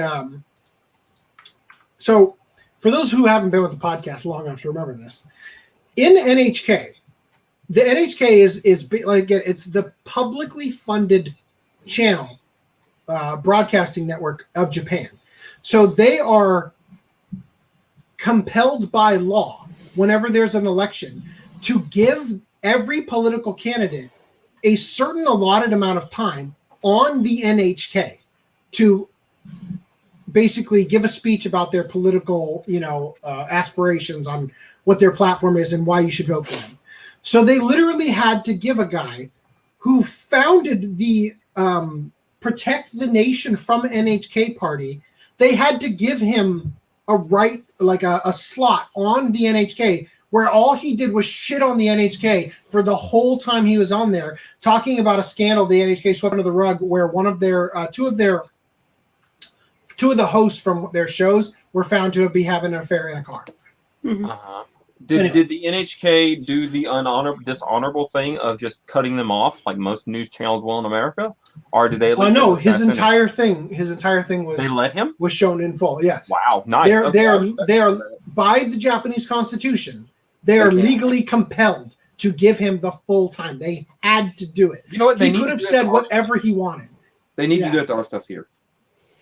For first time in a long time, I say a law needs to happen. Yeah, our freaking news channels need that happen. That was good times. What is it? Adultery, car sex in the street? Car sex, adultery in the street. Yep.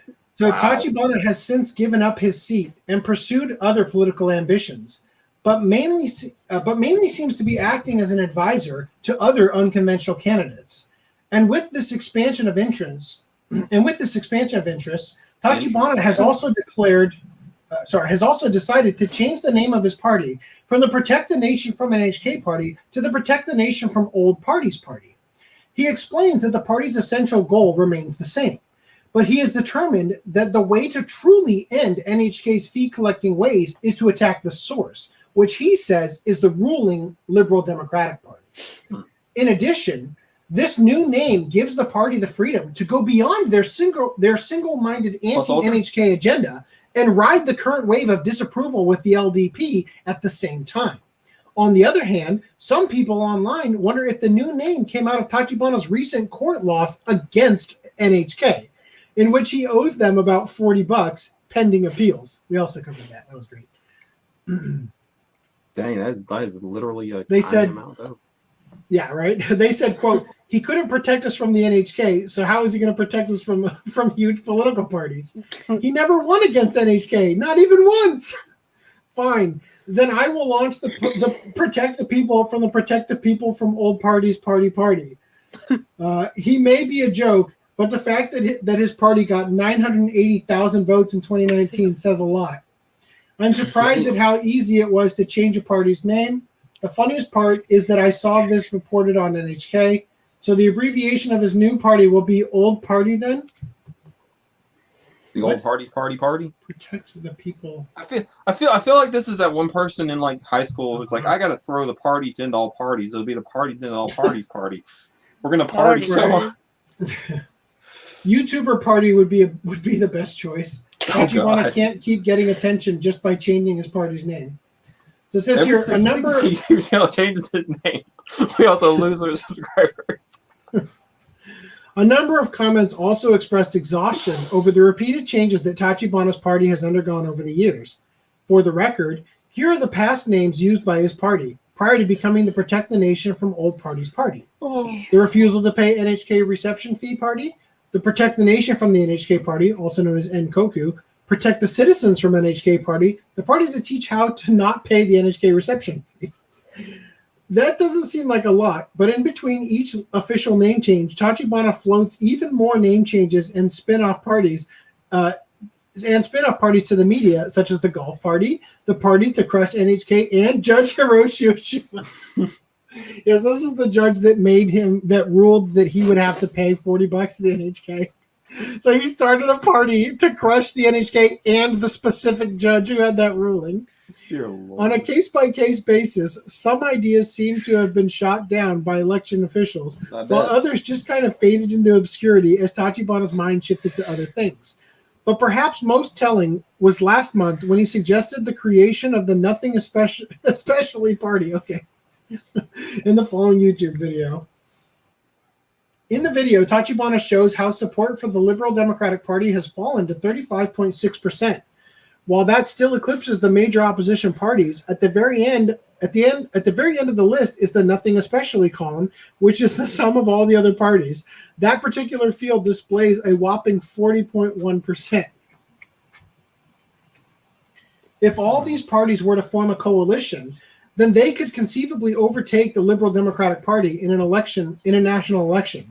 However, this would involve a complex negotiation of vastly different ideologies to merge the likes of the Pachinko Party, Pro Wrestling Party, Bald Party, Free Tuition Party, School Refusal Party, Children Party, Love Smoking Party, and 16 other groups, including the Protect the Nation from Old Parties Party. This coalition would be called, quote, nothing especially, based on both their designation on the polls and nebulous thinking they would possess as a united bloc. It's a crazy idea, but crazy is what Tachibana knows best. And if support for the Liberal Democratic Party continues to bleed during and after the Olympics, he and his ball of confusion may be able to seriously shake things up on a national level. Oh boy, beautiful. Well, I'd love to see someone try to start all those different kind of quote unquote parties here in the U.S. and see how far they get. Yeah. I just love watching the world burn. All right. Another one we've been skipping. Let's power through it since I don't have work and it's still pretty early. You don't have work? High school students are rapidly losing interest in sumo teams because, quote, too painful, scary, and naked. Wait. Those 3 words sound like a good time to me, but I guess I'm the weird one. So wait a minute. You're telling me that a bunch of high school students are well? I guess that they're not doing the whole co-ed wrestling, are they? I don't think female sumos exist. I'm not sure. Whoa. Wow. I would like to point out that we've got the sumos here who look pretty muscular. And then we've got this guy back here. This guy's like Yokozuna already back here. He towers over everybody else. I mean, wouldn't female sumo wrestlers be like the poster children for the new, like, what's that movement going on now where like people don't care about what they look like? Like where there's like, it's like, don't worry about your, like, how you look. Body positivity? Yes, thank you. Body positivity. Wouldn't sumo wrestlers literally be that? It's like, hey, look, the bigger and more out of shape I am, the more clout I have, Well, I'll say this: sumo wrestlers are absolutely not out of shape. Those guys are fucking machines. They just have their gut. They also have a lot of like everywhere but the gut, basically. Like yeah, all their muscles are huge. And believe it or not, most of them aren't as fat as like this is kind of goes back to when you picture a Japanese person in your mind, you don't picture an anime character. But if you actually look at what a lot of them look like and how they mimic popular culture, their idols and whatnot, they do very much kind of resemble. You'll start to see the connection, right? Same thing with sumo. If you look at an actual sumo wrestler, a lot of them don't look as fat as you kind of picture in your mind, just like morbidly obese in a diaper fighting each other. Like they're quite ripped, they're quite muscular. I mean, look at how strong this guy looks over here. He's definitely, on par with any wrestler over here in terms of like high school wrestling, This guy's a little chunkier, but whatever. In the thighs, at least. But this guy back here, he's stealing the show. He's front and center. It's like your eyes go right to him. Anyway, so Japan has many traditional arts, ceremonies, and sports. And as in many other countries, these traditions often struggle to preserve their authenticity while remaining commercially viable. Sumo, however, has managed to maintain a relatively high level of interest both in Japan and abroad. But sumo was not without its share of problems either. And the newest one to emerge, dear God, is a serious threat of no future. Don't slay me. Sorry. And then the newest one to emerge is a serious threat of no future wrestlers to come up the ranks. Like many sports, sumo wrestlers often start out on high school teams. But year on year, these teams have been evaporating. According to data from the All Japan High School Athletic Federation, or the Kotairen. Doesn't Japan have taxes if you get too heavy? Do they? Like, yeah, I remember. I don't know if that's a You thing, mean but I remember illegal hearing, being fat? I remember I you hearing- brought this up before. I remember hearing something about like how Japan, like they're constantly checking everyone's waistline and everything because they're like there's some sort of like negative social aspect or some shit for being overweight. What It's is Sumo's doing illegal with to this? be fat, and it isn't So- that they tax you; it's that they put you through essentially rehab for it or whatever. So I'm- that might be why sumo wrestling is going So out of real style. quick, Heavy. real quick. E. Castro says, LOL. Random Levin says, I prefer a real corpse, referring to the foot pick. And now, I'll go even further beyond. SSYJ3? I don't Yokozuna? Super Saiyan something. So Yokozuna? SSJ is Super Saiyan. So, yeah. So in Japanese, Jin, Jin, is people, right? So Nihon is Japan. Nihon Jin is Japanese. America is America. America Jin is American, right? So SSJ is Super Saya Jin, because in Japan it's not Saiyan, it's Saya, Saya Jin. But when it got translated over here, they changed it to Saiyan. So it is just SS over here. Did they try and mooch Oh, off of it's Saint not- Seiya, or is that also mispronounced? Good job, Random, because that to me is something I actually didn't know. And I used to basically have a shrine to Dragon Ball in my studio. So You don't I have even know learned about something SSJ. today. No, I know about SSJ, I just didn't know there was a Y in it. No, there is no Y. Oh, No, he's adding that then I for didn't learn Yokozuna, I anything. think. Fuck you. Yeah. Sumo was 100% rigged. All right. Maybe. Oh no. Wrestling's Hot fake. takes. Dun, dun, dun. Okay. Sumo was not without its share of problems either, and the newest one to emerge is a serious threat to no future wrestlers to come up the ranks. Like many sports, sumo wrestlers. I already read this. I'm already. Yes, you did. The number of high school sumo clubs has been steadily dropping from 213 in 2003 to 146 as of last year. I'm sorry, 213 from 2003 to only 146 as of last year. I don't consider that a steady drop. That sounds just fine to me. Well, Jason South says, and sadly, I've heard kendo won't feature in the Olympics. I've seen a kendo match up close and would love to see that in the Olympics. Same here, for sure. I mean, I think skateboarding is now officially an Olympic sport. yeah, so, I mean, I knew a guy when I was in high school I hope you did. who lived around where I live right now, and he had a kendo club at his public school in Southern California. So he actually practiced kendo, and he was decently good at it. It was a little scary how quickly they can go from that standard position you see where they have the sword right out in front of them to you've been hit. Like, Don't mess with him in a lightsaber battle. You'll yeah, lose. no, seriously. Anyway, he also went on to work for a place called Mechanized Propulsion Systems that stated purpose was creating real-life mechs, like as in mech warrior suits you could wear on the battlefield or whatever. Anyway, so as a result, 7 of Japan's 47 prefectures only have one high school sumo team, giving them an automatic entry to the national championship tournament. At least it would have, had the tournament not been canceled last year due to the pandemic. So here's the tournament, hasn't been held since 2019. Dude, this judge looks like he gets really into his job. Or this referee, rather. In fact, COVID-19 helped to drive down the high school sumo wrestler population even faster, with many senior students hanging up their mawashi loincloth early since there's no tournament waiting for them at the end. This is all bad enough, but it's also happening against the backdrop of an overall growing disinterest in sumo among young Japanese people. This is an issue that the sumo division of Kotairen has been actively looking into over the years. According to their research, students describe sumo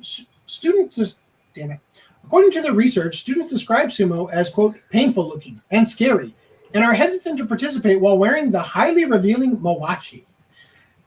And with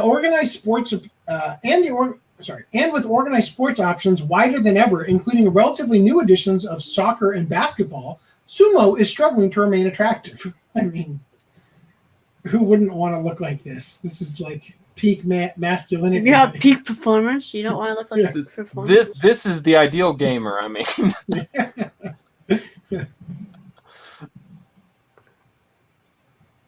Boy, I wish my eyes hadn't glanced. I mean, over this. I think I get where they're coming from because sumo body is straying so far from this peak performance look. Yes. Yes. It's quite unreasonable to live up to. I'm sorry. Look, man, you got to stop making the rest of us feel bad. I mean, not all of us look like me. I mean, what? So netizens also had some ideas about why sumo isn't resonating with kids today, saying, quote, "It's because there's no sumo wrestler that makes kids go, cool, and I want to be like him." I don't think they're I don't want to honestly, weigh 300 pounds. Why do wrestlers have to wear those loincloths anyway? Isn't it possible? Because they don't want to be. Wouldn't it be funny? Wouldn't it be funny if sumo's like, yeah, you know what? We don't need the mawashi. You can come wearing your what is it called? What is the Mexican wrestling called? The luchador. Your luchador outfit, right? You could do that. More to grab onto. Oh my God! Wait Yeah, a minute. you can wear that. I'm pretty sure there isn't a disinterest in lucha in Mexico, right? Swimmers are also half naked, but they aren't complaining. I think sumo is painful and scary too, but I also think baseball, soccer, and basketball are painful and scary. Well, you're just a neat. I think the problem is that most retired sumo wrestlers just go on to open restaurants in the end. True. I get it. I even hate going into pool shirtless. Why can't men get bra tops too? Okay. What? That was the problem here. Someone needs to make a hit manga or anime about sumo. That will get things moving. It's true. Sadly, it's true. They do have No, but I mean like when they did important. what was the camping one called? The camping anime? Yuru Camp? Laid Back Camp. When Laid Back Camp came out, all of a sudden all the campsites were overrun with fair weather hobbyists who decided that was my new hobby. That's my new identity, camping, right? You know. Yeah. Anyway, it seems like there's a lot of bullying going on in sumo. It's just not interesting. Yeah, and the other thing that when you're in what do they call it? The stable, the sumo stable. They have all these rules, like you can't have social media accounts, all that shit. Not that that's a bad thing, because social media is cancer, but whatever the factors may be, sitting still and letting a problem run over them just isn't the sumo way. So groups on all levels are working hard to try and entice the youth to give pushing each other around a try. One way is by setting up weight classes for under 100 kilograms, for under 220 pounds, and under 60 kilograms, 132 pounds. I mean, yeah, if I weighed 130 pounds, I don't want to go against the $300 behemoth. Jesus. Previously, there were no weight divisions, meaning a tiny wrestler may have had to go toe-to-toe with someone over twice their size, hence the painful and scary image that the sport often has. But fuck, when you win, imagine the fame and glory. A high school match where 176-pound limit. Okay, so they're saying that this is a stronger, more competitive matches when they're not putting the little guy against the beast. Yeah, also, I thought it was the same. That's the same thing in like boxing too. Here's the women. Here's women. There you go. And this is how you Why do they have tops? And wait, also, did she have like leggings on? Yeah, well, they're not. women. Hey, they're not topless in loincloths. I'm complaining. Huh. Yeah, that's cheating. Why do they have clothes? See, this right here is against the sport. So it says here also during the lull in matches due to COVID-19, high school sumo wrestlers have taken the opportunity to reach out to junior high and elementary schools to turn kids on to the benefits of sumo at an early age. If you practice more, then you can beat opponents bigger than you, explains Masaki Yamaoka, the captain of Okayama Prefecture's only high school sumo team. Even beginners can become stronger quickly. If anyone knows how to stand their ground and fight to the bitter end, it's sumo. That being said, I think to survive and maybe even thrive, sumo really ought to look in developing women wrestlers more. I said it back in 2014, but it bears repeating that women's sumo kicks ass. I mean, maybe if it was mud wrestling, Jesus! I want to see the small one crush the beast. Oh man, go! Oh shit, she's gonna get crushed. You just picked up. Oh! What happened? I think the younger one just won. The small one. pulled the whole bait and switch. I don't know how it works, but I'm rooting for the small one. Is this what it feels like to be a sports commentator? And you got Yonezuka on the right and You can hear Karaguchi like on the little left. kids talking next to the person recording the camera. Shit, she did it! Wow. Holy Damn. crap balls. That's a sense of accomplishment that doesn't go away for about a week. She looks Yeah, like she can't have kids.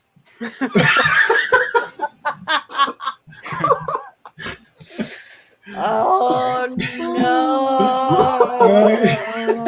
There's no weight classes in women's sumo, but that doesn't seem to phase the smaller wrestlers one bit. And they tend to come out on top about half the time, because they're more limber, against much larger opponents through highly entertaining moves and strategies. Well, they start running, it I jump breaks out of with the way. tradition in some regard, but it breaks in a good way. Well, you know what? I agree. I thought that was actually quite entertaining. I have never mind. Continue.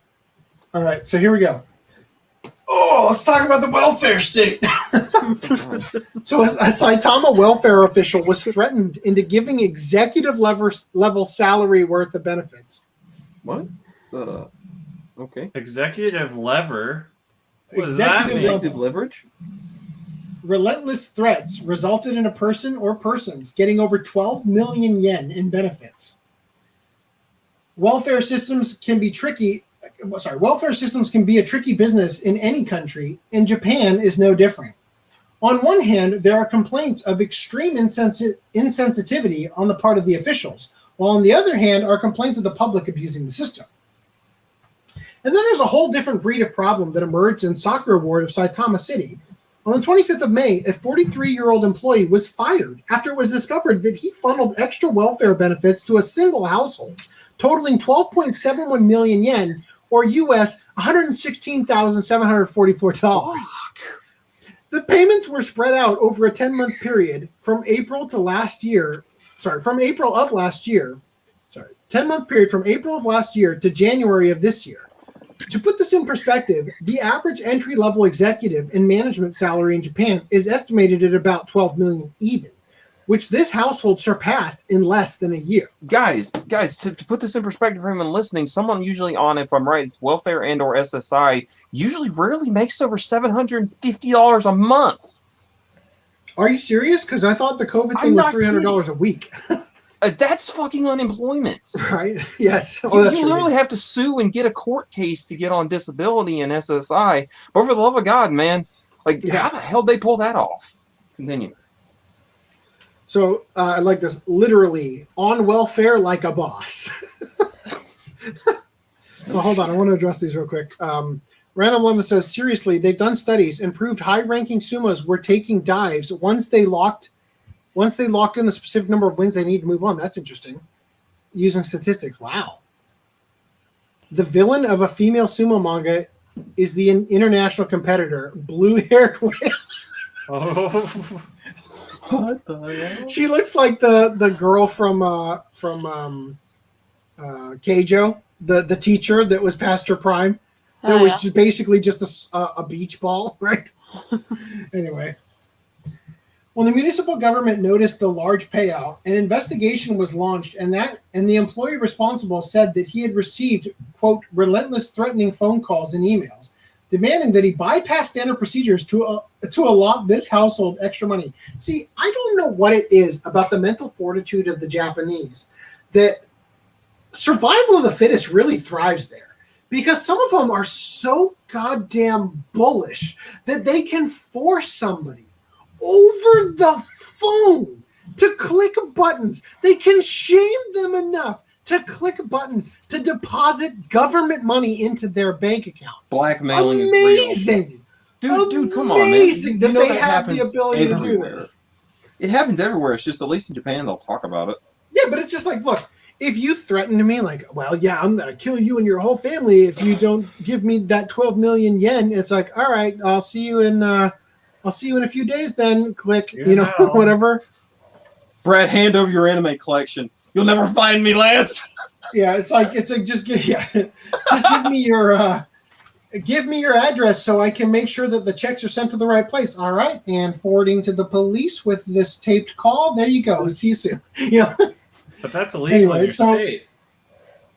When the municipal government noticed the large payout, an investigation was launched, and the employee responsible said that he had received, quote, relentless threatening phone calls and emails demanding that he bypass standard procedures to allot this household extra money. The people responsible for the threats have not been reported, but according to the soccer award office, 2 of the employee supervisors were also docked 2 months' pay as punishment for the oversight. Readers of the news online felt that it was all well and good, but desperately wanted the main perpetrators caught and held accountable.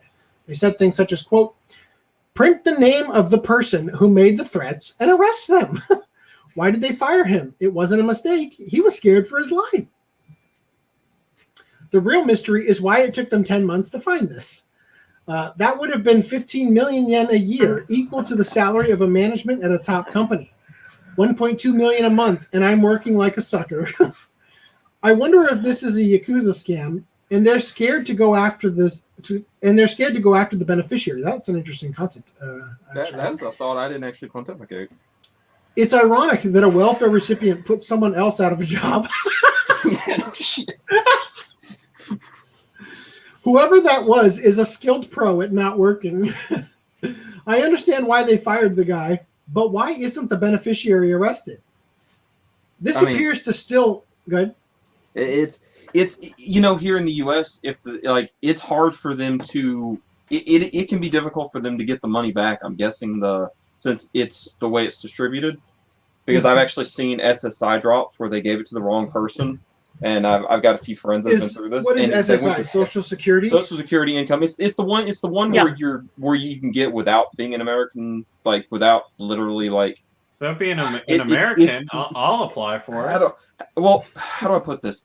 SSI is the welfare program. SSDI is the one that you get on when you can draw off a record or something. But It's SSI, when you have 6 gigabytes or more of data bandwidth per second. I guess the SSD. the thing is though is that I've seen people then put the money in the wrong account, and then the question was pontificated literally with a Social Security worker. All right, how do I go back and get this money? Well, that's what's between you and them. And I'm trying to help my buddy out, and he's like, what? He's like, you're the fucking Social Security board. How can you not get this money? So I'm guessing they might have a similar loophole or something to where once they've distributed the funds, there's an issue with retrieving it, I guess. Yeah. I don't know. Maybe not. I'm guessing that was too far. I don't know. Sorry, whenever anybody else starts talking, I start reading the comments. Oh, no offense. It's the only time I have time to do it. How it is. You're getting wise to my game.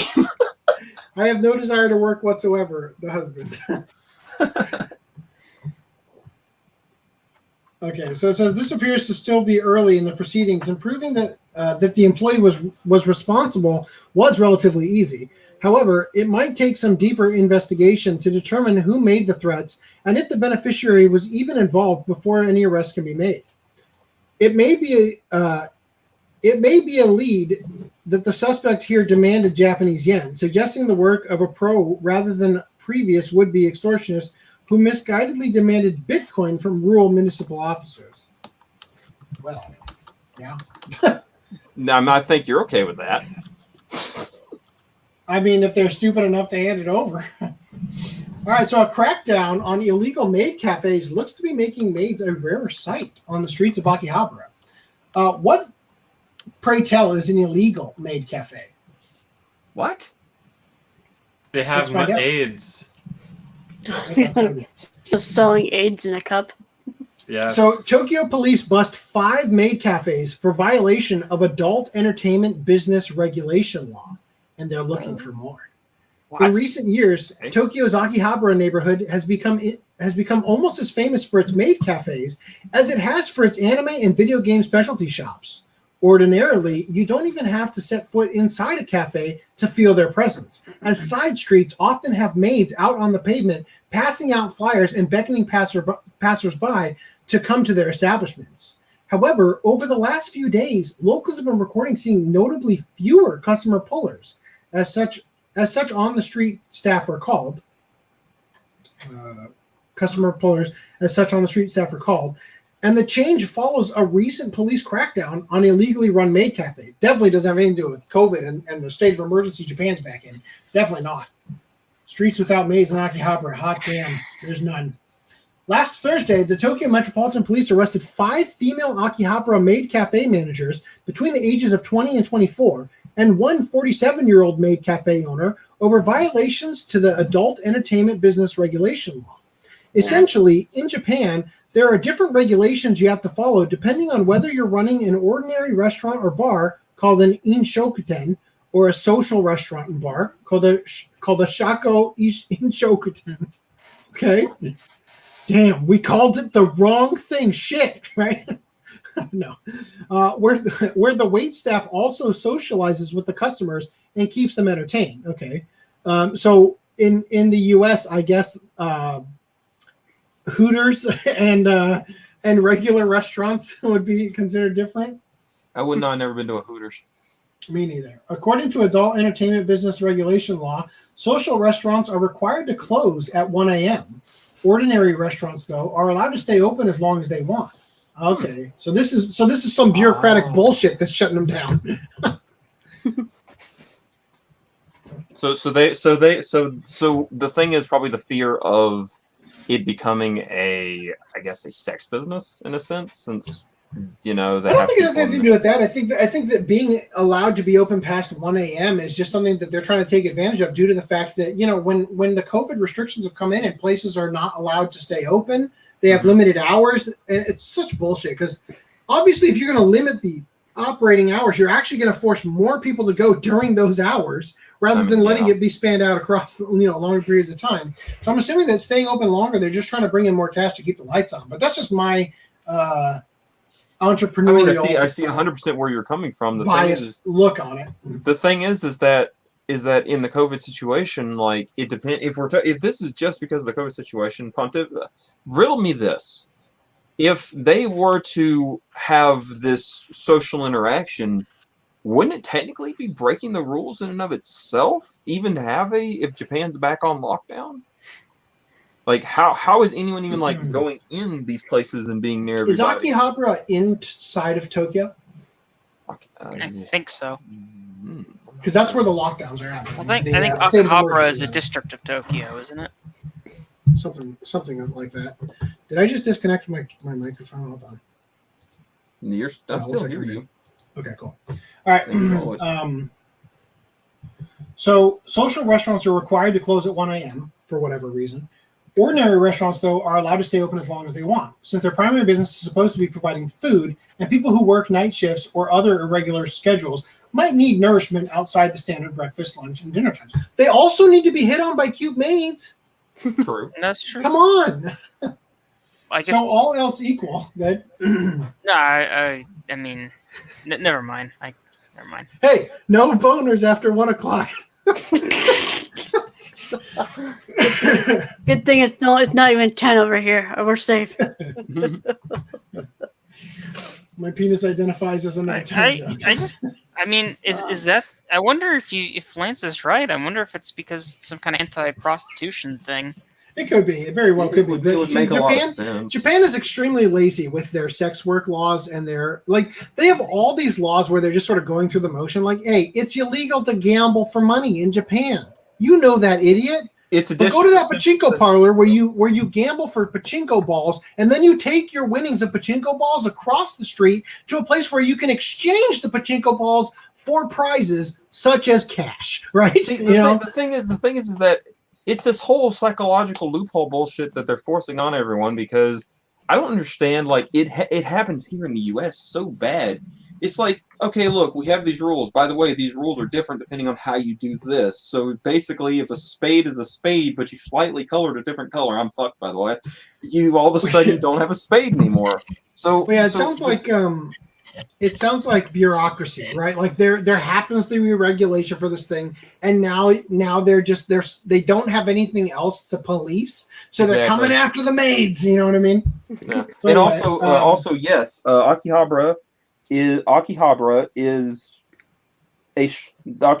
is a district in central Tokyo. So if Tokyo's on lockdown, like you asked, then that could be a question right there. Am I here? What happened?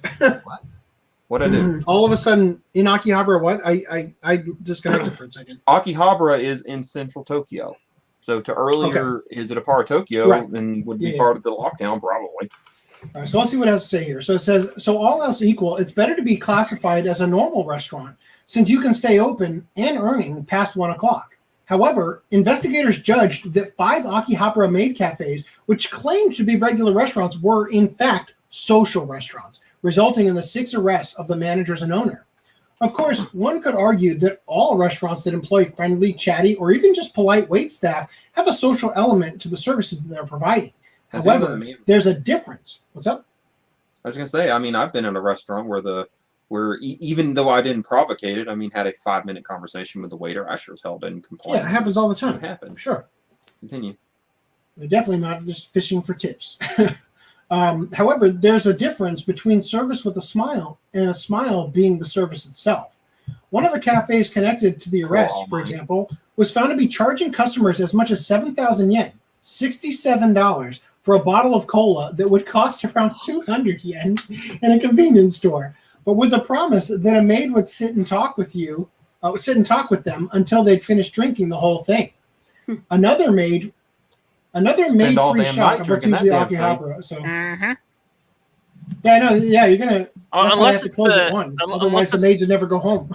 No, I was gonna say unless it's the maids at the Anime Expo maid God! cafe. Because, I drink that shit so fast to get out of there.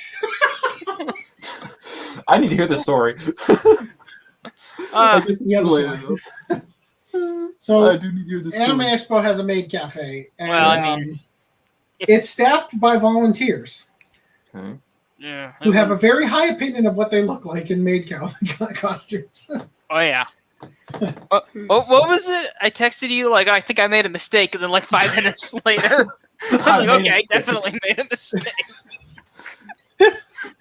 And the best part was there was like one girl that was actually like good, and so I thought because they're taking. There was like groups of people, and then that group be assigned a maid. So I saw like she was like up front where I was coming. So I'm like, okay, thank God, I'm gonna get the good one. And then they stop me. She stops me, takes the person in front of me and like the few people in front of me and walk. And then I get this big Bertha that walks over.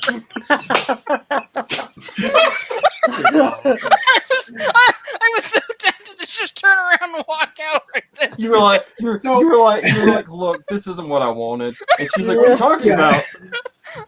So a little bit of behind the scenes trivia here.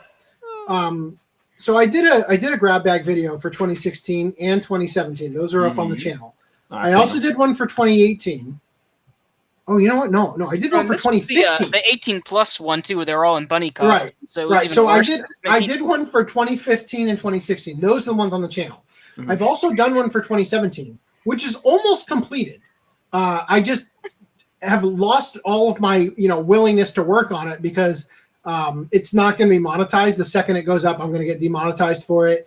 It's going to be age restricted, so it's just like I'm prioritizing other things. I do want to finish it, but I did one for 2017 and I did one for 2018. 2018 is the year when Augie came, right? And we were thinking, what's up? Nothing. It was just my dumb joke. What? You said Augie came. You said 2016 was the year God. Augie came. And I was like, I bet he did. Yeah, Sorry, so, I'm keeping the degeneracy alive. I gotcha. So I was planning to end the series because it just got too stressful to do it, and it was costly for a bunch of shit that I didn't really want. And like I said, it was demonetized. $100 of those grab bags. Yeah, dude. Even I wouldn't do that. Yeah, it wasn't. At the end of the day, like the novelty had wore off, and it was extremely stressful to do them because this is kind of how I look at it. When we did the first one, I came up with that the night of day 3, right? And then day 4, we filmed all of it. And it was fun, and it was loose, and it was kind of exciting and hilarious. I went to a bunch of stores before I went to pick up Dan in the morning, looking for a place that sold googly eyes, because I was trying to cosplay as the guy from Parasite, which is our next watch club, by the way, by just putting a googly eye on my finger, right? And anyway, so that was just a fun recording experience. Everything kind of turned out okay, and the recording was fun, right? The next year, though, it was all stress. Because you think, okay, I've set the precedent. I've released the video on the channel. Yeah. So now people are expecting there to be a follow-up. So not only do I have to up the ante, I've got to find another place that sells grab bags. But I also, I want to get this recorded. All the stuff I have to do to record this, I want to get it done as soon as possible while I'm at Anime Expo, so that I can think about other things. I can focus on other things. You want to get right? You want to get the work. You want to get the work you've now emburdened yourself with over, so you can. Yes, I want to get it done so that I can have the fun of doing whatever else I want to do at Anime Expo. Mm-hmm. So that year was really hard because for some reason, apparently, Media Blasters doesn't even make their grab bags until when they feel like it on day 4. Right. So I kept going back, and you'll see in the video over and over again, they still don't have them, whatever. Some of the footage I cut where we went back and they still didn't have it. But I really wanted to get that working. And the ending to that video is great. I did it during the YouTuber meetup with a bunch of other YouTubers. I have footage of Happily Aaron saying anal lungus. So I considered it a win. Right. Yeah. Then the following year, things didn't go very well. It was very hard. That's the one that hasn't been released yet. There is basically what happened is that year at Anime Expo, they started to fully enclose the adult booths, where you have to actually wait in line or lined up around the booth, have your driver's license ready to show people you're over 18 so that you can go into a booth where you can see all the naughty stuff, right? So what happened is you go into that booth and that shit is fucking everywhere. So my camera is picking up all of it, right? And it just took forever to blur that stuff. You should have just done all face cam only. I should have just blurred the whole thing. Just your face cam only. Oh God! Wow. Well, what I did the following year is I had planned so that what we would do is I was going to have somebody film us leaving the booth just in case. I recorded while I was in there too. It wasn't that bad the following year, but I wanted to also have footage of me coming out. I was going to say, hey, Jeff, when we leave, I'm going to give you my camera. You're going to go out first and then turn around and film us coming out. So we have a shot of us leaving with the grab bag to tell the story to continue without giving me all this extra work. Right. Anyway, so but I was trying to look for a way to finish off the series. So what I wanted to do is the first year we recorded the ending outside of the Westminster Mall over by a freeway overpass. Right. The second year we did it on top of a building across the street from Anime Expo. And I did it with a bunch of YouTubers. It was great. Right. The following year we did it in the parking garage. And then that year, I wanted to do something special. So I was trying to arrange us to go to a strip club and film it at a strip club. But I thought that the logistics of it were very difficult because the music that a strip club would be blaring the whole time, I wouldn't have been able to record without it. Yeah, exactly. So I wanted to do that. Then we thought maybe we could go to Hooters, but the Hooters was closed that year. For some reason, I think it got taken out of that location. But then we thought, okay, let's see if they'll let us film it at the adult-only 18-plus maid cafe thing, right? So we had all these things. We actually bought a ticket. Remember, Dan? I bought a ticket for it. But I didn't end up going. I forgot what we did instead. I think Augie still went. What did we do? Yes, he did. Right. Lucky bastard. I think we went to a panel or something. I don't know. But anyway, yeah, that's a very long-winded explanation of why that series ended. I'm glad that it ended because this whole 2019 that I wasn't there to laugh. Anime Expo come back. In 2019, we did 7 first impressions videos, and I think that was a good trade-off for not recording the first or the hentai grab bag videos. Anyway, all right, so moving on here. Last week's 6 arrests come after arrests. I'll be back. 4 other maid cafes. Myself, I gotta go take care of something. Dropping the kids off at the pool. I see. Last week's 6 arrests come after arrests at 4 other maid cafes in April for similar violations. and investigators say that such conduct remains rampant in the neighborhood. Well, that's an interesting thing to learn, but also kind of boring. Moving on. All right. Cops in Japan use police box as a shag shack. One goes on to have second affair with another officer. We've read about that. Random 11 says the hentai story got him hot and bothered. That's why Lance left. That sounds interesting. Yeah, we've covered similar stories to this one in the past here. It's interesting, Quote, and that sounds familiar. Yes, quote, I was unable to control myself, says the sergeant who was involved with a lower-ranking man. A unique aspect of Japanese cityscapes are koban, or police boxes, like the one pictured above. They're essentially miniature police stations with an officer or two on duty should local residents need police assistance. And just about every neighborhood has one. Another distinctly Japanese building is the Love Hotel, where consenting adults can pop into a private room for a few hours when they want to have sex, but their homes aren't an immediate option. Koban and Love Hotels, of course, are supposed to be separate architectural structures entirely. Unfortunately, a pair of police officers in Nishinomiya in Hyogo Prefecture decided to make their Koban do double duty as a place for them to do the deed. The amorous officers were a 29-year-old female police sergeant who was assigned to a police box in the Koshien neighborhood and a 26-year-old male senior police officer. Despite the counterintuitive naming, the woman's rank is actually one higher than the man's. Sometime in the fall of 2019, the two became romantically involved. And one evening, while she was on duty in the police box, the woman called the man to come see her, after which they snuck off to the break room to have sex. Their relationship continued until at least the following February, which is when their second reported sexual liaison in the Koban took place, this time in an on-site room for officers to nap in during their breaks. It's more romantic than a patrol car, we suppose. It's unclear whether the two continued their relationship once spring came, but in March of 2020, the woman became involved with a different man in her division, a 33-year-old police sergeant. This time, both parties apparently managed to keep their pants on, but the woman and her second police paramour did make use of the privacy of a police interview/statement room in order to kiss while the man was on duty.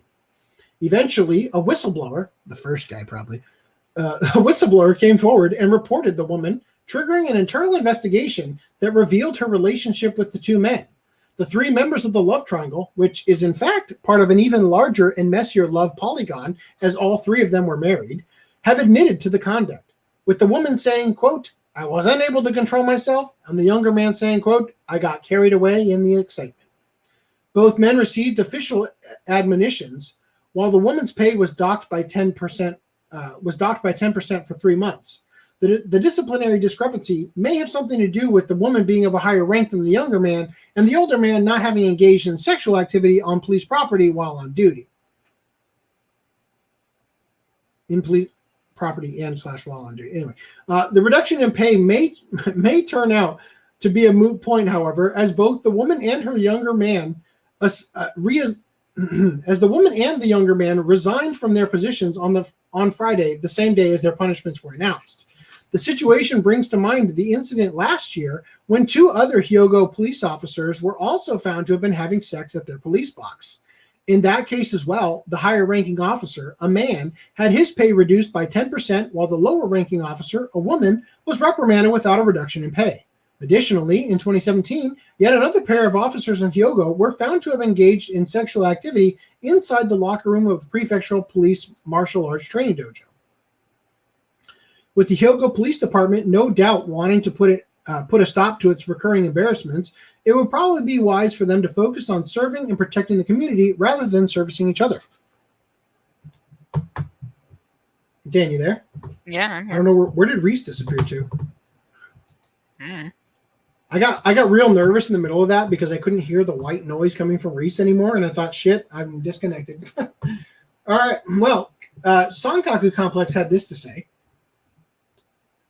Someone at the station issued an anonymous tip leading to the incident being brought to attention, and all 3 of them admitted to the charges, with the female officer saying she couldn't, quote, distinguish right from wrong, which should be a worrying remark for a person that upholds the law. A representative for Hyogo's prefectural police force stated, quote, I offer my deepest apologies to the citizens of the prefecture for the loss of trust due to certain acts by police officers. Though she resigned, the former officer might perhaps now have an advantage in forging a career in the adult video industry. There you have it. Well, I mean, that, yeah, I'm trying to think. That reminds me. Oh, you're not going to like this, but there was I forgot the name of it, but there's a hentai that I saw, and it involved, I think it was a news reporter, and she was like one of those do anything for a story. So the story is like this disgruntled worker, he kidnapped like his boss's daughter, and the news reporter kind of like shows up and is like encouraging him and trying to basically like make things completely out of proportion. And anyhow, the cops, I believe it was the cops, maybe it was a private security firm, I don't remember, but anyhow, they like have this like this girl she's like a sniper, and she's like, okay, like take down the perp, and she misses the guy and actually shoots the daughter. And so at the end of the show, she's like in a bath with this other dude. She's like, like a prostitute now. And the guys are like, oh wow, you're really good at this. What did you do previously? She's like, oh, I used to be a police sniper. And he's like, oh, that's funny. And then is this from Foxy Nudes? The one that was released with the logo that looks like Fox News from Media Blasters? I don't know. I haven't watched the name of it. But I always thought it was a clever name for it. The other one is Weather Report Woman, but I don't think that one's actually a hentai. I think it's just really... It might be that Foxy one. But yeah, I just don't remember that. What did you used to do? Guys, I was listening to this while I was dropping the kids off, and I forgot that was a term. That is a hentai. It's called Foxy Nudes. Yeah, it is Foxy Nudes. Okay. It is definitely a hentai. I know because I've seen it. Oh, right on. I know, but I'm glad we could source it for the audience. It's worth giving a watch. It's at least not one of those ones I would cut off when my landlord walks in the room. Jason Sal says, "Drop the Krispy Kreme Serpico." There's this earlier part where the reporter, she's got like a second job as like a singer at like a club or walking whatever. the runway. Yeah. And she's like, "Okay, stop doing what you're doing. I'll be right back. I gotta pull my shit." The thing it is like I just started watching Fairy Tale, and a buddy of mine was like, "I know some you'd like. The character looks just like Con Alvarone." I was like, "No way." He's like, "Yeah." And that's how I found out about Foxy News. Con Alvarone, from Fairy Tale. Big, busty woman. He said she looked like her. Similar personality, except that the Kana from Fairy Tale is nicer. Yeah, she's not going to make the crime scene worse. Yeah. Oh God, she did everything she could just to plus up the story. Yeah, it's a fucked up show, but it's funny. It really is. I'm gonna open this last article here and scroll down so that we're prepared. See how much can I show? Is that about? That's exactly the amount that we can show. All right. I did. How bad did I ruin the whole? We don't know if that's a hentai thing, and then I come in and I'm like, yeah, this. No, I knew it was that. We knew. I knew it was. I don't know because I didn't know. If you're watching that show, you know. I don't think Weather Report Woman, which is a different news-related thing that is released in a similar sort of like, it's hentai about weather reporting or whatever. I don't think that one is explicit, is what I was saying. Okay. I think it's based on a very raunchy manga, but I don't think it's actually explicit. It's verbally very explicit, but I don't recall it showing anything. And there's also a live action series of movies that are released in an art box, like a paper art box, I think from Tokyo Shock. I have to look it up. But anyway, all right. So we've been dodging a couple of these articles for a little bit. Oh wait, hold on. Like just finished watching. Wait, what? He said when you left, he said that hentai story about the hentai grab bags got him all hot and bothered. When you left, he said Lance just finished watching it when he came back. This reminds me of where I live. There's a KFC and McDonald's literally across the street from each other. Oh, is this about the wait, what? I'm not sure what that's a reference to. Welcome back, Reese. Yeah. Okay. Oh So- God, Reese comes back the moment I take my shirt off. I had to restart my computer because everything froze. Oh, well, I'm glad to hear that it all worked out. Look, man, that So- happens when you spend 18 It seemed, hours. it at a seemed to bookstore only dating. happen whenever you're on the stream, Lance. Oh. Dude, come About on, man. so- Your, okay, so your it is computer about can't 7-Eleven. handle all this. Dude, in California, we have we've got Starbucks across the street from Starbucks, man. Like, Okay. okay, but this is great. I've been waiting to cover this for a long time. Probably a shit story, but they had a follow up, so I feel compelled to cover both of them. Mm. So 7-Eleven is to 7-Eleven to build 7-Eleven in parking lot of another 7-Eleven. 7-Eleven. Oh God. Now, the story, the idea around that just sounds funny enough, but when you start to hear why, it's kind of even funnier. So Japanese convenience stores have everything, even passive aggressiveness. For almost all of 2019, a lone 7-Eleven franchise in Higashi Osaka City in Osaka made national headlines after it challenged the corporate policy of staying open 24 hours a day. Citing lack of staff as the reason, the owner, Mitoshi Matsumoto, took it upon himself to close overnight. In response, on the 31st of December in 2019, the company ended their contract with Matsumoto, claiming that they had received complaints about the way he treated customers. Normally, this would mean the shop would close, but Matsumoto surprised everyone by continuing to run the store for a few weeks after. After speaking with the owner, he told us he would not accept the termination of the contract until a court ruled on it. So he kept the store running with a skeleton crew and without any 7-Eleven amenities like an official cash register, ATM, or prepaid cards until all of the stock was sold off.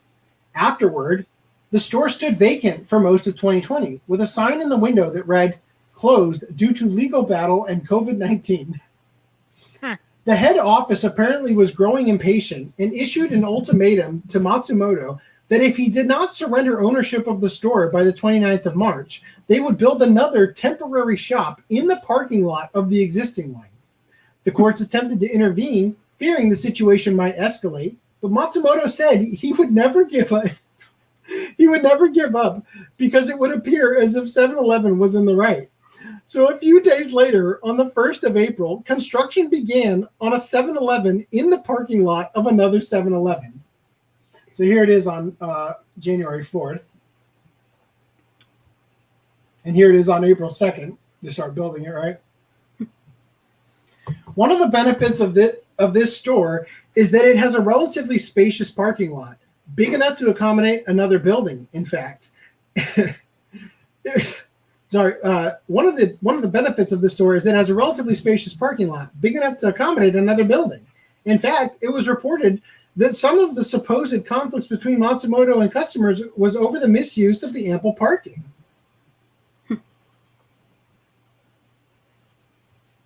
The land itself is rented from a third party by 7-Eleven, whereas the old building is still technically owned by Matsumoto until the courts or he decides otherwise. This means that the company had to pay rent on an unusable lot for over a year now, but also has the right to use the space outside the store however they see fit. That's funny. Construction wall of the new 7-Eleven in front of the old 7-Eleven. That's really funny. Can you imagine, like, if you were just a customer who had no idea all this shit was going on, you showed up and you're like, well, which one do I go to? You know? In the past, There's a line at the other one. I'd rather be here. In the past, Matsumoto's outspoken nature tended to outspoken nature tended to cast him in an unfavorable light in the Japanese media. However, this recent development seems to have swayed public opinion slightly in his favor. Saying, quote, "I think this is the owner's fault, but 7-Eleven is really making themselves look bad here. This is why I can't use 7-Eleven. Dude, I would use 7-Eleven so hard over this. You would I don't feel 7-Eleven good about 24/7. this. The company is paying for the land, so they should be able to use it. The owner is kind of a jerk, isn't he? I stopped trusting 7-Eleven after they constantly lied about their packaging. Well, we did cover that. I think both sides are wrong here. 7-Eleven collect the highest royalties from franchise holders out of any convenience store chains. They make it hard for them to operate. Well, maybe. What the hell is going on here? What the hell is going on there? Okay, so Matsumoto was interviewed by NHK on the day construction began and told them he strongly disapproved of the construction, but said he had to focus on his ongoing legal battle and couldn't do anything about it. Hey, Reese, before I forget, can you message Footnum and ask him if he thinks he's going to be back for the Watch Club? It would be a damn shame if we aren't able to do it.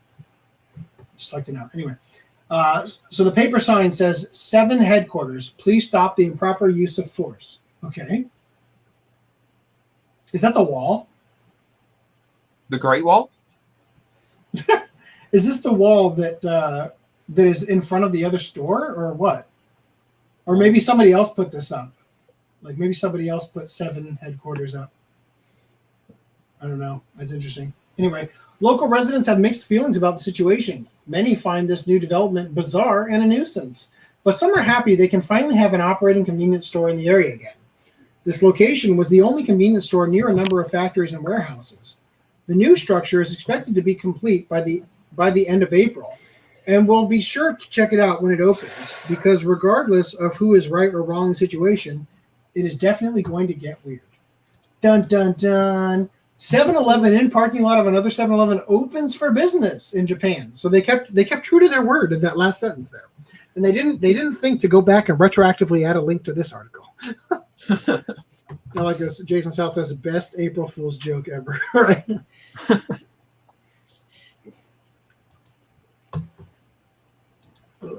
We read the 7-Elevens and the 7-Eleven Sotri.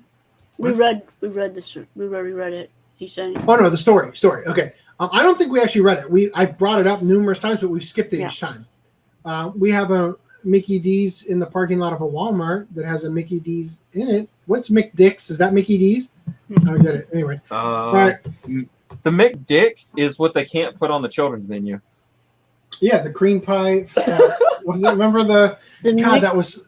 You guys would not let me get away from that article on the side for the longest time. McDonald's new adult cream pies. I never tried that. Jesus. I don't really like McDonald's. But That was a Japanese thing. Oh, Reese kept saying Ronald fills him in the back himself. Anyway, so the owner of Lot's first 7-Eleven goes shopping at the new one, talks to reporters on opening day. That's funny.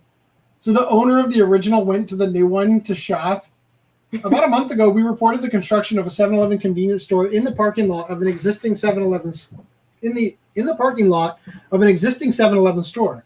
This odd development was part of an ongoing legal battle between the corporate office and the lone franchise owner Mitoshi Matsumoto.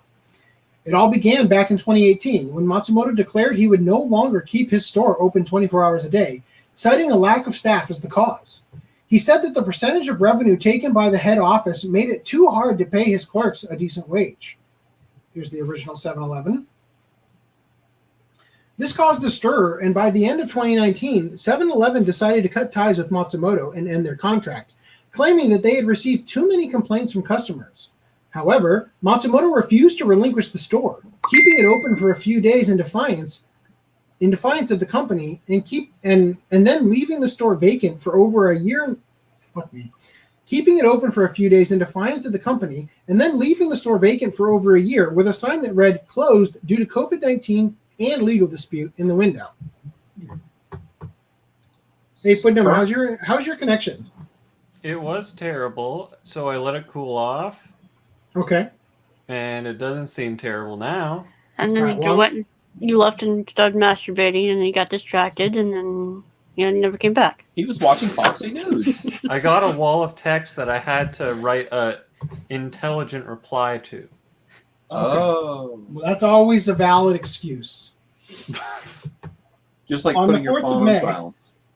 On the 4th of May, 7-Eleven held a grand opening of the new temporary location about 2 meters in front of Matsumoto's store. I decided to head down to see how it turned out. Here's the grand opening. That's funny. So this used to be the parking lot, and now it's like right off the street. So easy to get to now. The store certainly had a makeshift look to it, with a sheet metal roof and fiberglass walls, but a facade that made it look like an ordinary 7-Eleven. There were a bunch of reporters, security guards, and lawyers buzzing around the site, and it was difficult to tell which was which. Perhaps the oddest thing was that a second, tiny 7-Eleven sign was placed next to the original for some reason. They also kept the rear construction wall up to keep the other store out of sight, and they hope out of mind.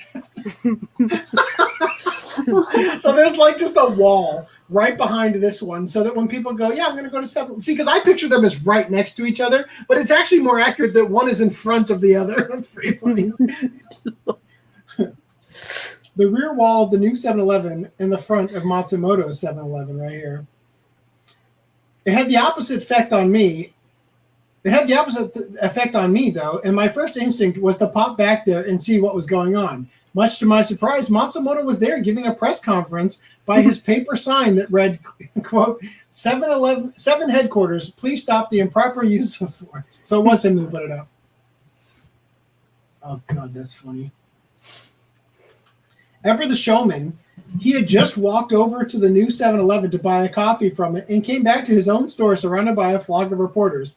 After explaining his situation and saying that this new development wasn't to his liking, but he had to focus on his legal case.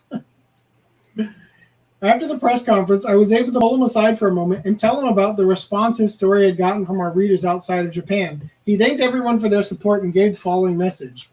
Quote, anywhere in the world, it's important to have a voice. Having your voice is important even if you're mistaken. Because when everyone makes their voice heard, more can be accomplished than by keeping quiet and just letting the wrong people have their way. While this franchise owner from a suburb in Osaka has managed to get his voice heard around the world, the real challenge will be when his voice is heard in court. He said that day will begin on the 28th of May. Holy shit, it's already happened. And the judges will determine once and for all the fate of this lot full of 7-Elevens. The fate stay night. I can't wait to see the follow-up articles. So I saw this one on the side. I'll save it for later. But apparently a 27-year-old in Japan was arrested for a 3D printed pistol. Says he didn't know it was illegal. Yeah, I would argue that I wouldn't know that was illegal too, because in order for this to be shooting, it can't be shooting bullets. Wait a minute. A 3D printed pistol. So they have airsoft over there. Yeah. So the idea behind 3D printed weapons in the US, airsoft is about to be illegal in my country, so. Really? Well, apparently. Hop down the border to some freedom. So 27-year-old in Japan arrested for 3D printed pistols. So 3D printed guns in the US, they're like polymer and all that stuff, but the bullets are still real bullets. You still have to buy bullets for it, right? So, and Random 11 says, are you serious at the end? Because he also lives in this country that you... That's what I was told. It's like airsoft and paintball guns. Wait. Go say what you just said again, AC. I missed it, brother. So in the US, 3D printed weapons still take live ammunition. You don't 3D print the ammunition because you can't 3D print gunpowder, right? So he must be shooting something else because it's not like he can go to Walmart in Japan and buy bullets the way I can in America. Yeah. Anyway, moving on. Depending on where you live, because in some states you can't even find any fucking bullets. Yes, for sure. They are they're worth their weight in gold. I'm sure that will be grandfathered or grandmothered into the double grandfather program. Over here, Random 11. Hey, Random 11, remember that time when I told you about first graders learning about masturbation? Well, look at this article. Parents enrage over school's masturbation videos for first graders. Now I had to scroll down because we've got Goku penis syndrome up slightly above, even though the video is already on YouTube. So yeah. Well, the thing is, it's just for some reason it's like the moment some asshole puts something on YouTube that's pushes the limit, they're fine. But goddamn, it's pretty tame. I'll be honest. I was just calling out Random 11 for calling me out before for that article or for that statement. But I don't know he was right in both cases. But in regards to this, I'll say it is pretty tame. I definitely wouldn't want it to be taught to my kids without my consent. But if my kids were of an appropriate age where I felt that this was information that they could handle, this would be a fine way to distribute it. I'd rather just tell them rather than a fucking cartoon character do it. I think it's a little weird. That's probably the reason why there's so many adults nowadays look at any cartoon and just want to know what gender the cartoon character is attracted to. You know. Now, anyway, the thing is that one. Okay, this to me is a disturbing. What is happening? What am I hearing? Who's echoing? No, it's just I heard like a bunch of whispering in the. I'm using. I think that's an echo. I'm hearing that too. But I don't think it's whispering. I think it's an echo. It's coming. It's feedback from somebody's earbuds are loud enough that it's picking back up on their mic. Question real quick while we're in the audio thing, because I'm sorry to interrupt. Is my air conditioning screwing up into the audio? Because I got my. That's fine to me. It's just hot as hell. Okay. All right, cool. Yeah. Okay. I've got a fan on behind me. And I almost want to give a pitch. mild info dump on the video before Lance goes on his langent. Yeah. Because so context, this video, it sounds way worse than it appered to be. Yeah, it's actually not that bad if you watch it. Because but I still want to cover it because they don't even mention they don't teach you any like how to do it or anything. Well, let's read it. Let's read it and see what it says.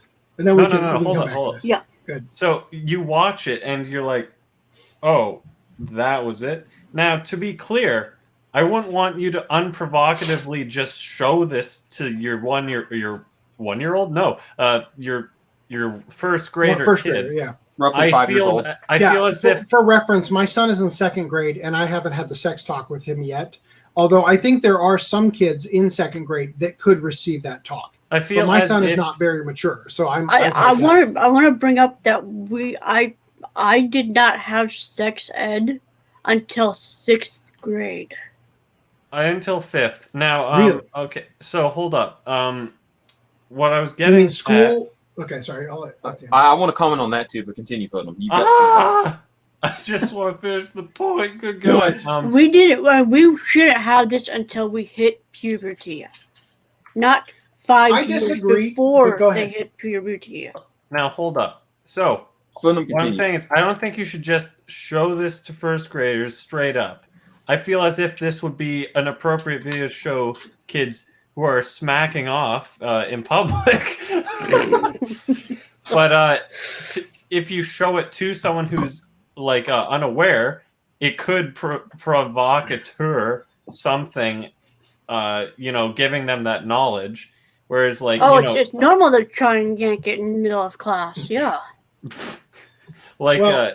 Now, as for the whole, they shouldn't be showing it till puberty or whatever. It's like I kind of disagree because I felt as if people, I don't know, they should just be aware. I don't know a specific age, but they should just be ready for when they're ready to learn it, more or less. But I don't exactly 12 would be way too late. Like everyone's learned it from a sibling or an old upperclassman. Exactly. By the time it's 12. That's what I'm saying.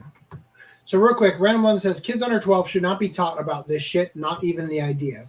So what? My son's 8 and he's in second grade. So 9 would be third grade, 10 would be fourth grade, 11 would be fifth grade. So yeah, 6th grade.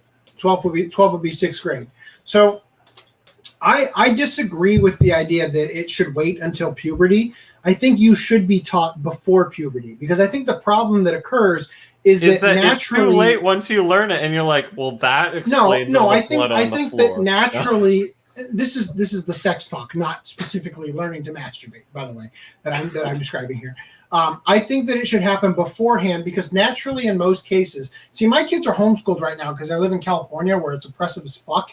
But in another, and it's also the pandemic and everything. But if it weren't, I might have a different opinion on this. But or rather, the opinion I'm about to the opinion I'm about to present may be more valid, right? But what I'm trying to say is that I think that in most cases, kids, you can't wait until your kids are the age you think they should receive the knowledge because at school, their age range encompasses people who are already at that level that you're waiting for your kids to get to. And naturally what's going to happen is that as soon as kids start to get the sex talk, they're telling everybody at school. So you kind of want to preemptivate that by having it first so that you can establish the basis, and you don't have little Timmy, who you waited to give the sex talk to until he's 12, saying, but wait a minute, I thought gender was a social construct, and Timmy, I guess can't use the same name. Melanie said that her dogs are, you know what I mean? So you kind of have to, I think, personally, I think you should preemptivate it by going in early. And I'll be honest, the tactic. The way he said that. The tactic taken by this video is actually a pretty sound one, I think. I still think it's creepy to see cartoon characters talk about these things. Especially when they have the most corporate dead art style ever. Yes. Yeah. Okay. So then, anyway, Randall went on to say, keep them innocent. There's a difference between the birds and the bees talk and telling little Jimmy he can touch himself to make him feel good. Agreed. Well, they weren't I had the birds and bees talk when I was just saying, don't 3. do it in public, basically. That's the gist of it. They so weren't saying, I'll have to read the article before we have the conversation. The shaft like this. Okay, yeah. Just give me. I do want to say a couple things. About I actually wanted to clip the part of the video and upload it to our thing so we could just play it. Where he goes, sometimes when I'm in the bath, I touch my pee-pee and it feels great, or whatever he says in the video. Oh god! I feel like this video that's going to be played is going to be one of those things that I'm having nightmares about. I'm not playing it. I can't play it because the clip that I am scrolled down to not show is part of the video. Anyway, okay. Randall Lone says, in our school we didn't talk about touching yourself until grade 7. Legendary they Anime didn't JP actually Fancy tell says, us all right, that. guys. Some kid was just like, "What is masturbation?" And then they're like, "Oh, it's when you when you write this. What? All right, guys. America isn't man enough to compare to Korea and you saying that Korea and Japan are manlier than America? I mean, why? Yeah. Did they have the talk in preschool? Yeah, tell me. Well, yeah, tell me when you got the. I don't know. When you got the masturbation talk, Legendary Anime JP fan too. Doesn't Korea have the male K-pop stuff? Then it's. I'm also sorry to point out, but in Japan, their mothers actually want them to get a girlfriend and move on with their lives. No, here in America, it's like, man, you better not move away. You gotta take care of this. I will say this. I think that America, as manly as some of the men here are, it averages out to a pretty low T because if you pull all of them together. But yeah. Some of the manliest men here are women on hormones. The highest testosterone levels are the ones prescribed by their doctors. Moving on. So he said, no, in my school we had a textbook that legit said it's normal to touch yourself. My education was apparently really sheltered, even though they taught us in grade 5 or whatever instead of 6 like you guys. All right, first of all, Brad, tell me when I can lance for a second. This is literally, I'm pretty sure, the whole article. So let me just do it real quick. So an elite Manhattan private school known as Dalton School sent parents into a maddening rage after they learned about videos that were being used to educate first graders about masturbation last autumn. Oh my God! Such teachings, I will say though, I agree. In the sense that my son doesn't need to know about this, and because he's in 2nd grade, right? And again, if I felt my kid was ready to see the video, it's not a bad way to present the information. Although I still think it's weird with the cartoon characters and stuff.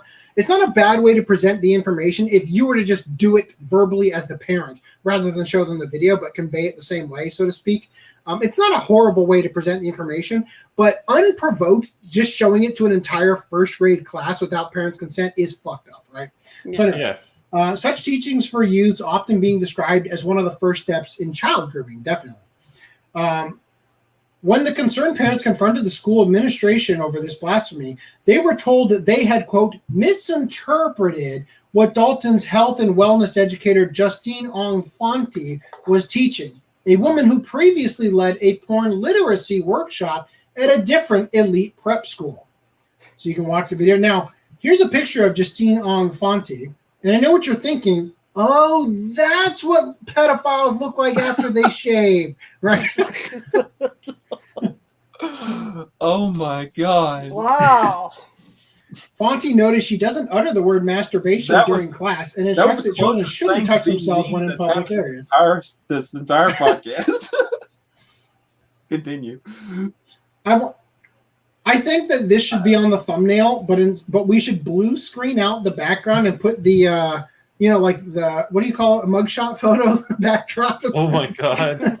she's already in the orange jump tracksuit or whatever. Anyway, so here's a variety of quotes from angered parents. Dear God. While one mother conceded that teaching the concept of consent can be valuable in protecting children from abuse, another said telling kids that their own parents or grandparents should not touch them without first asking permission is extreme. Wait, what the hell did this transition?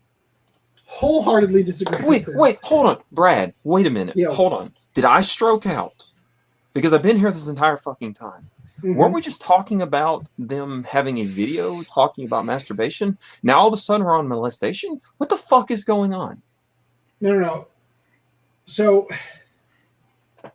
like, what did I miss? The video I picked up a tells. rubber band Okay, and feel like so I'm in a different world. let me give you an idea of what the video says. Well, So, I think the kids are depending playing. on the genre of touching, yes. I wonder if I could and play no. it. I wonder if I could play it without scrolling down. Like I could scroll down so you could hear it without seeing it. I don't remember that part in the video. The grandparents. Okay. And parents. No, okay, I understand. So what the video happens, the reason he's got his hands over his crotch is they're playing like ball or whatever, and they kick the ball over to him. He's like, "You almost hit me in the pee-pee with the ball." And then the teacher comes over as the kids are laughing. He's like, "Don't What you do think you it's call funny it?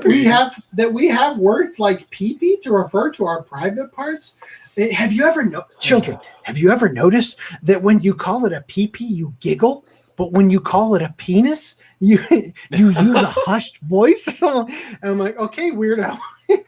Let us have our funny word. What is a funny word for the girls? Vajayjay! I've heard a lot of fucked up shit in my life, and this is starting to get to the top percentage. Yeah, I was. What is it? When I watched that, I was curious. I'm like, yeah, what the hell do girls call it? Because I grew up as a boy, obviously, so I didn't know all the terms. And I'm like, really? Do they call it that? And then they use the proper word, and they're like vulva. And I'm like, oh, come on, you're being pussy. Okay, But I don't understand. think, I don't understand this. America isn't man enough to compare to Korea and Japan. in what But then way? you say that Clarify. Japan, Korea, and Singapore have one of best education. Kids and parents behave extremely well. That's a very Go back to the article from earlier. Where the woman was like, yeah, I don't know. What do I do with my dead son? I would argue that is a that the general rebellious statement. nature of Americans is what makes them manly, because they're you say kids and parents behave extremely well tells me that they do what they're told. And I don't. Fuck you! I won't do what you tell me. To quote Rage Against the Machine. Okay. Anyway, We're very So good anyway, slaves, is what. so he's look. saying. So what they said here, they said, well, one mother conceded that teaching the concept of consent can be valuable in protecting children from abuse. Another said that telling kids that their own parents or grandparents should not touch them without first asking for permission is extreme. So something that I've done with my kids, I've talked about this First before. of all, they shouldn't be touching them in any sort of provocative way. Okay, but I think they're saying like hugs and kisses, like, you know, going in for a hug on a grandchild or whatever. Now, I will say that something that I went out of my way to do with my kids is, you know how you have like, every once in a while you'll see somebody like out and about, and like, go give grandma a hug or give Aunt Jenny a hug before she leaves, and the kid hugs the mom and says, no, I don't wanna, right? And you hear them, come on, go do it, like, and they're basically prompting their kid to do it. I've always viewed that as opening up kids to abuse from pedophiles, because I think pedophiles prey on the fact that kids have been told, you know, they have been forced previously to hug and kiss people they didn't feel comfortable with. Yeah. So I think that is a way in for some pedophiles to start abusing children. So personally, what I've done is if I ask my daughter or my son to go and give grandma or grandpa a hug and they say no, I say, all right. You'll respect their decision, basically. I have never forced them to exert physical affection on another human being that Well, they did so not far, want. I have not right? had that experience yet because I don't have children. But I'll keep that in mind. Well, I will say this. I do think that it has bitten me in the ass, though, because my kids are extremely rebellious, and you tell them to do something, and they will flat out do the opposite. They do not have a sense. I think that perhaps not being consistent, like when sometimes you got to make a kid do something, right? And so by not being consistent when it comes to, making a kid put away their clothes and also making them kiss grandma when that's the thing you ask them to do, my kids don't seem to grasp that I'm separating these things. So I think it has actually affected their behavior in a negative way, though I'm not sure, and obviously I can't go back and redo it, that it was the wrong choice to instill in them that they should not be affectionate towards people that make them feel uncomfortable. The other side of the coin is that if you don't have them, come out of their shell, then they'll become like just a shutaway or whatever. Yeah, that's definitely a thing. I'll tell you this with my son. My son, my wife and I, as young parents, we use the cry it out method, which is where the kid cries in the crib and you're right there next to them and you literally don't do anything other than maybe put a blanket on them, and you just wait because they only cry for like 5 minutes and then they're back asleep. And it works. Don't get me wrong. It breaks your heart when your kid is crying and you're not helping them. And there may be some metaphysical negative effects psychologically on them that the world is not going to come to their aid, which I don't think it will. So I'm kind of okay with it. But it's the idea that they become. My son is hyper independent, right? When we go for a walk, he walks faster than us and gets extremely far away from us, and we're yelling back like, "Will you stop? Wait for us at the damn corner! Don't cross the street! Are you insane?" You know what I mean? So it has had some negative effects, I think, for sure. And I would say that it's the cried out method specifically that did that. Although I'll tell you, with my daughter, we did the exact opposite because she's so fucking cute. I can't not run to her aid whenever she cries. She's so adorable when she calls for you in the middle of the night. It's like, I guess, I don't want to use the word simping. That sounds weird. But, like the cute character that you do the bidding of, you run to the aid of damsel in distress. That's the way to put it. Oh. But so with my daughter, we've had the exact opposite, and that's exhausting.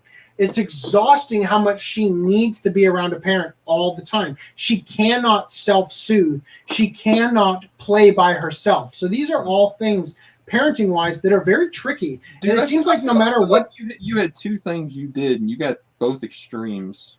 Yes, unfortunately, I've gotten the raw end of both endeavors. It seems like there's no... I feel like there was shit on the end of both those sticks, and you found both ends.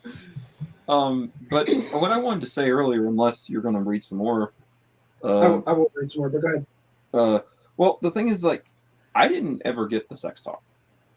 I didn't ever get... Yeah, but you were also... Yeah. Okay. I was a foster kid, yeah. Yes. And don't take me wrong, but anyone who knows foster kids know that they're lucky. It's good when they turn out well. It's good when they have good head on the shoulders at the end because they see stuff that most children don't get to see. And I hate to say this, but for the first time in my life, I really support. I really am proud of Dr. Phil cracking down on the fucking foster care system. I never thought I'd say that I really respect this man for something he's finally doing, but good God, he's noticed. Someone has noticed. But the thing is that what I'm just saying is, I don't know how to sum this up very well, and Footham's been on my case a little about this because I'm not good at putting things into small words. There's always details. Thank you, bro. Yes. But the thing is, I didn't get that talk, and I didn't also have any form of sexual classes in high school because I grew up in a religiously. That explains why you latched onto hentai so well. Oh God. So you got the worst of both worlds, is what you're saying? The thing you didn't get either from hentai. the thing that I'm saying is that it's like I personally don't feel like from my looking back at my childhood. Now I'm never a jump to the gun on things. So, but from my growing up in childhood, I don't feel like kids need shit like this, people to do this. I feel like it's their parents' responsibility to explain something when they feel it's the age, because I've already said it. I don't have any intention to have kids. I have a disease that I don't want to pass on, but if I ever did have a kid, people can judge me for all they want to. Anime characters aren't real. I will, for the rest of my life, say that, because I protect kids to the point that it's almost a point of insanity. I have a problem with people who hurt kids.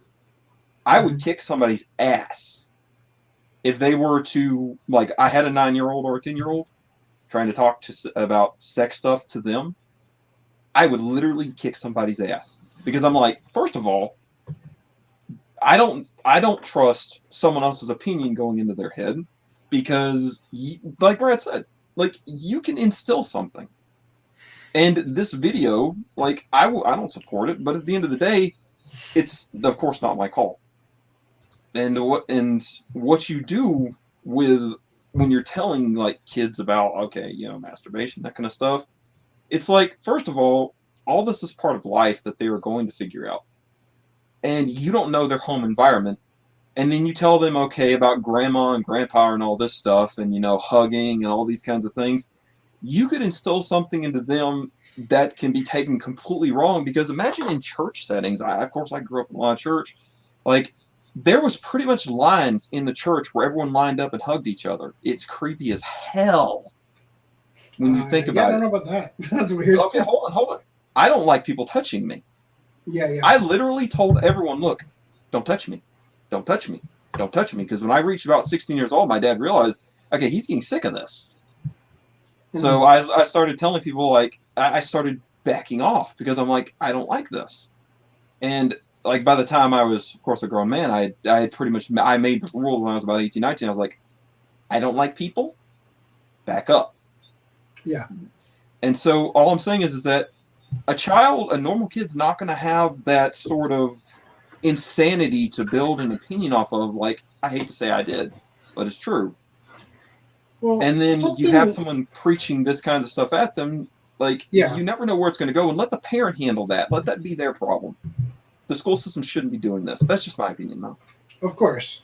So something that's been difficult for me as a parent is that I found that I'm very sort of anti-establishment, pro-liberty, libertarian, which non-aggression principle. The idea that people should not be restrained from their own personal freedom of choice unless their actions are initiating aggression or force on another person, right? Mm-hmm. I don't care if you want to call yourself trans. I don't care if you want to get a sex change. I don't care if you want to do any of these things. I really support your decision, as long as you're not trying to convince my kid that they're trans when they're not, or something like that. You know what I mean?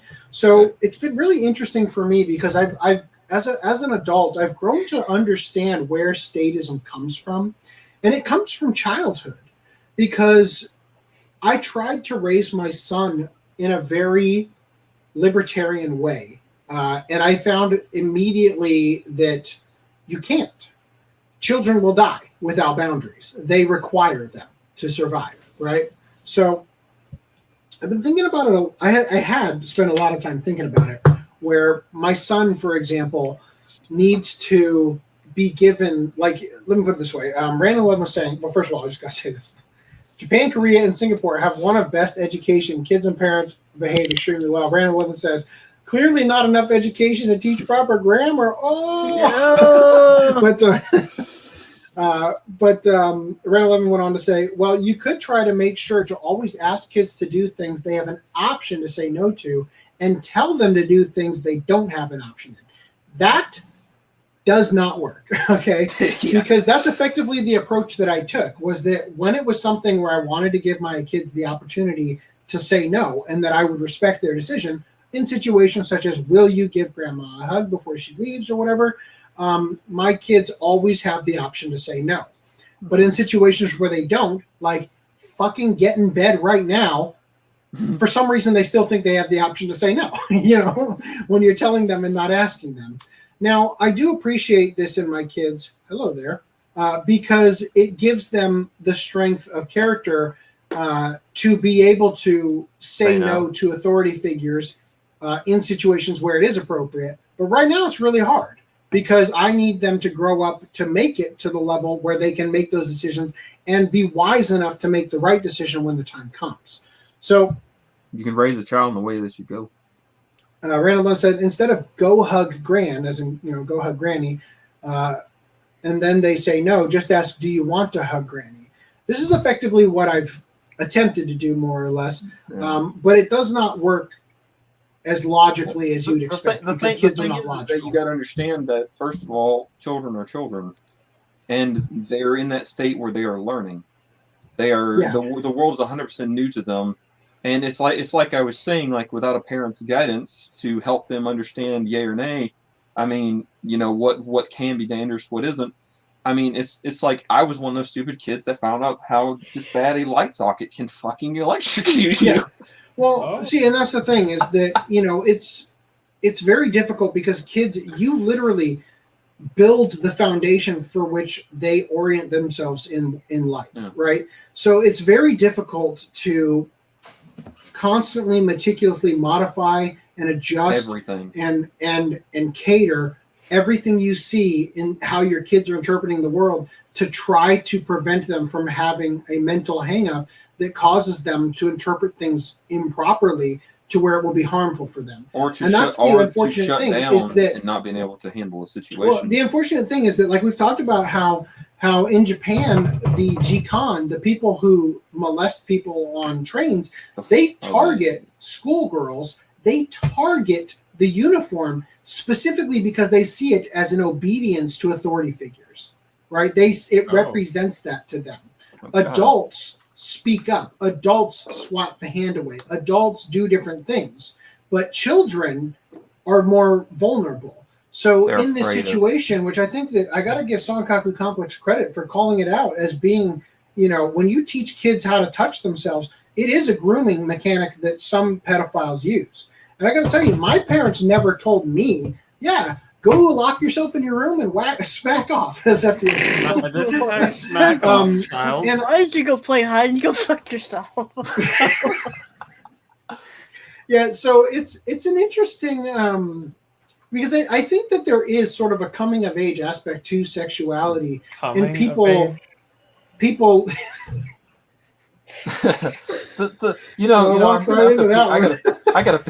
That was really well timed. But the thing is you've got to understand is that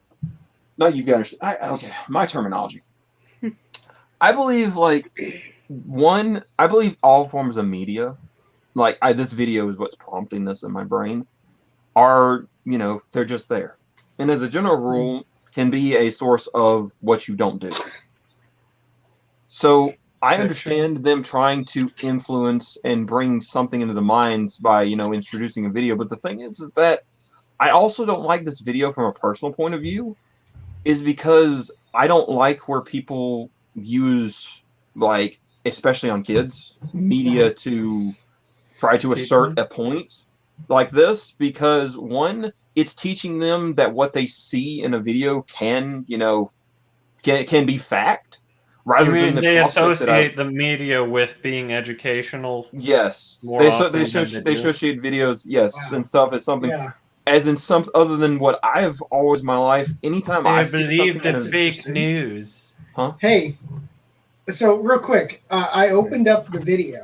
It's got 217,000 views, 4,000 dislikes, 713 likes. Now, I would like to point out, calling you out here, Jason Sell. J Sell. Did I find your alt? I love this. This is a good point. The fact that this video is 2 years old and we are all just catching on is alarming. J Sell says, I'm all for burning the world down and starting over. We're too lost to be found at this point. This country is declining so fast it's scary. At this point, China is just going to wait until we collapse rather than start a military conflict. They're already allowing them to have 3 kids, so. That is well, I guess this solves the whole gender. That's pretty funny, actually, because they treat it as a binary thing in the video. Anyway, Yeah. So Here's your frontal hole, I think child. this. Okay, let me say this like this. I think the subject's been touched on enough because I don't know how to not go on a rant about this. I have problems with stuff like this, but hey. So I'm not apparently the video only says so much, but the actual lesson being given by the person who used the video is that says here literally parents are supposed to say to their kids, "May I hug you?" Parents? Yeah, they're saying so. This is going back to the grandparents thing. There, one parent said literally parents are supposed to say to their kids, "May I hug you?" Right now, look, I do think that the world has gone out of control in the West when it comes to the idea of consent, because the mating ritual of male-female sexual interactions, there is a degree to the forcefulness of masculinity that is appealing to women. And the world they're creating is making some very unattractive males. The ones who's like, can I kiss you? Can I touch your hair? Can I, asking permission for everything. The assertiveness of men everywhere. And women are. It's being a beta male, if I remember correctly. That's the term. That's exactly what the race culture man would say, Brad.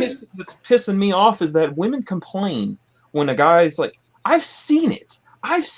My age group was in a way, in what I've noticed, kind of the beginning of this shit, because right when I got to high school, I saw this shit.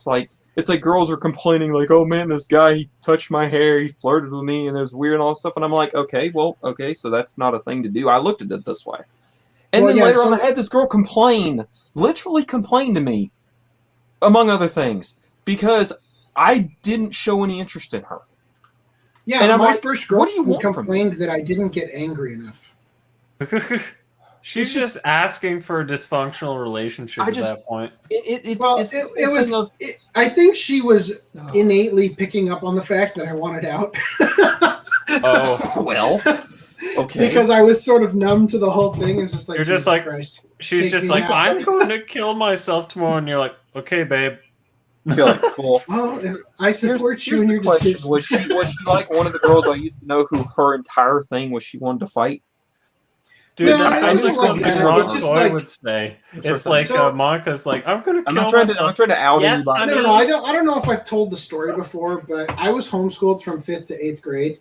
So when I went back into high school at 9th grade, it was kind of a weird adjustment.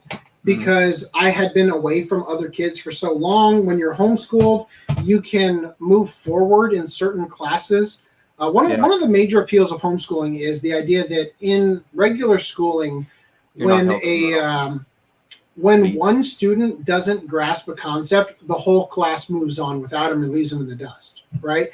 And especially in math, a concept you don't understand that the rest of the class moves on without you, that sticks with you for the rest of your math career. Because if you don't grasp division very well, then you can't move on to fractions or decimals or whatever the next thing is. You know what I mean? So one of the real big benefits of homeschooling is you get to school at your own pace. So, for example, there were a couple things where I was like right at the right range for schooling wise, but there are other things where I was like advancing all the way into college level stuff when I was in 7th grade. Yeah. You know what I mean? Because I grasped it so well, and it came so easily to me, math being one of them, that I was just in math. I was in college level math and whatnot at an early age. No, math came all over you? Dude, all over me. The thing about homeschooling that I'm cool with is kind of that, you can really learn if used correctly, it can be learned better. But the problem with homeschooling that I have a big problem with is, one, the kids usually aren't learning. And two, when they are, it's generally an abusive situation. Well, you're only as smart as your teacher. You only get taught how loose your hole is after demonstration. So, in okay, I forgot where I was going with that now. I don't. So when I went into 9th grade, it was a pretty big adjustment because the school that I went to was a Christian school. And this is where I met Dan. Hey, Dan. the school didn't offer a lot in terms of like range. It was a pretty standardized school. So I was put back into like, well, there's only so much math we can teach you, or there's only so much English we can teach you. So the best I can give you is AP English, right? And you're literally just a grade ahead. And then when you're a senior, you take AP English, and that's how we do it. You take honors English instead of 9th grade English. Then you take 11th grade English instead of 10th grade English, then 12th grade English instead of 11th grade English, and then you take AP English. That's the best we can do for you. The thing so in a lot of places, it was difficult to adjust because number one, I hadn't been around kids for a long time. My learning environment had been structured very differently from just sitting in a classroom and all these things. So it was difficult for me to adjust, but it wasn't impossible. I managed it okay. But when I first started schooling, the only person that I knew was the cousin of somebody I went to high school with who was an upperclassman, right? And I asked her out on a date because I thought that my stupid logic brain said older than me, therefore not stupid. Oh, God. And I learned She really wasn't. classes for every subject. Dear God, get me out of this, right? So that's kind of how that went down. Yeah, that didn't end well. It amazes me how used correctly, how smart people who like are homeschooled can take to something, and then they'll strive more for it. But then you see them trying to reenact with people around them, and they miss so many social cues. I agree. I wholeheartedly and it's like, agree. oh my God, so I'm just, for kids, I'm all especially trying in to elementary school to have human interaction with other kids their age. And I'll tell you the worst thing that homeschooling does, and I God damn this. I don't approve of homeschooling and other things because a child's interaction is 98%, well, I should say 90% with adults. So they lose their social interaction with their peers. And they lose that ability to know, okay, well, this is normal, talking about cartoons and stuff. But these kids, when they grow up around and they're just in like with around adults and everything, they get this mentality. And I'm not saying this always happens. I'm not trying to be a prohibitionist saying homeschooling should go away. No, but there are minor issues that need to be taken care of. They get this mentality to the point that they feel that they socialize better with people who are so much older than them. But when they leave that circle of quote unquote adults, people in their 20s, 30s, their parents who they've been around, their grandparents, they all of a sudden are shot back down to the people their age, and then they just have no idea whatsoever. I have seen the breakdowns to where they are trying to readjust because it's not about keeping up with anybody. It's merely the ability to understand your peers and their generation and them. They're not there. Well, it's very alienating. That's exactly because when you come into a school again, and everybody's into popular culture and Lil Wayne or some shit twerking, and you're like, "What the fuck is this place?" Right? Or you've had that brain trauma that I saw, to where the kid is like, they're looking at something and they're like, "Oh man, this is terrible," and they're talking like a fucking preacher about something, and I realized I was like, okay, here's a question. Homeschooled? He's like, yeah. I was like, okay, dude, we're cool. But I'm not trying to be an asshole about it. And if you're homeschooled, that's cool. I don't judge anybody, but that's a problem. Like, you can't, they feel like those people are the only way they can learn. And then they go to their peers. I think homeschooling is extremely beneficial for kids who are self-motivated, as I was growing up. Yeah, that's what I said earlier. It can be incredible. But I definitely think it's extremely detrimental to people who aren't remarkable beyond their peers, and because they're being given a learning environment that is typically tailored for people to thrive that are above and beyond the average, right? Yeah. And that's the reason that the schooling system is designed to help the average kid. Right? That's another thing I wanted to hit. I've always been incredibly good at basic math. Like, in anything outside of trigonometry and geometry, like, the understanding of how to, these numbers for the house, fucking, I don't want to get into all This this. is a kid's show, okay? It is. Yeah. But the thing is that I was always good at that. When I got to high school, I didn't have a math class when I got to 12th grade because I already knew everything. And when I got to 12th grade, I didn't have Bible either because I already knew everything, so I took the class ahead of time. So all my other peers had classes in their 12th grade year where I didn't. I had like 3 study halls in my senior year. And anyway, real quick. Go ahead. I'm done. One of the mothers said another parent told her, quote, "I'm paying $50,000 to these a-holes to tell my kid to not let her grandfather hug her when he sees her. Kids have no less than 5 classes on gender identity. This is pure indoctrination," a Dalton mother said. "This person should absolutely not be teaching my children. Ironically, she teaches kids about consent, yet she has never gotten consent from parents about the sexually explicit and age-inappropriate material about transgender, about the sexual explicit and age-inappropriate material about transgender." I would pity the guy if a man did this. They transitioned to a first grader, okay? That's why all their other classmates are 24. Oh, God.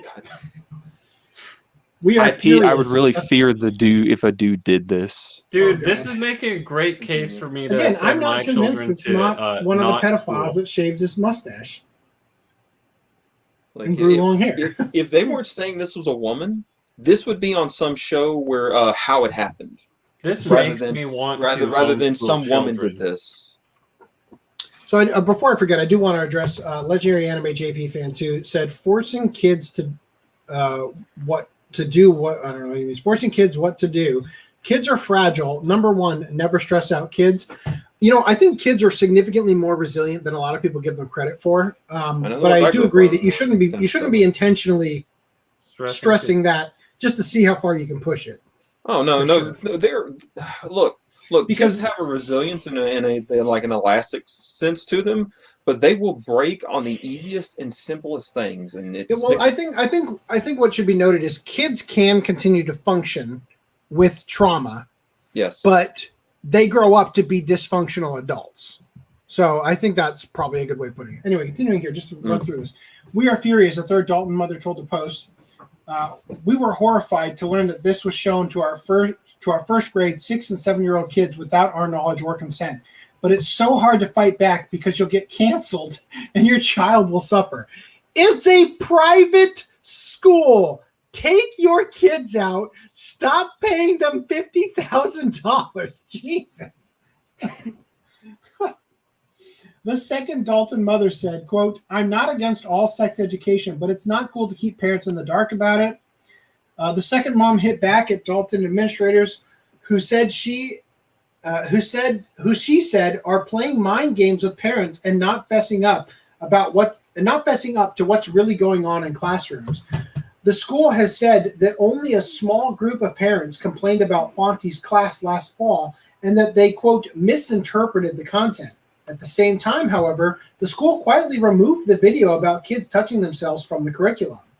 "We are not confused. We are, in fact, just seeing very clearly for the first time what a progressive education really means at Dalton," the mother said. Quote, "The fact that the school then gaslit parents into thinking we are confused is abysmal." So the school's head, Dr. William M. Donahue, eventually sent emails to concerned parents addressing the matters. Shortly after the Post published the Columbia Prep story last week, its head of school, Dr. William M. Donahue, sent a conciliatory email to school parents saying that the content and tone of the presentation did not represent our philosophy, which is to educate our students in ways that promote their personal development and overall health, as well as to express respect for them as individuals. "It was unfortunate that we did not better inform ourselves of the speaker's specific content in advance. I apologize. Going forward, we will certainly learn from this experience." What about the part where you say, like, she's been sacked, we fired her ass, she'll never work in this town again? These are all appropriate ways to handle this.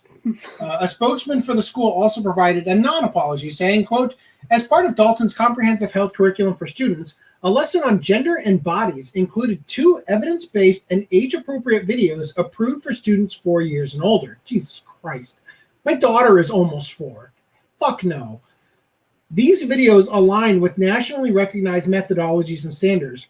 We consistently review our health curriculum, making sure that the content is developmentally appropriate, and if necessary, we adapt our curriculum accordingly. We will continue to listen carefully to parent feedback, respond thoughtfully to community concerns, and develop lessons that are in the best interest of our students, respect our community's values, and correspond with best practice. I fucking hate the term best practices. Fuck you, everybody uses it.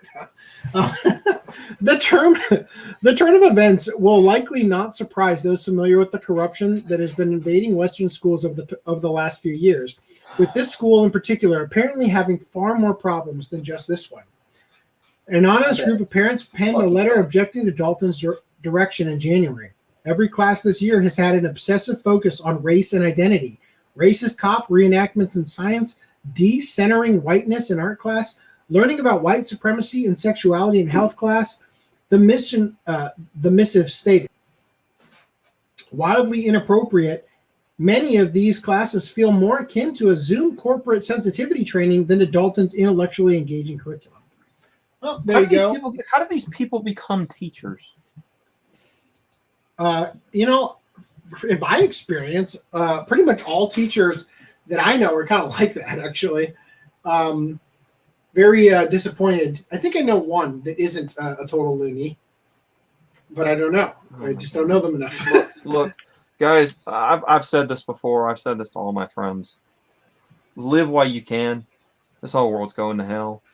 And at the end of the day, just don't have any regrets yourself, because I've been listening to this. I've drank literally a gallon of water since this podcast began. I have a quart jar I filled up 4 times and just finished it. What's a quart? It's 3-4. It's oh god damn it. Okay, the thing is though, I thought at one point in my life I had lost all hope for humanity. Right now I'm feeling like I'm actually there. Yeah.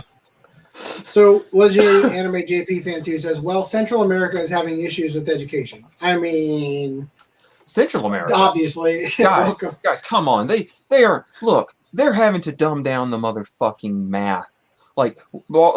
Some kids we're trying to cater in America... Mathematics. We're trying to cater to too many different demographics. Instead of bringing people up to the standard level, we're lowering the standard to cater to it. Look, no, let me be clear on what's happening. Let me say what I feel is happening.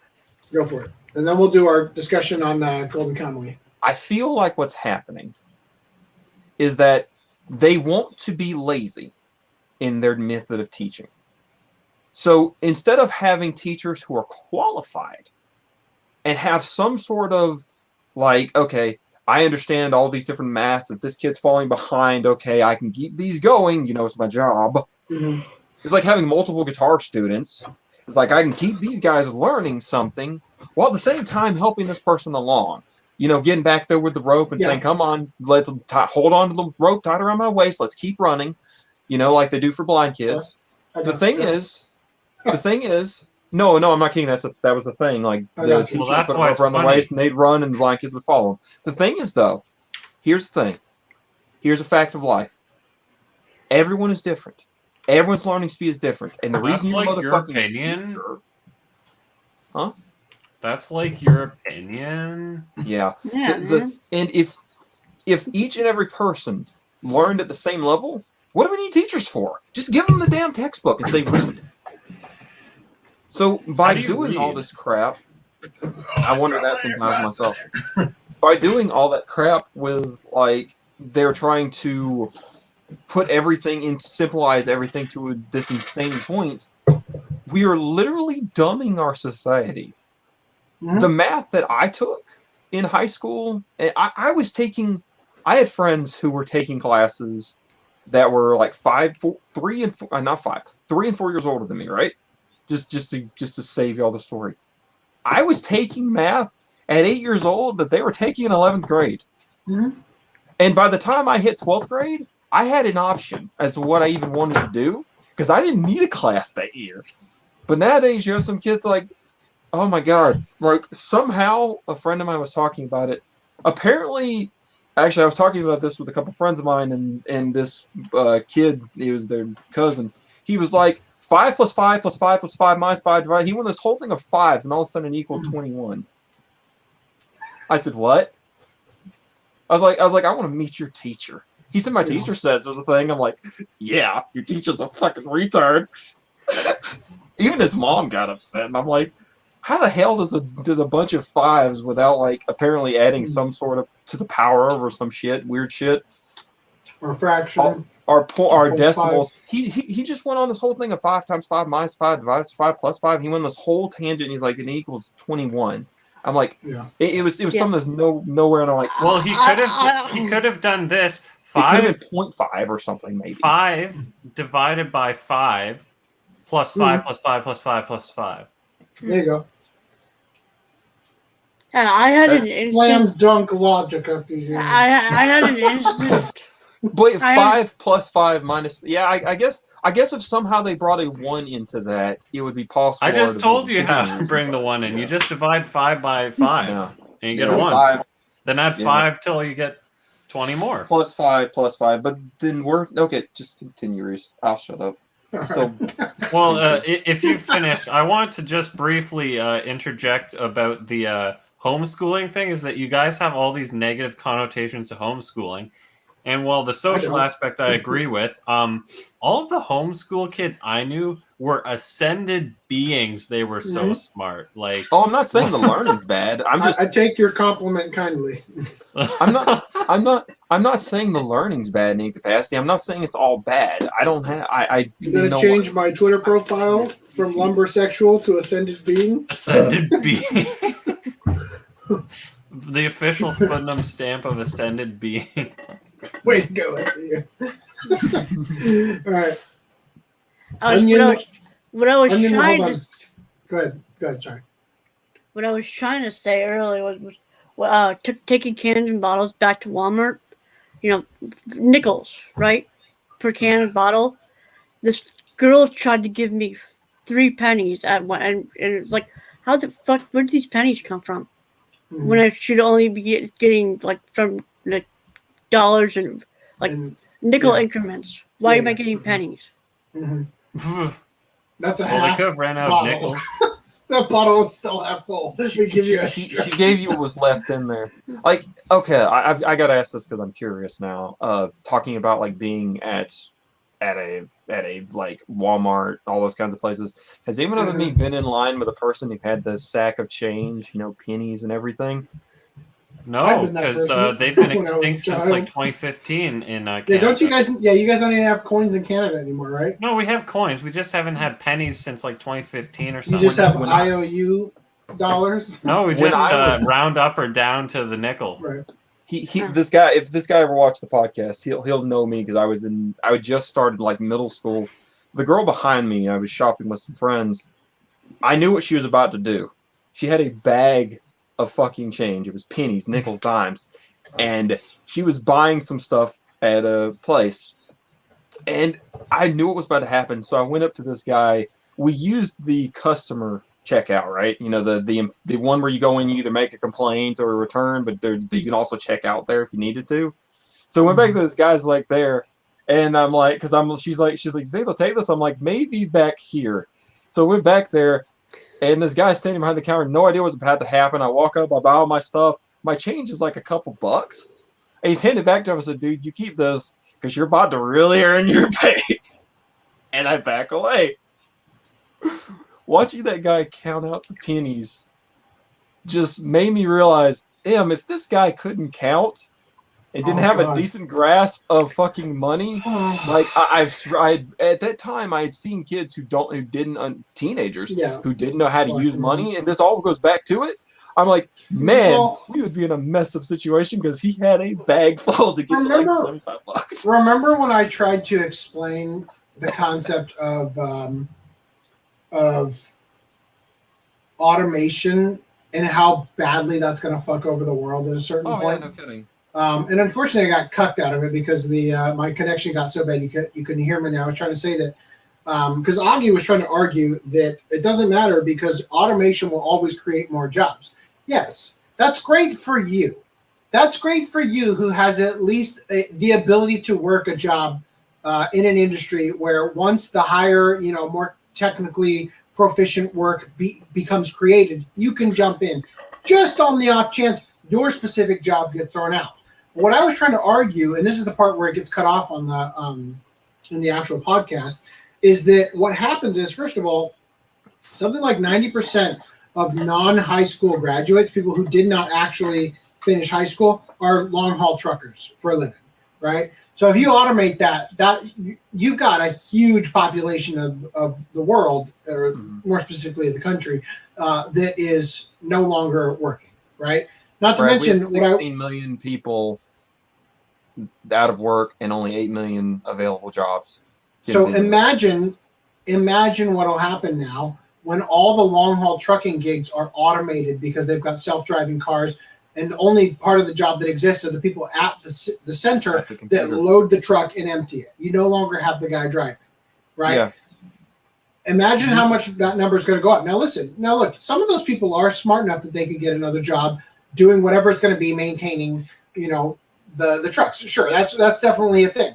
But the people who get hurt the most by this are the lowest skilled workers. The people who are already making almost nothing. They're the ones, when you raise minimum wage and all of a sudden every checkout is self-checkout at the grocery store versus just one optional lane, right?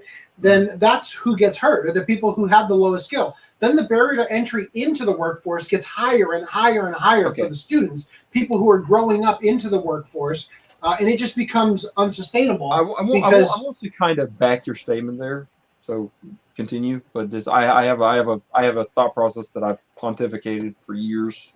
Well, let's go ahead, and then we'll wrap it up with that, so we can move into the golden Kamuy discussion. The thing is that you can't have a queen bee without worker bees. Okay. Once you get rid of that bottom level of just people who are hard workers, there's nothing wrong with that. It's like I said earlier, everybody is different. I'm a hard worker, but this technological shit, it's a problem. Okay? Okay? It is a pain in my ass. And all I'm just trying to say is I understand the fact that not everyone's the same. You could have two people, both just as diligent as the other. One person's not good at this, one person is. But let me tell you something. Once you get rid of people's ability, those hard workers, you have dropped off. You have dropped off a heavy portion of this America specifically's backbone. Because you can't forget, okay, you have carpenters. You have automated stuff that cuts the wood now and will do all the measuring numbers for you. But what are you going to do in the end of the day, when you need people when your wood cutting bot breaks down? Well, I'll say this. I think that it will balance out eventually. The minimum level of survivability will even out to smarter people who are capable and are trained for the lowest jobs or whatever. The bare minimum level is just going to get raised, and a bunch of people are going to get left behind. The problem is that we're so willing to bail them out that they don't have any reason to actually try to learn the skill that would allow them to raise up to re-enter the workforce. That's the problem. And especially in the situation of automation, if we were to allow all of the long-haul trucker jobs to get replaced effectively in a year, let's say overnight for the sake of argument, with automation, then you're going to have such an enormous strain of an enormous amount of the population all of a sudden not only not working, but replaced by machinery, and especially low-wage and low-skilled workers. Not to say that long-haul trucking is easy, but if you were to displace that large of an amount of people, to use long-haul trucking as an example, because it is a pretty massive industry, overnight, it would massively fuck up the country. Because those people teeter-totter our fucking economy and our. Well, those people are either going to get unemployment for the foreseeable future and make more money than they previously did, and be put in a situation like you have at the zoo where they tell you not to feed the animals because then they don't fend for themselves, for example. Or you have a situation where they want to get back to work and are displaced and put in a place where their life has no purpose, and then life gets real weird. When man has no purpose, they start to act out, to say the least, right? And if you have a huge population of that, I don't think that we'll survive. I do not think that society at large will survive a displacement like that. That's just my opinion, but there are any number of things that could kill us in the meantime that could equally destroy this country and the world at large that I also look forward to my nearing impending doom. So it's all terrifying. What were we saying, Foden? Let's see what this says. Real quick. I want to address some of these chats. So I don't understand this. I think I'm going to call it a night, guys. This is what, almost 6.5 hours. 6.5 hours. Yes, we're doing swimmingly for retaining that watch time. I'm very pleased. We preemptively nutted. Considering we're only 4,100 hours in the past 365 days, and previously we were at 4,300 hours, which is almost a full quarter's worth of extra buffer. I'm very happy that we may have finally actually been able to create. It's probably buffer. Because we started early, but we were like, oh, it's not. What would it be your time? It's not 9 o'clock yet. It's 9 o'clock. It's 9:30 for me. Your time, right? Yeah, it's 9:30 for you. It's not 10 o'clock yet. But I don't have work tomorrow, so I could theoretically go all night. But I think we're going to wrap this up pretty soon and go into Golden Kamuy. So we can get that. I haven't watched Golden Kamuy. Right, it is an appropriate time for you to leave if you'd like to, Dan. I appreciate you hanging out with us. No problem. Have a good one, guys. It's good talking to you. See you, Dan. Of course, man. Take it easy. Have a good one, Dan. Yeah, trouble, bro.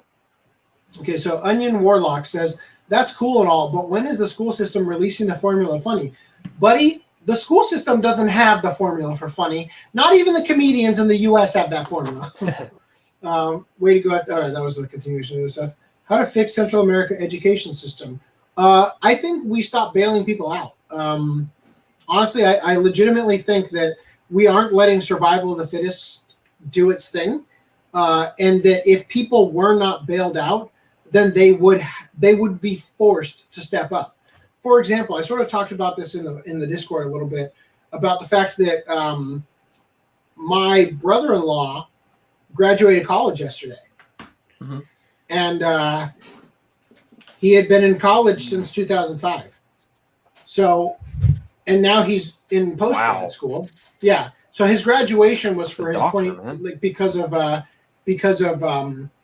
COVID, he wasn't able to graduate in 2020. So they did the ceremony yesterday. Mm-hmm. So for post grad, so no, for his bachelor's, 2005 to 2020, 15 years to get his bachelor's. Right now he's in post grad.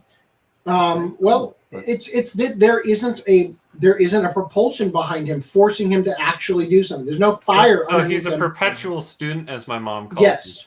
Yes. Academia is safe as long as food is provided, as long as shelter is provided.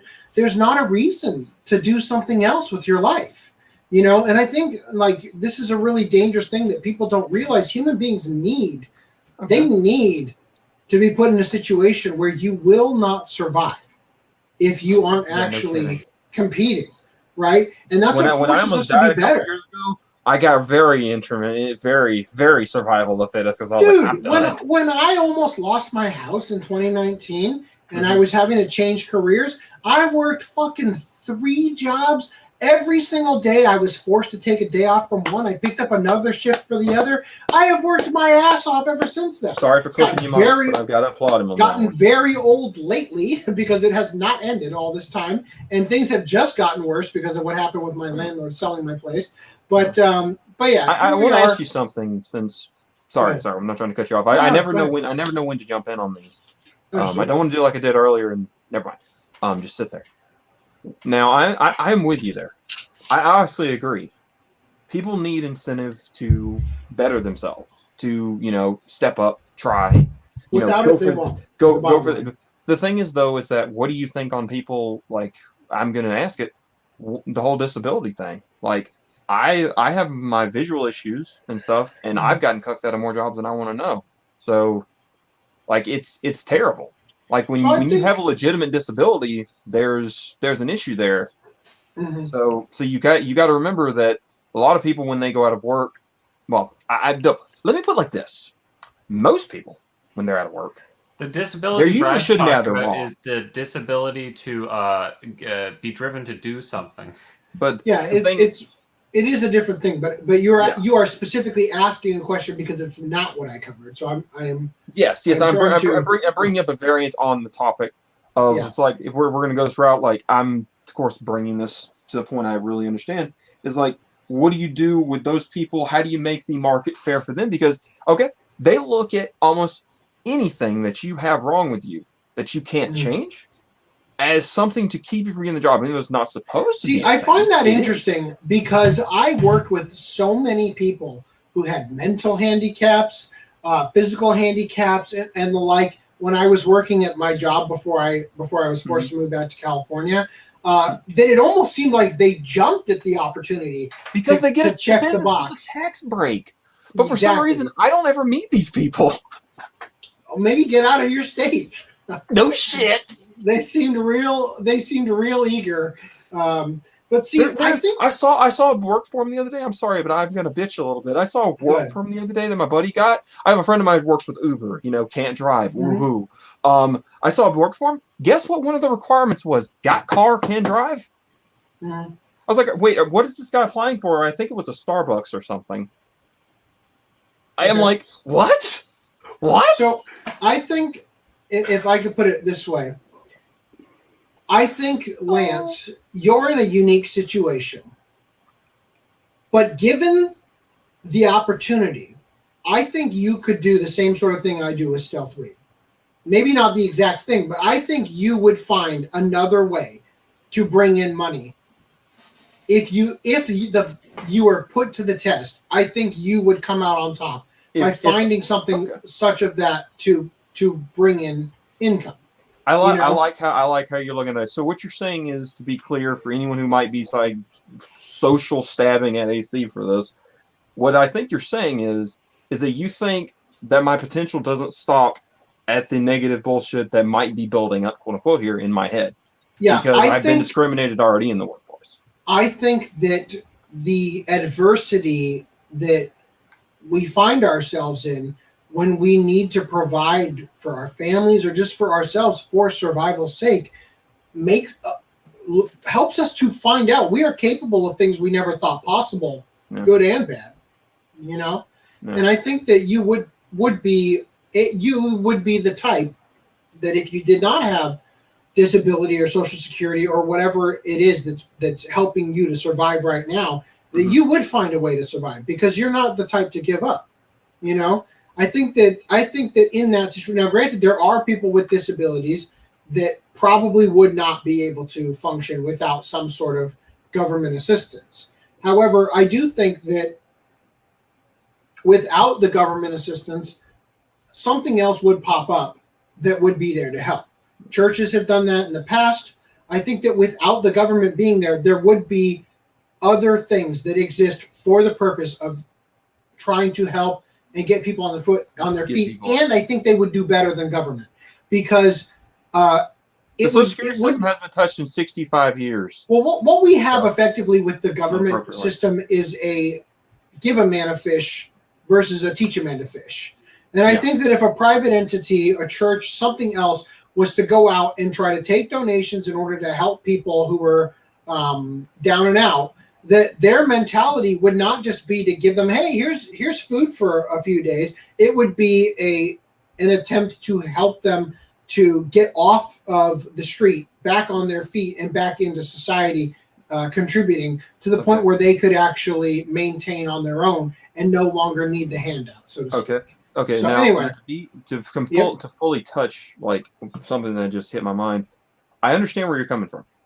I 100% see that, but that won't always be the case, because you'll have the people who, one, their disability won't allow them to do something, but then if you have churches and stuff like that, well, how do I want to say this? Because I'm trying to be not politically like completely.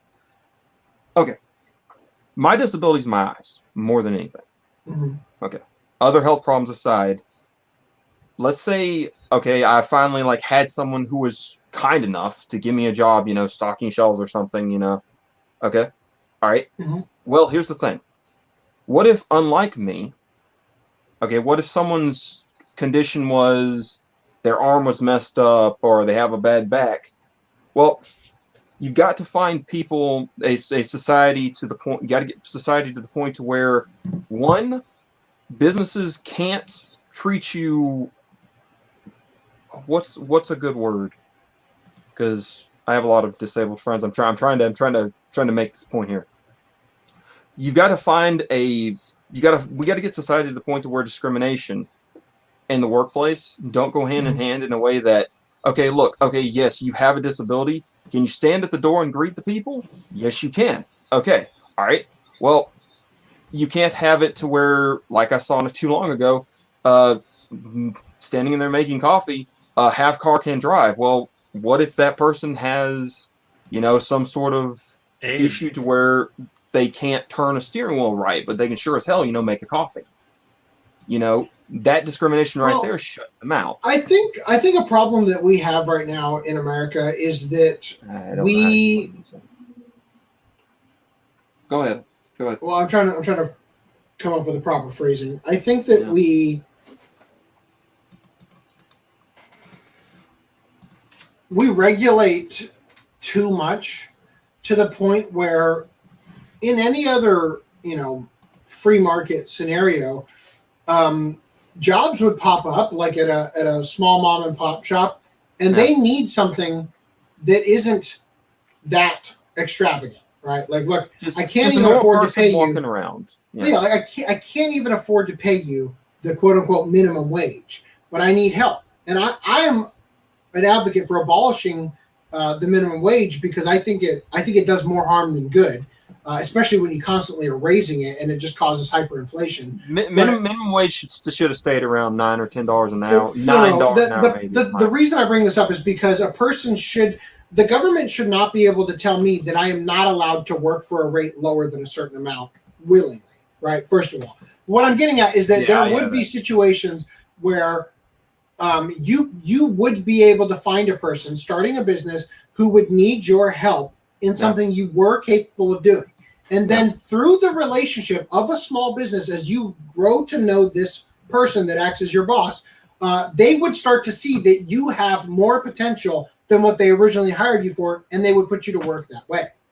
So I feel that you would find more uses for people, and you would actually be able to work your business model around utilizing the assets you have. In this case, Lance, if you had a skill, let's say you're very personable. Well, we hired him to make coffee in the back, but he actually seems like he would be better in the front where people see him and can communicate. Let's just say, right? Anyway, so getting back to this real quick. Go for it.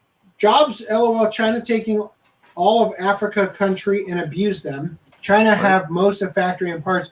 Well, Africa is extremely resource rich, so every country wants a piece of it. South Korea is 3 times cheaper than America. Labor issue is one thing, America. Look, America's got a lot of issues. America's got about 20,000 boxes of tissues that's already been used, and we need more. Never get unemployment check that would affect job status. I'm scared that China will become #1 superpower country. You and me both, buddy. And it's not that I'm afraid of the Chinese people. I'm afraid of the Chinese Communist government. Correction, you did lose your house. What did I say? Sadness, yeah. Oh, God. Oh, well, yeah, I was going to lose my house in 2019, but I managed to stave it off and then lost it in 2020. Sucks. But it was for a different reason, at least. It wasn't because I couldn't afford it back then. Well, I guess technically it was when the price went up because they were trying to sell it instead of rent it. Anyway, let's talk about Golden Kamuy, my friends. Lance, have you seen this show? I watched a little bit of it. I watched like 3 episodes. Fucking loved this watch club. Season 1 was very focused on what it was doing. Season 2 got weird.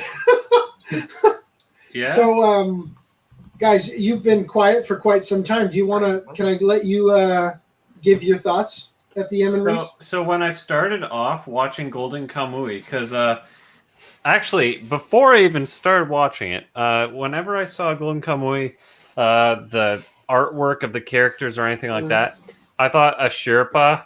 I thought she was an adult whenever I saw art of her. So then when I see the key art of her with the, I don't know. So when you see the key art of her having the midget legs, I'm like, what is going on here? And then I'm like, so she's a kid? Because I thought she had such a good design for like a, a very capable like huntress, type deal. But no, she was like a kid, and I was like, oh, well, she would have made a very competent waifu. But anyway, so, but when I got, oh god, I love the art. I love the art from the faces they make for her. This is why I call you my brother from another country. So anyway, when I got into it, I didn't really know what to expect. I was just like, well, people are saying it's good and stuff. Let's see how it is. I liked it. Like, this is regarding just season 1, because I didn't rewatch season 1 because I watched it a while ago. Okay. But when I watched it, and I think the only thing, like, I think I liked virtually everything about it except for the gold didn't really grab me. It's like, oh, we're looking for gold. MacGuffin. Yeah. The MacGuffin. Yeah, I was just like, I'm not really compelled by this whole gold thing. That was literally the only thing. But yeah, season 2, it kind of changed things because like so much happened. So much happened. And So- I was really entertained with season 2. Season 1, I did reasonably like everything as well. But season 2 kind of, I guess, sold me on the show a lot more. I think you're right about the MacGuffin. Season 1 handles the search for the gold way better. Season 2 kind of feels like the author lost sight of And got George R.R. Martin on everything. Well, they just lost their sight of on the goal for a little bit. Season 2 has some moments in it that are fucking weird. Now, season 2 gripped me right away. Did I say season 2? Season 1. Season 1 gripped me right away. I really loved the CG bears were just weird and just weirdly beautiful to Weird, look at but how welcome. they were rendered. Like amazing. Just like I couldn't look away. Like they were obviously CG, but they just looked so compelling the way that they had rendered them. I really liked it, especially speaking as somebody who does CG and being like, I kind of have an idea how you did this, but at the same time, I have no fucking idea how you did this, right? But I really enjoyed it. I liked every character. The only character I may have not liked, although by the final episode of season 2, there were a few characters I had some choice words for. But the one character I may have not actually actively liked was the guy who spoke super fast when Sarumi was around. You know what I'm talking about? The guy who might have been Indian or something. The guy who was voiced by the husband of the girl who worked at Funimation and made the Asian hate blog. Yeah, that I don't know. This guy right here. What the fuck? Damn. Do you see where my mouse is? This Yeah, guy? that's him. That guy, yeah. That's I didn't who he was really voiced by. I didn't really care about that guy. Well, I don't really care about this guy either. The handsome lady over here. But all the other characters I legitimately really liked. And I was almost giddy in season 2 when all the characters started to work together out of nowhere. Like you had all these different factions who were hunting I for the liked gold. that because initially you thought everyone was so unbelievably divided and was like, oh, we're being chased by the law or something like that. But now it was What was this guy's name? The one girl called him something Nishpa. Well, I think you got it there, Nishpa. Someone Kiranke. Nishpa. Kiranke Nishpa or something. Yeah, so I really liked him and Ogata a lot. Oh, the until guy fucking voiced by Ogata betrayed us. Oh, dude, that's the sniper guy, right? the guy that looks like Full Metal Alchemist. That guy is so good. He's voiced by oh Christ, in the Japanese dub. Oh fuck! Wait, the house husband guy? Yes, I have a thank list you. of the VAs open, so if you Yeah, I got it right here. I fucking I got it love right here. his voice. Let me click on characters. We'll look up Ogata. Kenjo Suda. There you go. Yeah. I fucking love his character, his voice. Oh, Tanagaki. Tanagaki was the guy I really like. Tanagaki Nishba. Oh, Tanagaki. Fuck. Okay, yeah. Oh man, like I said, it got so weird in season 2 when all of a sudden, what was the girl's name? Is this the one Yinjiro Tanagaki? Is who you're talking about? The stew that makes everybody horny. Well, no, yeah, that was weird in itself. Okay, that was okay. But, I couldn't remember if that was in season 2. It was in season 2, yeah. I gotta So look. yeah, they all was like, "Have you gotten more sexy since last we meet?" That was an amazing line. I loved that. Yeah, It's just so me, or have you gotten sexier? but it was and then Dick Sensei. Oh God. I didn't Oh, was understand so- that in season 2 because I completely forgot season Yeah. 1's context. I really liked Hijikata. I really liked Tsurumi. I liked Tanigata. I liked all of them a lot. I never found out what the fish cake thing on Ushiyama's head was. Did we ever figure out what I think that it was is? just because it's like a big ass Bump from judo? yeah, like a bliss, like a Maybe. like a blister, She was like solid like as kind of rock, thing. though. Yeah, Oh, it was just like it It looked like the Foolie the Cooley. shape was too yeah. You know in Foolie Cooley when the top of his head gets pressed in and then the thing comes out? It looked Right. like that. Yeah, so in the first season, I was so on board with this show when first of all, Sugimoto is a joy. Just an absolute joy, screaming, one's that "I'm the again?" immortal Sugimoto!" Right? Just like diving into the bear's den. So then they try to go in after him, and the bear comes out and just paws that guy's face, and his face just rips off, right? And then the shot where he's just unloading the last of his bullets into him, and you just see this face hanging down by his chest. Oh, God, I fucking loved season 1. Such a great watch. Literally, it's like I feel spoiled going on to Golden Kamuy after watching ReZero, which was also like freaking great. Just such a great watch. The only thing, though, is also, to jump around a lot. The moment when the prison guy unleashes all the prisoners, I was like, yes! I was so ready for that. This is because they kept hyping up their 700 prisoners there, and I was just like, they had like all of these things were happening where they were all coming together. All these stories between Hijikata and Tsurumi, all of them were coming together at one moment, and it's just like, what? It's just the guy and these two other guys he's currently distracting with his cut finger because he dropped his plate or whatever. And then I called it that it wasn't going to be no Parabo in the cell, but I was a little disappointed. Like, it's like, is it really? Because I was thinking the whole time that he's not going to be there. I thought no Parabo is not going to be in the cell when they get to see him, right? And that it's going to be like at the last second, right before the season ends, he's just going to be, he's somewhere else, right? Or he doesn't exist, or whatever it's going to be, right? It's been a ruse. He's actually in a different prison. When I they thought it was released going to the prisoners, I thought, well, now no Parabo is going to escape. Good job.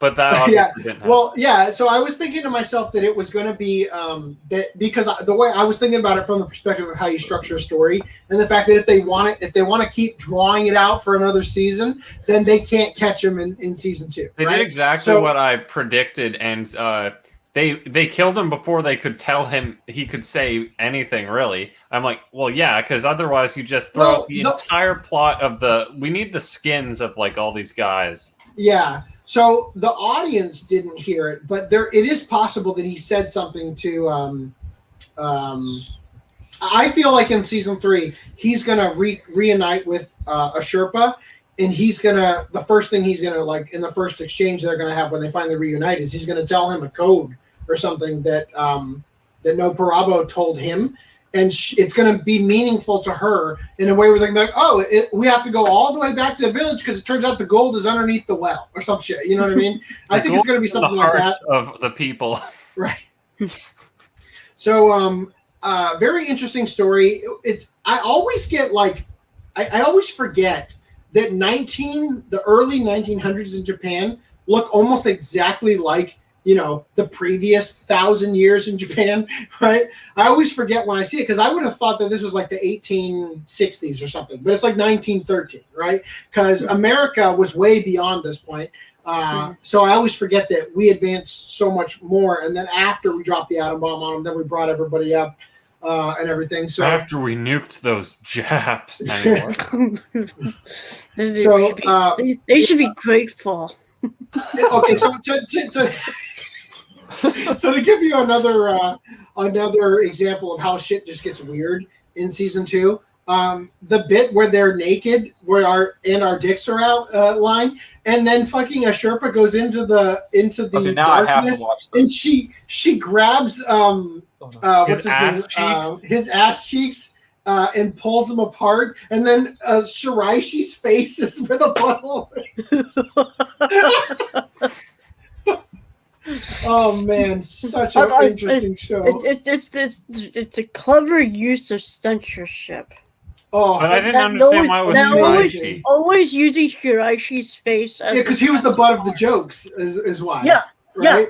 Yeah. You say always, but that happens once in. No, I remember it happening a couple times. But I think it was on Shiraishi, so it made sense.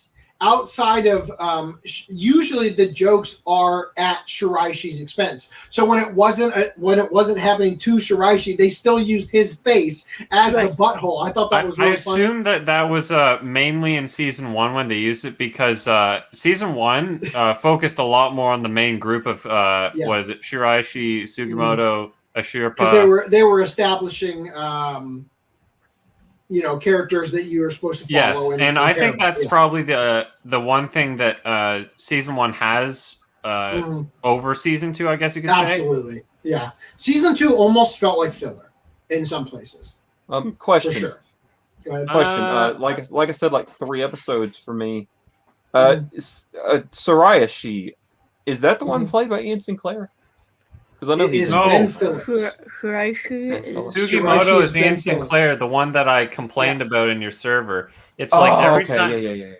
So to reiterate, for those who didn't see my thing, what I was saying about Ian Sinclair is that I noticed that when he gets mad, he just kind of like grits his teeth or whatever. Like he closes his mouth by sealing it with just his teeth exposed or something. So he's like. Instead of like having his mouth open, and it just gives off this muffled, stupid sound. And I'm like, dude, just like open your mouth and sound like an angry guy instead of like, like what? I liked him. I thought he did a great. Job. He's my this character I did not buy. What do you mean LGBT plus? I'm going to have to cancel Anime Planet for having he was escaping. Well, I'm sure this was tagged by a fan. This character presents as female to escape the fact that they're one of the long missing prized prisoners that have the tattoos. I forgot everything about that character in season 2 when I saw them again. So I'm like, I kind of don't think it needed to be. Yeah, they put him as transgender. I don't think it needed to be it turns out that it was that old man prisoner. I found it hard to buy it that like he performed plastic surgery on himself or whatever to get rid of the wrinkles, or I guess it's a fuck ton of goddamn makeup, and I don't know. I didn't buy it with this guy. I really don't like her voice. That voice actor. What's her name? Terry whatever. Terry Doty. Let's see. At least in that role, because it sounded like she wasn't. You see, all the other voice actors have this technique where they like inhale and then they use like I want to say they use their diaphragm to speak, so it's like. My name is Corporal Chungus, or something like that. They have this oh my God. Support to their words, whereas she sounded like she was just like. I don't know, exclusively using her throat, like, hello, my name is White Girl. And I sound angsty. Honestly, I feel like the character existed because they wanted to do the joke with Ushiyama. What's his name? That was his name, right? Ushiyama? Dick Sensei. They wanted to do the joke with him where he was so horny that he like Terry the walls and shit. Huh. Right. Yeah. So yeah, I very much liked it. It got a little bit weird where all of a sudden everybody was gay for Surumi. I didn't see where that was coming from. Like, are you talking about the soup? Because I don't remember people. No. Before that, before the soup episode, literally the episode right before that, Ogata is remembering Surumi, the guy with like no front of his face that had the helmet Right. thing. Oh, that guy. He got the handlebar mustache thing. Yeah, well, not handlebar. The guy with like missing his face, the antagonist. Yeah, he's got the handlebar. Yeah, he's got the. I wouldn't call that a handlebar. No. Well, I think actually you're right. I think that's no. I think you're right. French I think mustache. this is actually a handlebar mustache, but for some reason we associate the handlebar with the goatee without the bottom patch. Not just only that. I think that is actually the official term for it, though. We also think of the over exaggerated version. Anyway, so this character talks to Ogata and tells him like whatever about he like accepts him or whatever, and he's basically just wants to use him because he's a good fucking sniper. And Ogata says, "You damn seducer" or something, and then the episode ends. Right? So like every character was like falling for Surumi, and like all the characters. Excuse me while I kick you guys out of the stream for a minute. Oh God. Yeah, that weirdo. That weirdo was super He had the Surumi. best voice actor in the whole show. Absolutely. Or at least the best Oh performance God, anyway. he was such a treat. I have so many pictures of that guy's different outfits that I had to pick that one because of the title. I thought he was going to be a villain based off what you showed us, and then when he was just a guy, I'm like, this makes it even better. He's just a psychopath. Yeah, that was so good. Random 11 says CG is always bad, but I will watch the show eventually and let you know if I give it a pass. I think you will, honestly. I don't think he will. Knowing Random 11, he won't. Oh, me jumping on. Wait till you see the Mortal Kombat video. Which I might actually be able to finish tomorrow because I've got the day off after I work on the other stuff. I was watching Golden Kamuy, and I remember that I was like, I like this, but the whole thing with Vic and Monica Rial had left a bad taste in my mouth. For sure, and it actually, it took me some time to get over Monica Rial playing a Sherpa because she felt at the beginning like she was pretending in the role, right? But I think she found her footing at a certain point, and I actually liked her in the role. And you know what? I don't care how shitty a person is. I don't care that Kenshin's creator. I do care. Right? I do care that Kenshin's creator had the child porn and all that stuff. But I don't care what the creator has done. Yeah, I can separate the art from the artist. I can still value Monica Rial in roles where she's good. Same with Chris Sabat. I think that he works as Piccolo and Vegeta and all that stuff. Fucking sucked at Tsushiyama. It was extremely distracting for him in this role, where he played. Well, he only has the one voice outside of Dragon Ball, whereas Dragon Ball, I don't get it. 50. He seems like he could be the king of the industry with that range, and he only does Piccolo voice. the thing that Maybe he does it to be iconic, so everyone hears him as like, oh, I know it's Chris Sabat guy. The only other show besides Dragon Ball that I don't really mind him in is All Might in My Hero Academia. Oh yeah, I liked him as All Might. Yeah, I hate him as All Might. He is given a performance as All Might that No, he's giving Piccolo number 2 again. Well, he's given the Piccolo voice, but what I'm saying is that as Vegeta, there are certain scenes where he is fucking crying, right? And he is giving some impassioned speeches about his pride and whatnot, and you can get behind the emotion that this character is feeling. Piccolo doesn't have fucking emotion. But when you hear the Piccolo voice as All Might, and All Might is giving some extremely heartfelt things, I do think Chris Sabat can act there. I do think that that is where his acting prowess actually shows off. Right? He has an energy to his voice that was All Might he can not only be eccentric, but also he can be stern and give that passion like Vegeta has, like you said. Yeah. And the thing He is also is for Vegeta. I mean, yeah, I what? know. But the thing is though, fuck my life. The thing is though, is like a lot of people like say that I didn't really enjoy. Like I had issues with Uzaki-chan, but not for what most people do. But the thing was, like, it had nothing to do with Monica Raw. I thought she was great in it. I was like, God damn, she did a damn good job as Uzaki-chan. And I always have like zero desire to watch that show. But the thing is, just like to be clear, when this all first went down, it's not that I was like beating up on her specifically for the Golden Kamuy thing. It's just when life's stressful enough, and as I told you guys a long time ago, I was like, anime is literally my relief. You know, it's what I use to decompress. So the thing is, just like when I started watching Golden Kamuy and I heard her voice, I was like, God, I want to watch this. It seems interesting, but for the love of God, every time I hear her speak, I'm thinking about this fucking shit. And I've made fun of stuff in the past who did that, but at the end of the day, I was just like, it was messing with my world because people kept bringing up that shit. But someone gave this really funny comparison the one time to prove a point or whatever. They're like, look at this. This is, I'm not an artist, but I'd consider this art. This is a pretty nice painting. Now, it was made by Hitler. So, something I want to say is, how do I phrase this? Indigenous people, I'm a little irritated a lot of times. When I was a kid, I remember seeing commercials where Native American chiefs would come on TV and talk about how much they deserved their Indian casinos, and you can't take them away from us, and vote yes on proposition yada yada.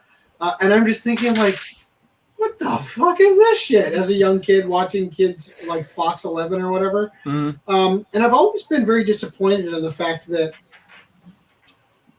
there are certain, like, indigenous people are displaced. They are. There's not really a place for them.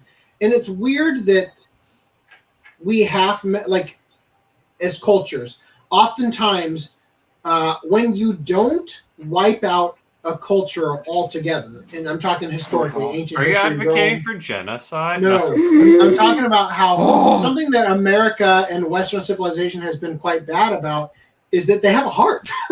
And they don't wipe people out, and they don't expect people to assimilate into the dominating culture of whatever the colonializing is being brought about by it.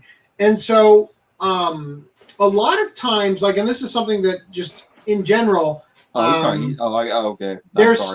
there's sophistry going on in every culture that has indigenous people, where they are manipulative about a birthright or something, and it's kind of annoying, and you roll your eyes at it. But I gotta say, for what this show does, I think that this show does more to the plight of the Ainu, if there is even a plight in Japan. That's what I was going to ask. I'm like, is this a real people, or is this a really... No, it's real, yeah. The Ainu are the indigenous Japanese. And so I think it's very interesting because this show has accomplished... This show has accomplished a awareness campaign around the Ainu that the Maori have never made you care about them beyond the fact that, like, oh, there's a little bit of like a touristy gimmick when I go visit, like, New Zealand, I guess. Same thing with the Native Hawaiians, same thing with Native Americans. All Native cultures have not been able to accomplish what this show did for the Ainu. And I thought that was really impressive to me. You know, what about Avatar? What about Avatar? Aren't they like indigenous? Are you talking about James Cameron's Avatar? No. Are you talking about Avatar: The Last Airbender? What about it? Okay. I don't know. Aren't they like Aboriginal type people? Are they? No, Evan said they're like Inuit or something. The Avatar, dude. Well, geez, I didn't know the Inuit could waterbend. Jeez, I'm seeing them in a whole new light. The Avatar can come from. Oh, you're right. The Shaolin monk. I never thought about how they airbend. You're And right. how they were massacred by the Fire Nation. You're making me see it in a whole new light. We're not watching Avatar for a watch club. It's not anime, okay? I don't even like it. I've It's tried also to give it a chance. 64 freaking episodes. Too many. We've been masochistic. I've tried We've been so like, many oh, times. let's watch all these 50 to 100 episodes shows. I will watch One Piece before I watch Avatar all the way Guys, through. you should totally do like my roommate and start with Dragon Ball Z from the very beginning. I'll do it. Let's do I it. did that already, you whore. I did I'll do that it last tonight. 14. Let's go. Hey, we. All right, watch podcast over. We're starting a new stream. We're gonna watch Dragon Ball together. Live. Hey, I have Perpetual But marathon. we're skipping the Raditz saga. I don't want to watch this shit again. the Raditz saga. The 4 episodes he's around. Jason South, just watch One Piece then. He basically well, just see said about Met that. or whatever they when say. it comes out on Blu-ray. How about that? Guys, would that be something the chat would actually be interested in? Is seeing someone just sit there and watch anime? Because you know what's funny? I'd be willing to do it. Let's just hang and watch some fucking Hey, anime. Lance, you found that job, that side hustle I told you could Yeah, do. no kidding. I'm willing to do it if you guys just want to hang and talk shit. DBZ ain't even shit like in terms of length. Oh It's yeah, like no two- kidding. No, it's It not. watches itself, that's for sure. See, the thing about long shows that really sucks is when you actually are watching them week to week. You know? Like Yeah. Dragon Ball was a chore. When fucking Toonami would do one episode a week, new episode, Dragon Ball Z every Saturday. And then you get to that episode and you're like, all right, I'm finally gonna see a new episode. And you're like, wow, it started back over at Raditz, you know. Yeah, that's that the was thing. fucking That's cool. the thing that always killed me is like I always, of course, you know, it was a what's a word? Not illegal. It was banned, I guess. It was on high. It was being watched like it's a bad. You can't be watching it. No bullshit. When I was growing up, so it's like Toonami always pissed me off because I'm like, I know this one fucking time slot for me to slip away and watch this shit, but damn, do they find a way to change stuff throughout the week? What's he saying? It's just called being a shitty reaction channel. Susie Lou, Susie or Lou, whatever her oh. name was. Well, we can Very few good just reactions. watch None. it and be None. without video. Only being good first displayed. impression channels. We can watch it without the video, and we can just go ooh ah and stuff as it goes. That sounds like a really great video. Yeah, Anyway, exactly. all right, back to Golden Back to Kamuy. Golden Kamuy. So I have something go ahead. okay. The draw of the show to me when I was gonna when I first started it, like It's the the first gold few bomb. episodes, was first of all, like I said, the character art, and I was trying to I didn't get this explanation from Footnum because it has been years, mind you, a couple years since I actually was sitting down to watch 3 episodes of this. So the character that you were talking about earlier, what was her name, Footnum? A Sherpa, the girl. Oh, Sherpa. Okay, so that's who you're talking about. Okay, because I just had to refamiliarize myself with the names and the characters. All Up right. to you. Dude, I barely know the characters' names, and I just watched season 2. Okay, and you say she has like midget legs, like.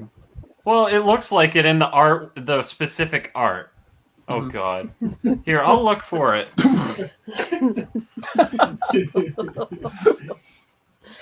Also, let's not forget the character named Can Haran. we see the Shiraishi sticking his head out of the the deer's ass or? Oh, Do you have it on hand? I gotta watch this. All of my I have it on my. Oh, or did I put it on Twitter? all of my screenshots are on my other laptop that's upstairs where I was watching the show. Mm-hmm. Yeah. Yeah. So season 2 gets real weird in the sense that I think the taxidermist is from season 2. Then there's the guy who fantasizes about Shiraishi killing him. I'm sorry, not Shiraishi. Sugimoto's killing him, right? The guy who I guess killed his brother at a young age or whatever, and just has always, or no, he watched his brother get killed by a boar, and he's always fantasized about being killed. So he's like, here's how we use the axe, and he's like, the perfect slice, and he's like creaming his pants. What was the camera doing? It was doing something weird where they were implying that his dick was reacting to the violence. Anyway, and then there was There was the locust that made them stay indoors and have the sea otter, which caused them to get all hot and bothered for each other, and then do sumo, which was very weird. Then there was the bit with the dogs, with the wolf, the hunter, who I loved. I loved the hunter's like, hard on, right? Just constantly. I loved that guy.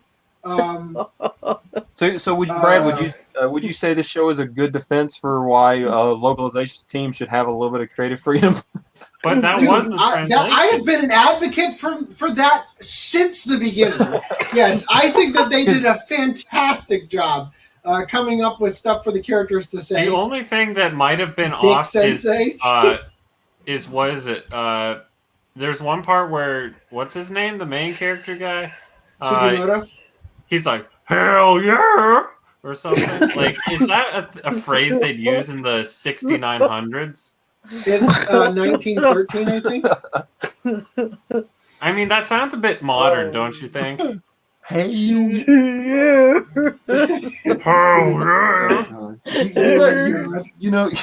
only making me more want to watch those. So keep it up. FDDNM, can you do the hey from Dude, we gotta go. No, I got more for you. We gotta go behind scenes, and you gotta do that in Audacity, bro.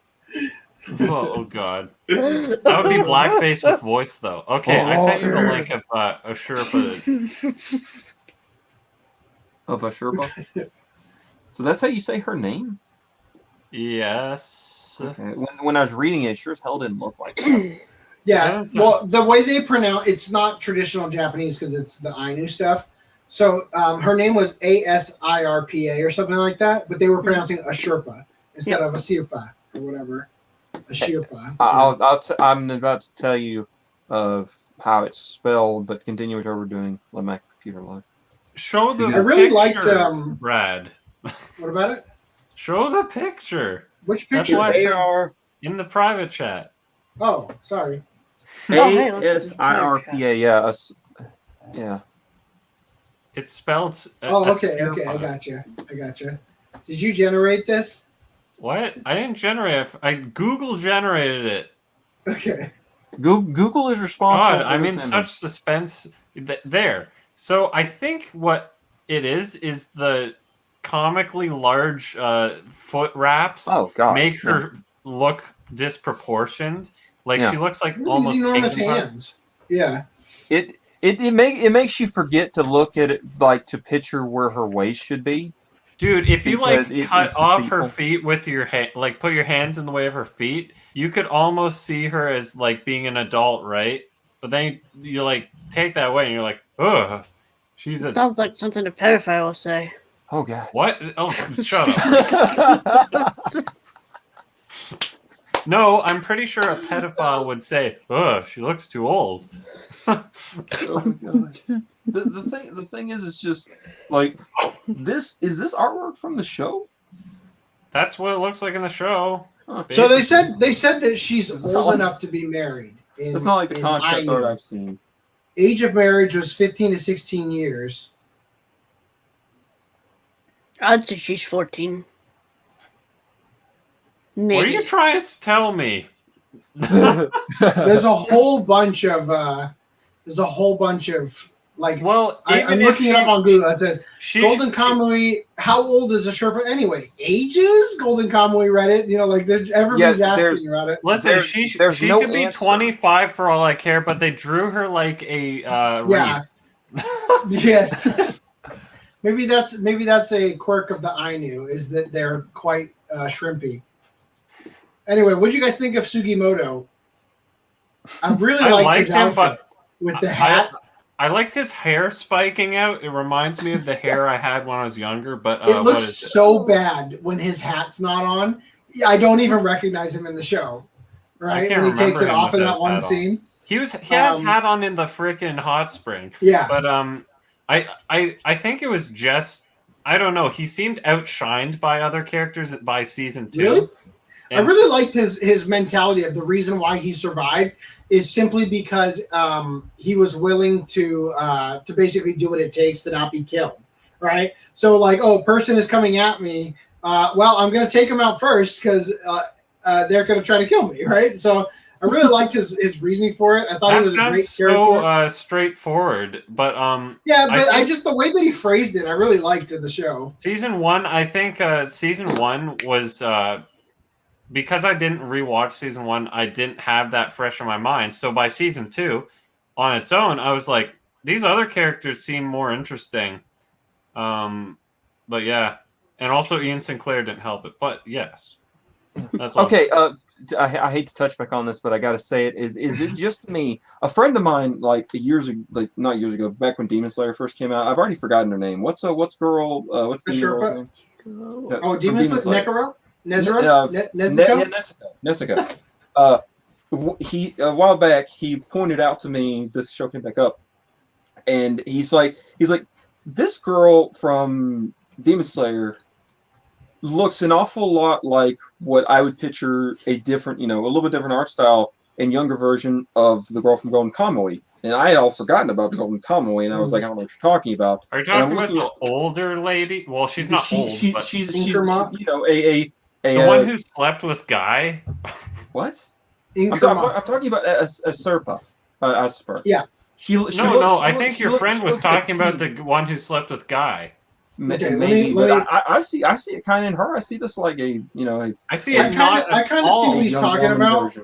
A young woman version of. But Mexico. I also see the Inkermont thing that you're trying to. Oh, she's not in season 1. That's why I don't see her. I don't know who in the world Inkermont is. Hold on. I gotta go to season 2 to. It's just I'm like, man, maybe they could do this like that'd be kind of cool for Nezuko to actually take part in Demon Slayer. What the fuck? Oh, second season. But I don't need to bring Demon Slayer. Looking for it wrong. Okay. Okay, hold on. So the main character, Inkermont, this character. I think this is the character. That guy? Oh, damn. It's a lady. Oh, okay. I was still looking at the guy with the horse dick. Huh. She reminds me closer to the butterfly chick in Demon Slayer, but sure, whatever. Yeah, well, it's just something that was pointed out. And I was like, I wonder if that's actually a thing that I've had the privilege of talking to you guys about Golden Kamuy. Continue. Sorry, I didn't mean to derail.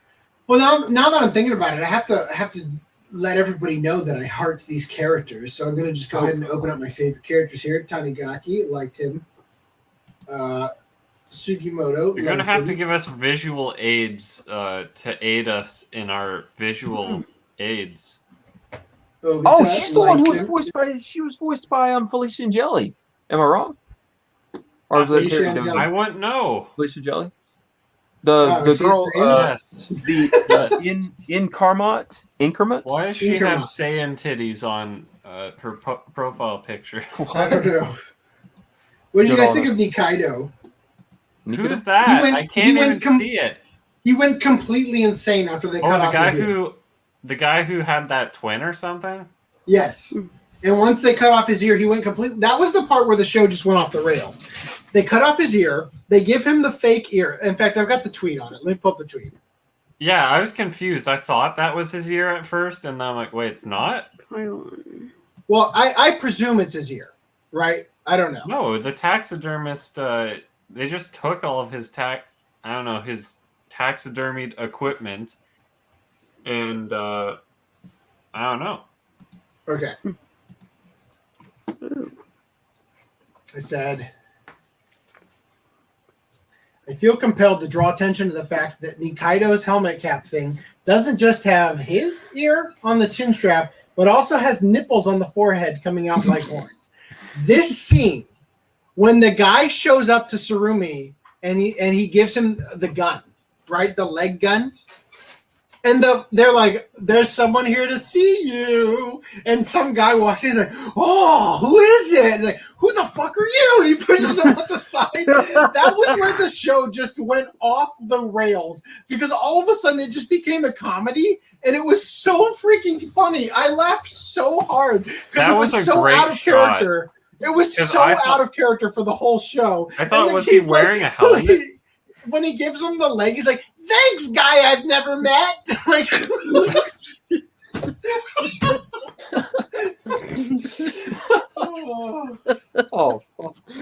I love.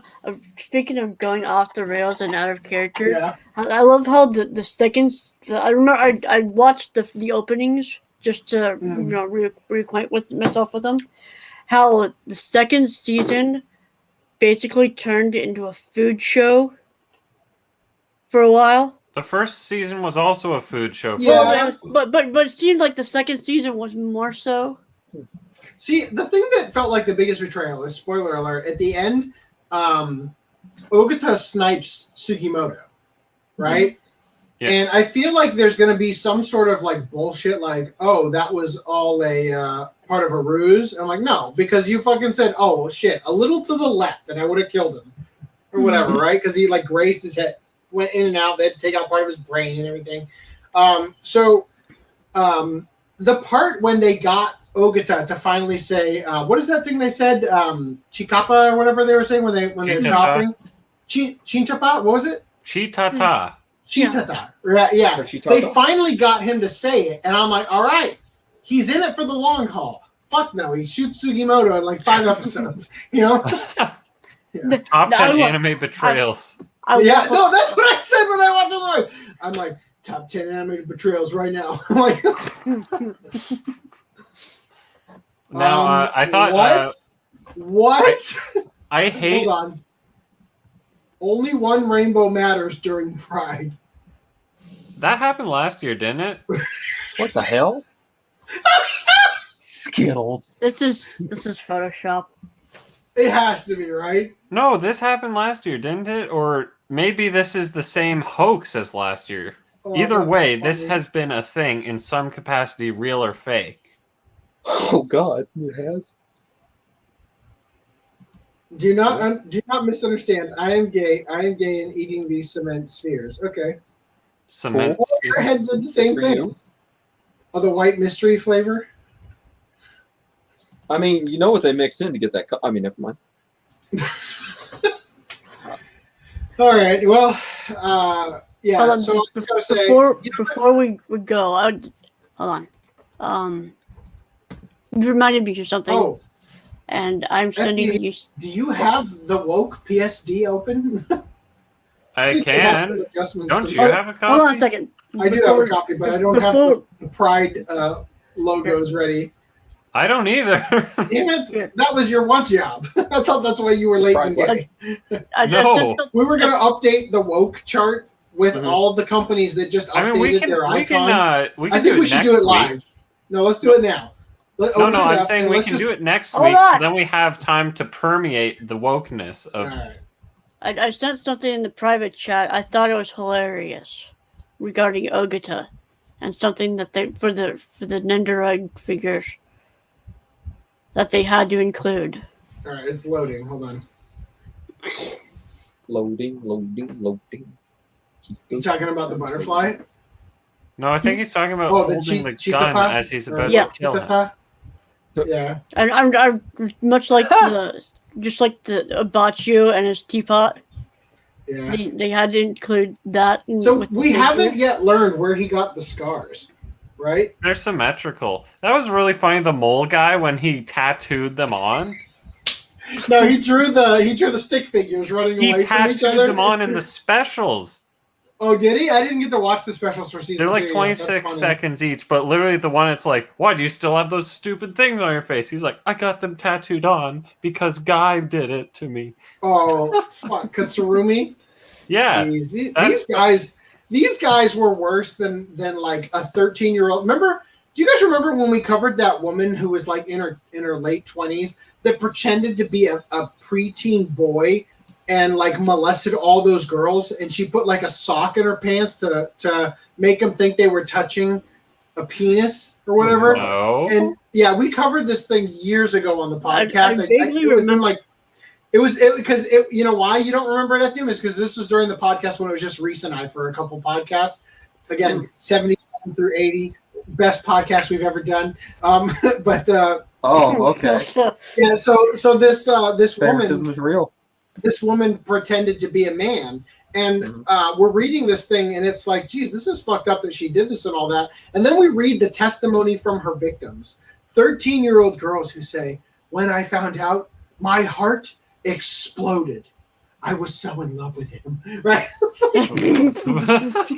Right, like that's what these people were with Sarumi. They were simping for him so hard, right?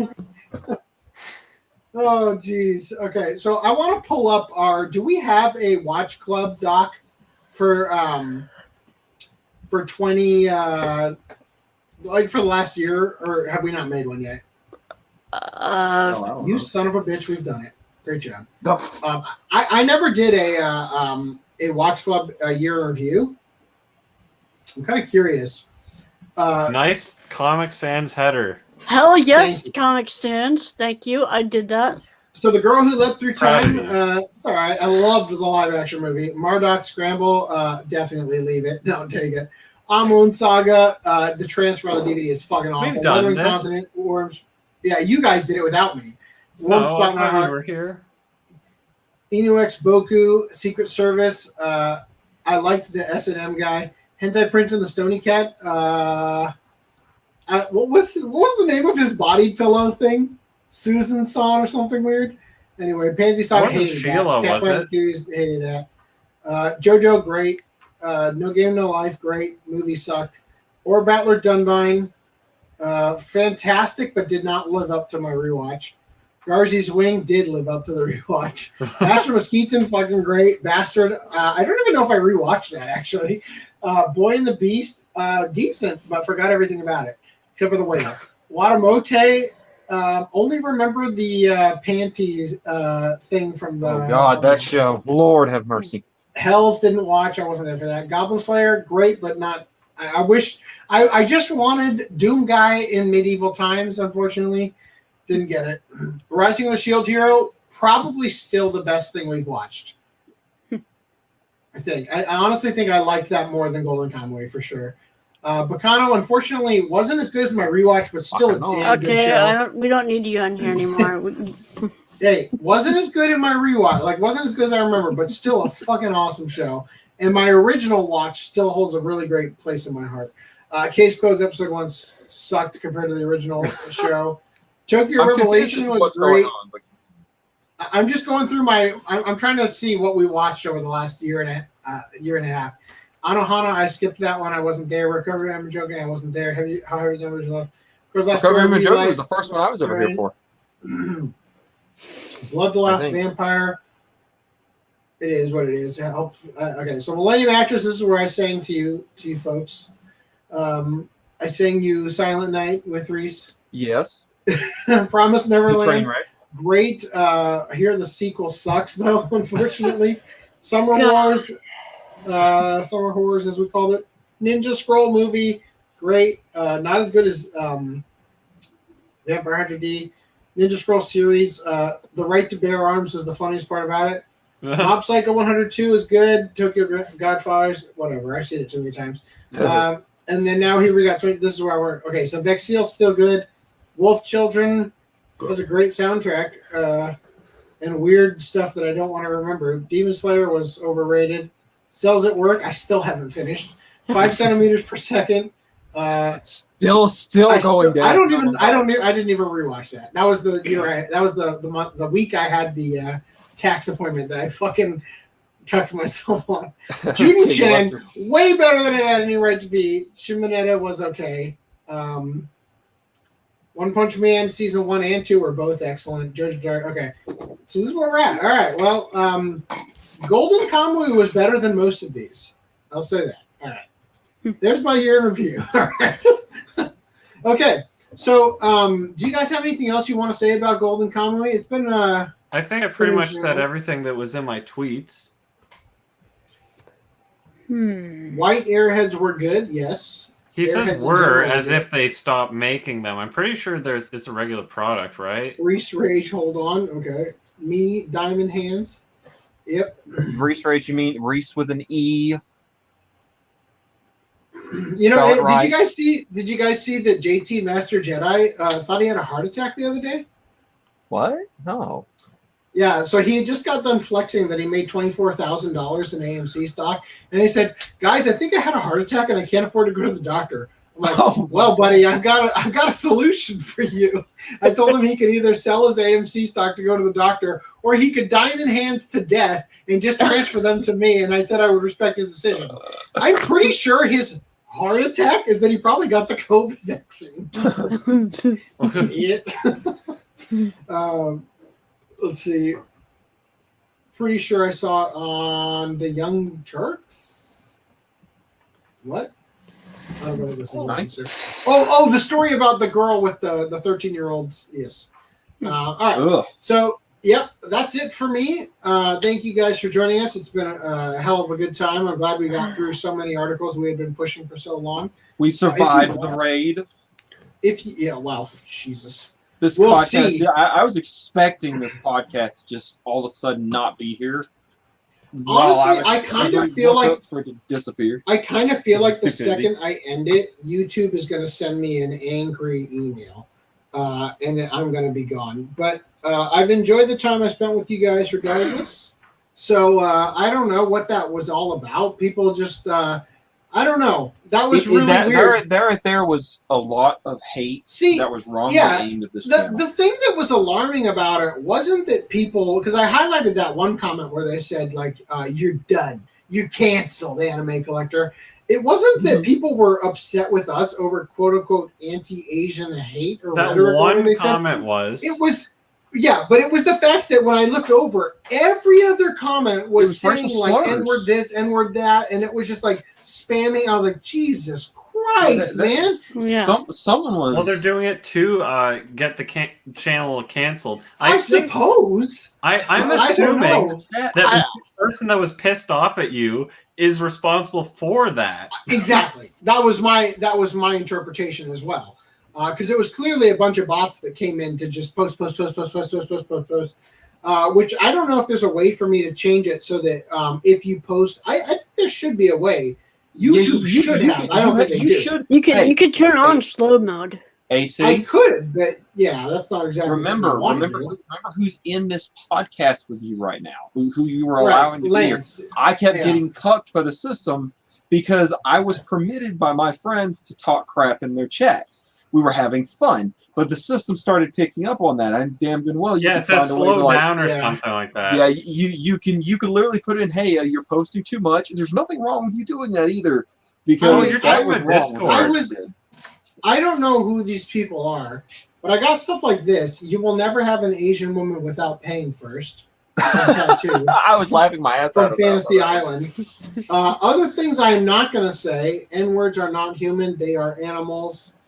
You said you were not going to say it. You just said I meant I'm not going to show. I'm not going to click on it and show the whole thing because I don't want to give them a platform or whatever that.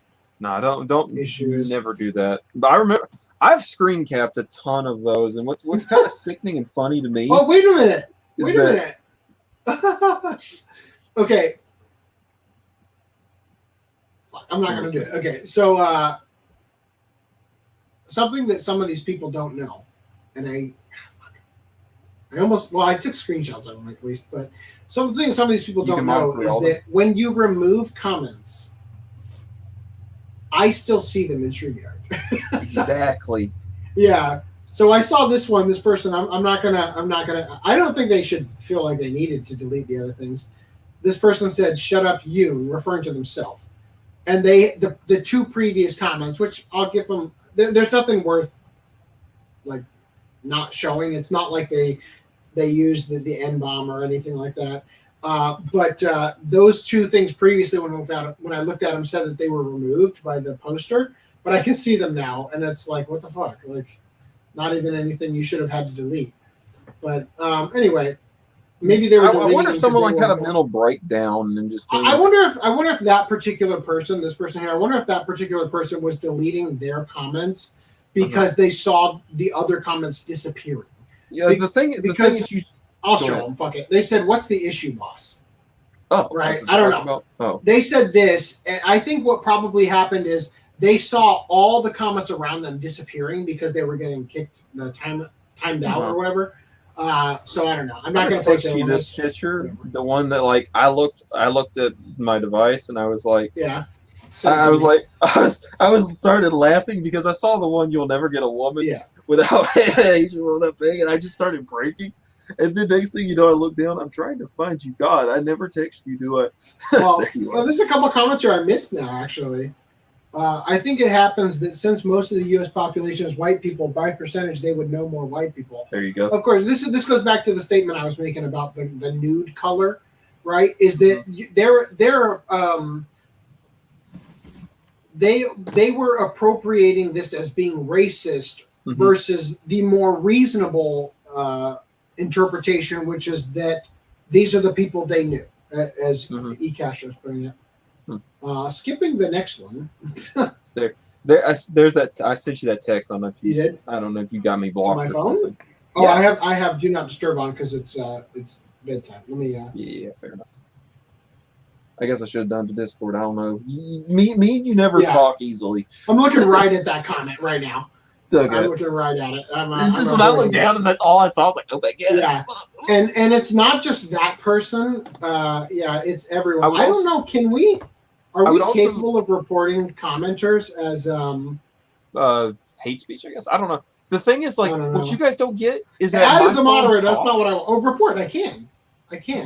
Yeah. Oh no. I got to know what they actually said before I do, though. AC. I want to point out my phone talks to me. So think about this. My phone was screaming this into my ears during the podcast. Because I was like, man, I'm really glad I have this in the headset right now because this is not good. This is fantastic. I can actually get rid of them. This is amazing. All right, so yeah, I can just make them all. What did the one say that was like we don't condone Asian hate or something. You are canceled, AC or whatever it was. People are weird. I'm gonna do my due diligence here so YouTube knows that I tried. Well, what that one bot or whatever they was doing to me was crossing a line in my mind because I'm like, okay, first of all, I know you came in probably to be a troll. I understand that you said some things you're probably gonna regret. Hey, not gonna be hateful, but damn, they posted that like 50,000 times. So at some point, you gotta go. YouTube is telling me thanks. If we determine that this is hate speech, we will remove it. It's like, I don't need your help to remove the comment on my own channel. I have the tools to do it, right? Also, the thing is, like with YouTube's thing is Who like is Aldi? Invite Aldi on the podcast or beta. Bitch, if you would just let me know without spamming it, I probably would have. I told you at the beginning of the damn podcast that I was opening it up to everybody. Thank God I fucking didn't. I'm here, so you know he's telling the truth. I've actively got on this guy's nerves. Let's see. Dude, hey, okay, I'm gonna go on and cut myself. Remember how I told you a long time ago that a friend of mine, like, no, let me be very clear. Remember how I was joking around about getting banned? Mm-hmm. Aside some of the stuff I've done that I not in all intentionally meant to like just go too far, I literally had a bet with a friend of mine, actually 3 of us. It was a $50 bet that I was gonna at least get the soft ban from this channel, and the deadline for that was last month. So I lost $40 because I didn't have to pay the other 10.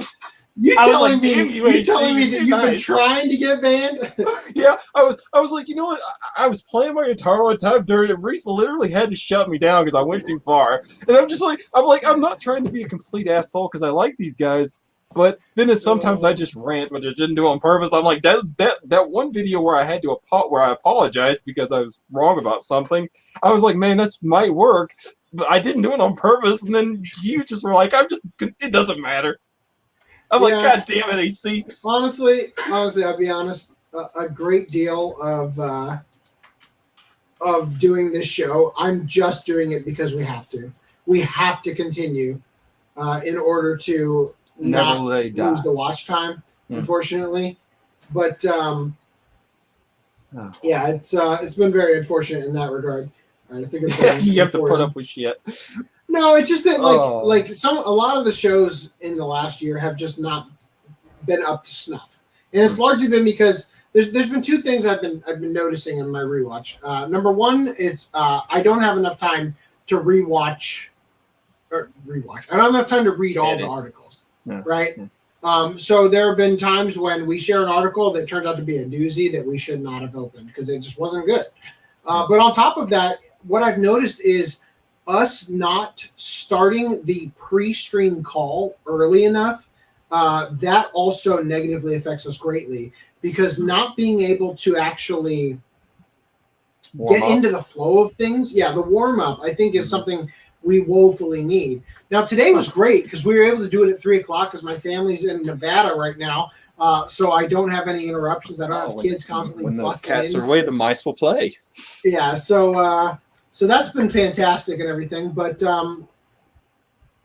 yeah, it's been an interesting experience trying to keep the show going.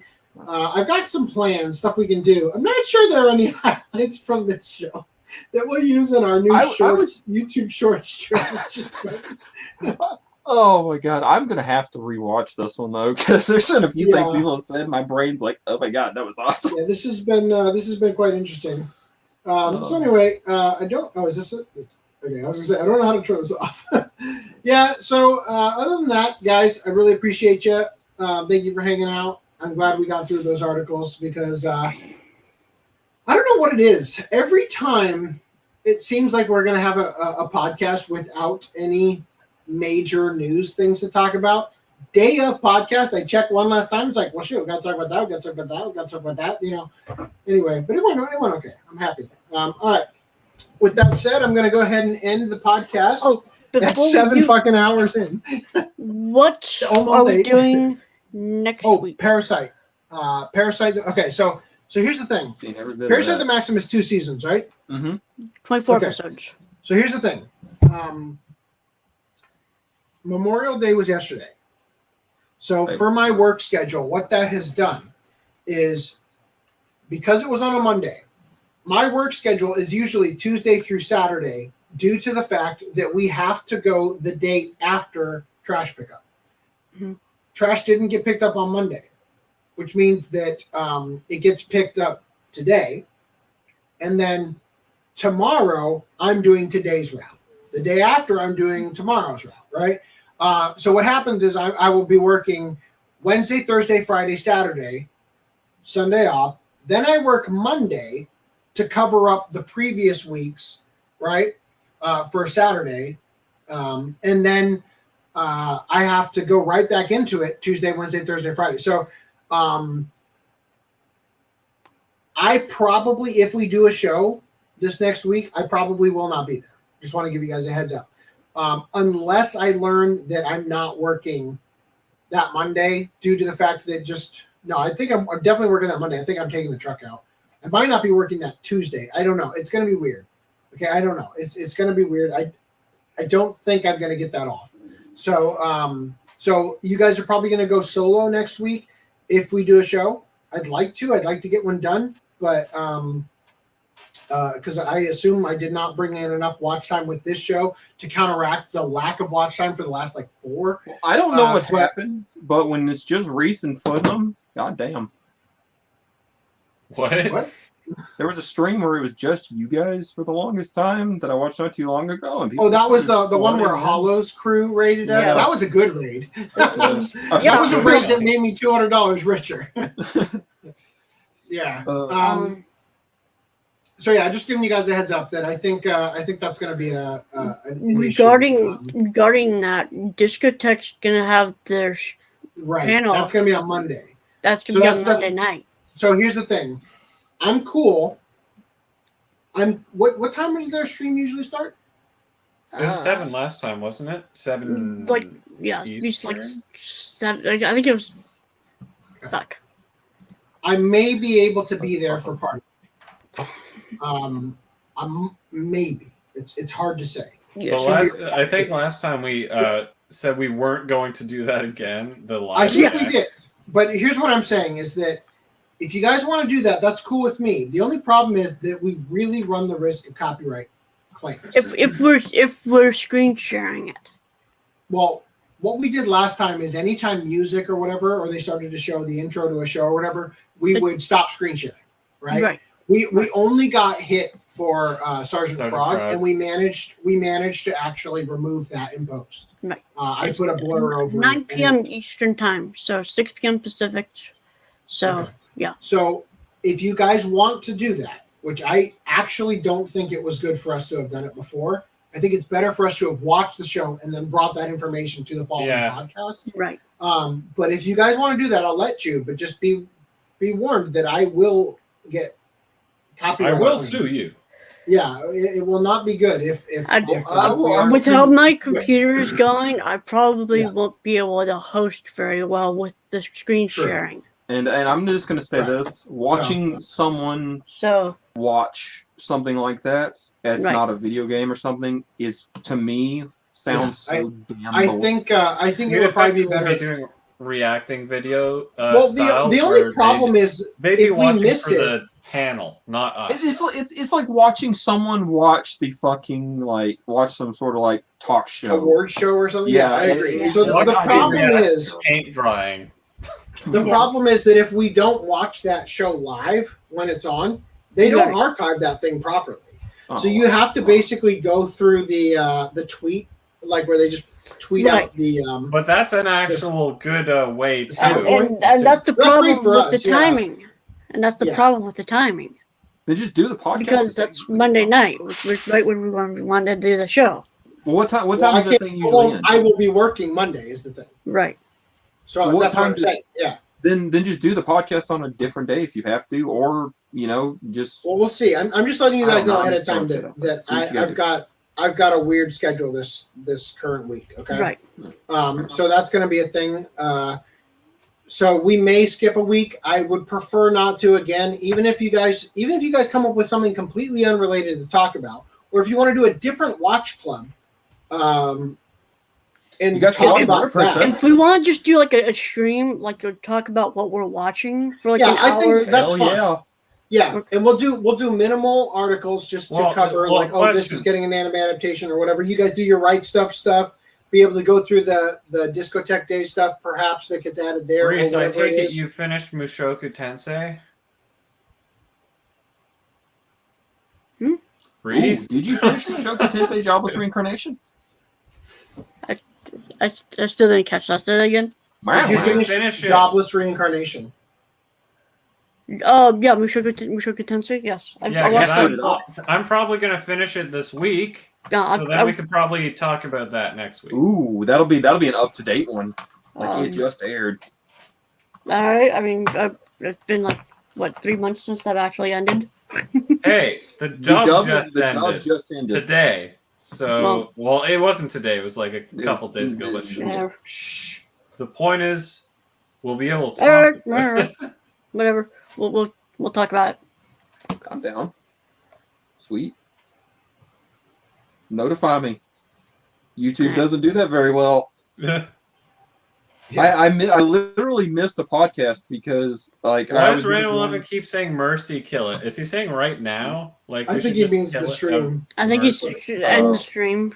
Kill it before it gets bad. At this point, we're just doing behind the scenes planning. Yeah, I agree. Yeah. So we'll end it here, and then we'll talk behind the scenes. We'll get through it. All right, guys. Thank you for joining us. I appreciate your feedback. Even the people who spammed the N-word. Actually, I don't appreciate it at all. Even though they gave you a little bit of watch time. Stupid. They don't even realize they came in, they disliked, they watched the video. They did more good for you than harm. So yeah, I need to figure out how to report these people that said all these awful things. Look, there's this thing called Black Lives Matter, and I'm sure they won't appreciate that word being spammed. Whatever. It is what it is, and so I think it is a good thing that we've had an experience where we can verbalize and strategize on how we're going to handle things going forward. Though, for future reference, the N-word popping up in the stream, even though I am a free speech absolutist, when it's intentionally being spammed like this for the sake of taking us down, feel free to ban those users. Feel free to time them out, ban them, whatever you guys Yeah, I gotta was do. going to That's say cool. that I'm if cool with my that. internet connected in time, because YouTube, I don't know if they're doing this, but well, they can I'm not screw you on the Yeah. interaction on your channel. Yeah, so I'm totally cool with reporting it as abuse or whatever it is, because it's clearly the intention behind it and what happened tonight. And there are very few scenarios where I think that you would not argue the intention of throwing the N-word around in chat would be not abusive. But I saw like 50,000 posts of that, like not the literal number, but it was Right. like, so I'm Yeah. like, I it can was still see constant them back and forth. card, and I'm trying very hard not to accidentally click on them because they'll pop up in the little corner there. Anyway, yeah. So it's been interesting. So anyway, thank you guys again. So I think you guys handled it very well. I was very pleased to see that when I opened up the YouTube one that the comments had already been removed, and I could see green line jumped in, Reese Like, jumped it started. in. It started. I'm gonna let's see here. It started at 4. Started at I don't know. 4:21. I can tell you what. It was in that fucking article that we took goddamn forever to get through. Yeah, it was a yeah. That But was- I've actually got a time here in your time in time we're all talking about it, and it started like I remember it started around here it is 7:21 is the mark I have. Well, yeah. Okay. Anyway, yeah. All right. So I'll end it here. Thank you guys again for watching, and we'll hopefully catch you next week. If I'm there, that's a miracle. If I'm not, enjoy a show with Makes Reese and sense. FDM and make them feel welcome. Talk to you later. Bye.